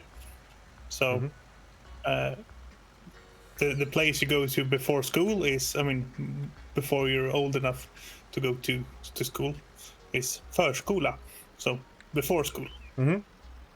Yeah, which is daycare. Makes sense so far. Yeah. Yeah. The daycare for kids, aged 1 to 6, basically. Makes sense so far. And then they wanted to introduce, sort of some education. In the preschool, there are pedagogues, and you'll have some education, but it's not formal. It's basically play a lot. Playfully learning the basics of writing, basically. Yeah, not even that. So you don't learn writing because this is before that age, really. Before you're but you're learning stuff about science, some easy stuff about science and nature and stuff like that. Makes sense. But they wanted to introduce, before you go to school, you can start learning to write and read and get used to the school chores. To a school day, basically. So, and normally we start school when we're 7, and in many countries you start school when you're 6. So they wanted to bring that age down so that we remain competitive and everything. So they introduced the concept of förskoleklass, which is preschool class. So sounds reasonable so far, yes. Yes, but also no, because it's just the name is, I don't know. It's a preschool lecture is how you would translate it in English, I guess. Which it does make sense in what they're doing, because they are still in preschool technically, and preschool is not mandatory; it's voluntary, and this is also voluntary. You can have other options for this, but it's, instead of inventing a new, an actual new word that describes what's going on, or they tried the German approach and just stick more words. Yeah, stick more words to the existing concept and make it. Donau-Dampfschifffahrtskapitänsmützenabzeichen. Is the perfectly legal word in German, and it's the River Danube is Donau, and then a steamship captain's hat badge. Yeah, I think. I think I don't missed any words. Yeah. So I heard also on the No Such Thing as a Fish podcast that the longest official German word, and that's German, as we just said, you can use tack on words. So there's really no longest word. You can just keep tacking on. Yeah, basically, yeah. Words and make it longer. But the longest word that was recorded in an official capacity was recently deleted. So it was a word used to describe meat inspection when it came from the UK because of the foot and mouth disease. So you had to inspect the meat before you made it into sausage. That was a word that was on the books in as a law in somewhere. And recently they removed the law and thus, invalidated this longest word record because it's no longer a single word mentioned in an official text.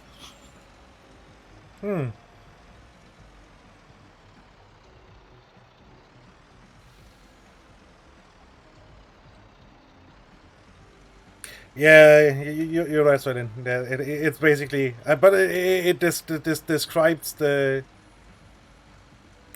concept of the German language quite nicely. That you can just stick more words together and in the end still have a perfectly valid word that is just one word and not just several. That at the end exactly describes what's on it. Basically, it's saying exactly what's on the tin. Yeah, it just gets a little unwieldy. Yeah, a little bit.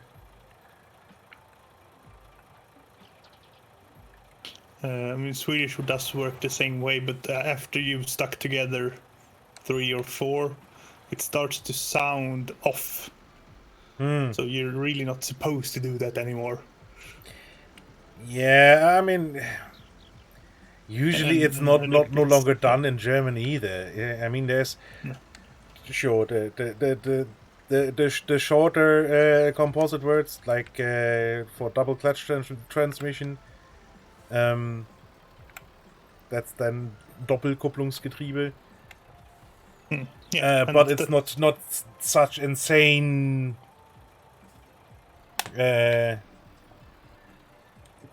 tapeworm words anymore, usually.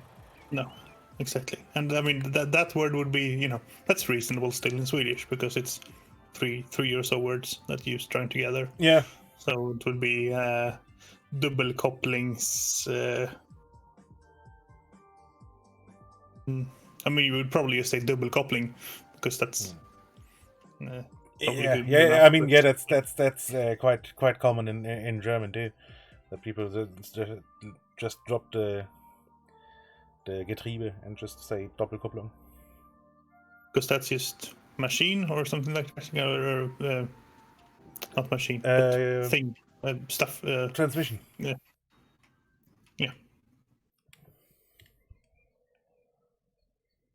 That field was empty. Yep, I think. We should be good now.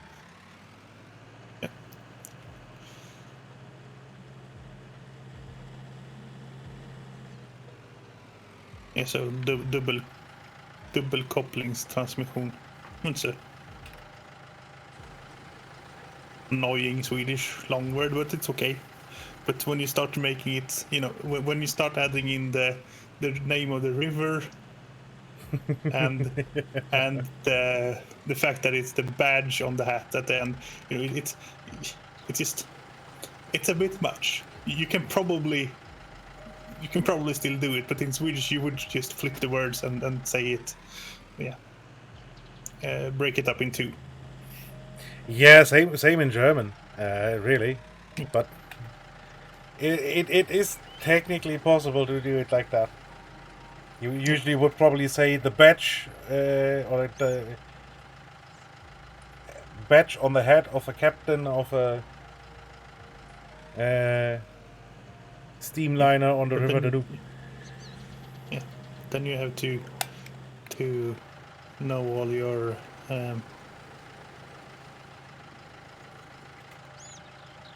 prepositions. Yeah, I think prepositions is the word I'm looking for. The on, in, Anna flyttar in, neben, iber, unter, for swishen. Yeah, I think that's all of them. Yeah. those words. Durchführgegen und stupid German lessons. Still remember them.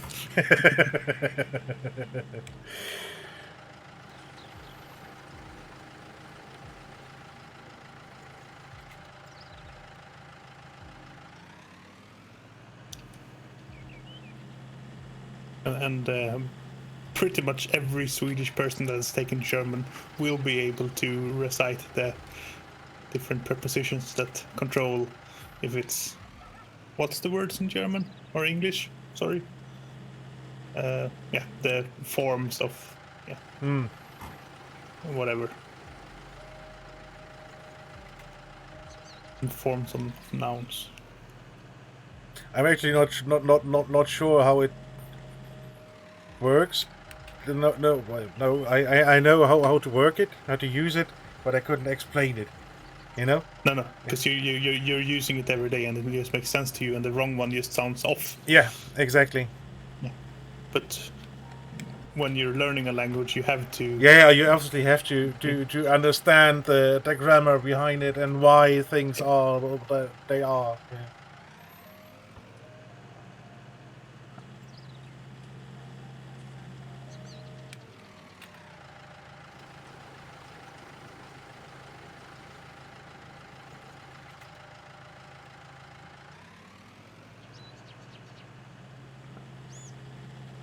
That is very true. And that's the one thing in Swedish that makes no sense whatsoever. So when you, I don't know the English words for grammar because why would I? It would make sense. But when you're saying a car or an apple, you make it, defined in such a way. So in Swedish, there are two.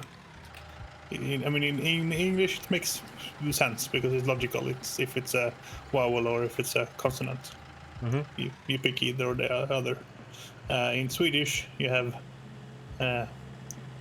n and et. So both of them basically mean one. And that defines and is used to describe that thing. But there are basically no rules for which word is classed as which one. The majority of them are one of them. I don't remember which one right now because I don't think about it. But it's so easy to tell that someone doesn't know Swedish because they will make mistakes in these all the time. And it sounds really wrong, unfortunately. And it's really bloody hard to learn. You just have to know all of the words. Yeah, what I want to say, you just have to learn all the combinations that are correct. Yeah. Yeah. It's the same as with masculine and feminine words in German. Yeah. You just have to know. There are some rules, like most. If a word ends on an E, it's usually feminine. Mostly, not always, but you can guess and then get by. But in Swedish, there's literally guessing game. You should always guess the one that's most common, but you're gonna be wrong in a quarter of the cases. I'm not aware of it.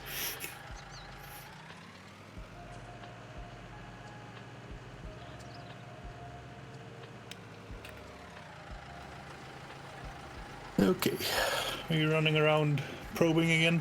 Yep.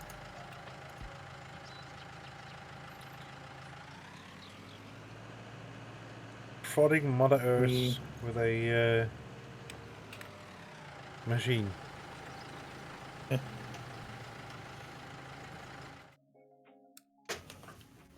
So our next job then is to chop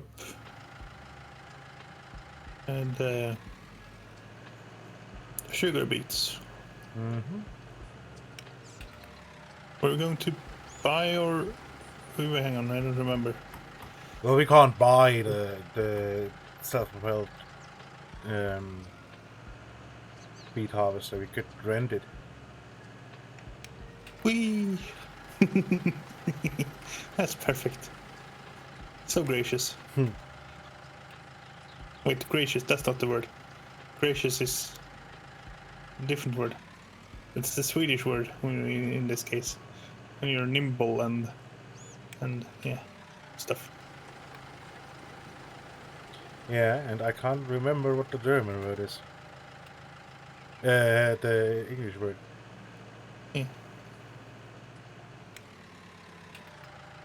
So the English gracious is more thankful, right? I think so. Yeah. Yeah. Yep. Language difficult. Oh yeah. But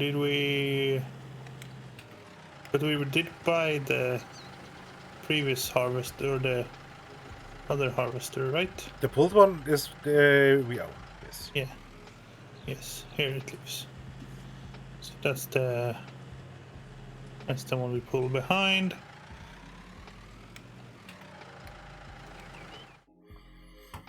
I mean, the self-propelled one is $500,000. So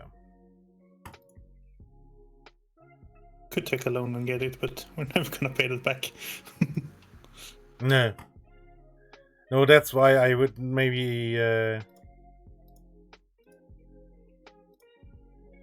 would tend to just rent it. That's still quite a lot of money.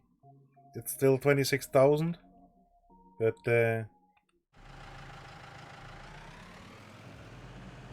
still better than $500,000. Yeah. We will still need this thing for some of the squiggly bits. Probably.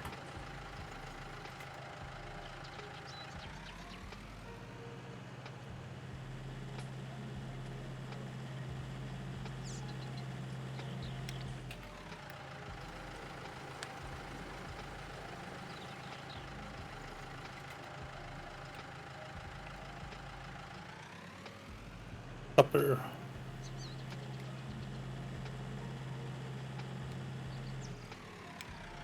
Get into the chopper! Gah!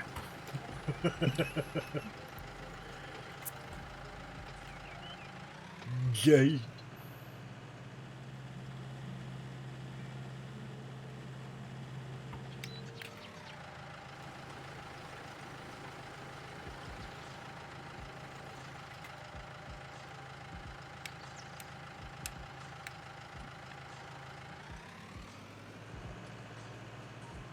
This way I am doing something while you're up probing. Yeah. Although I'm Something done probing now. Yeah. Something that's semi. Oh crap! There's rocks here. And a tree. I like how you're driving backwards. There we go. Trying to hang on. Why didn't you focus on yourself for that? I didn't think it would be that spectacular.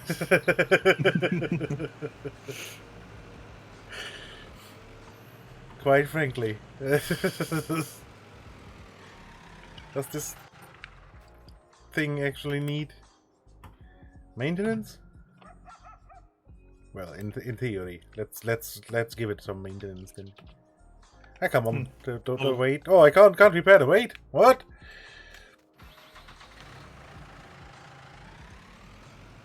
Is it actually being heavy?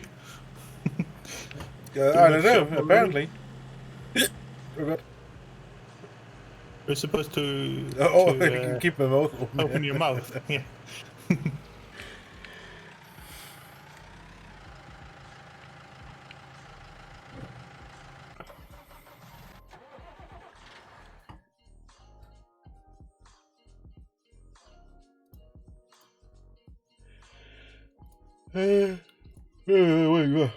Holy crap! Why am I so tired all of a sudden?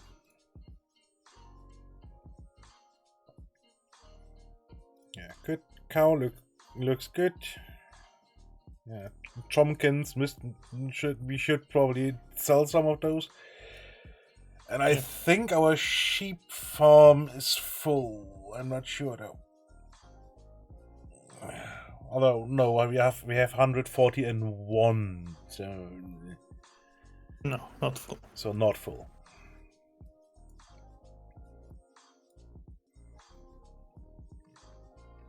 That's actually a nice color combination with the red and the and the yellow border.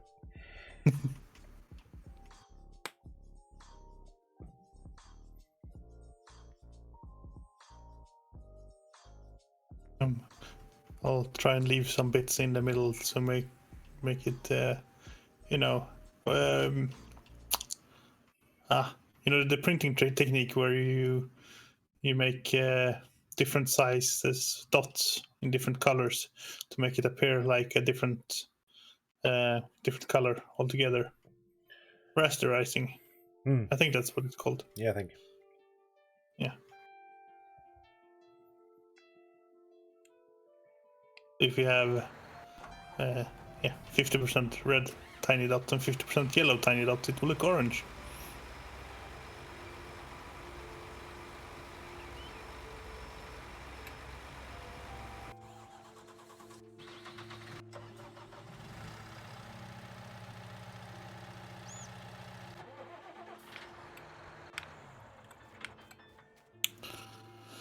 Okay, I mean, this is an interruptible task.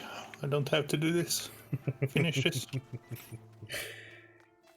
Yeah, I think we are good to go then, huh? 6:30, more or less. Yeah. Good time to cook some bacon for dinner. Bacon for dinner?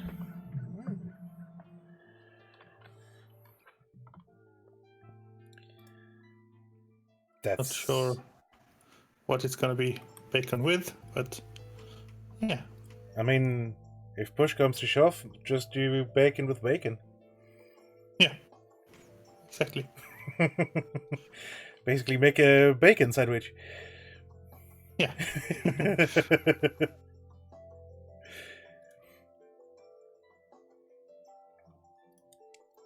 I had to. I didn't have to, but I did that last summer at some point. I was going to go see some friends, and they were going to bring hamburger bread, and I was going to bring hamburgers. You know, the meat bits. Mm-hmm. And they got sick, so we had to cancel.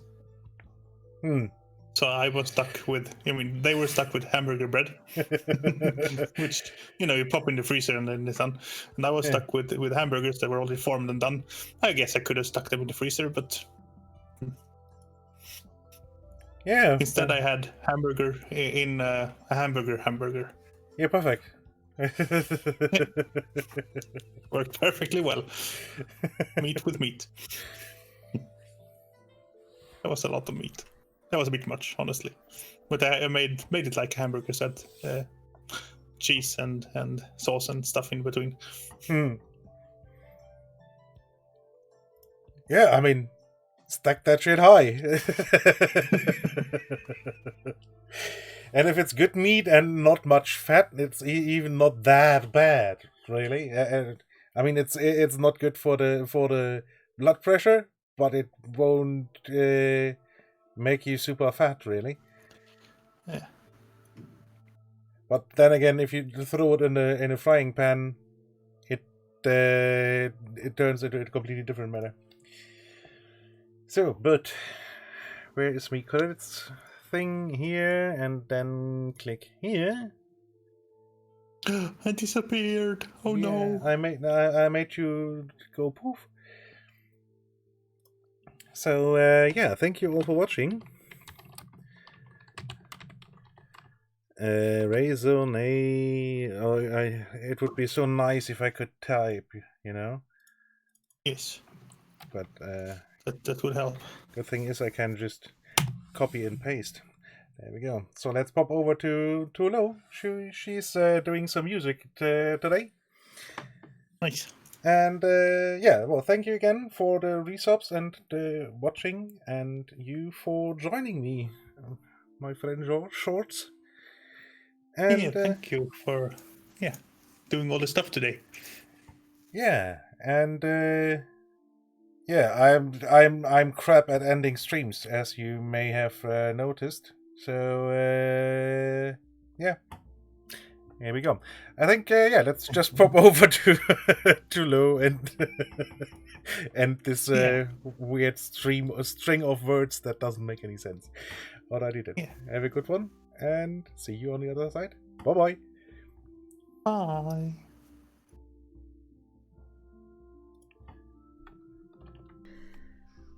Oh, is that what you do to me? What?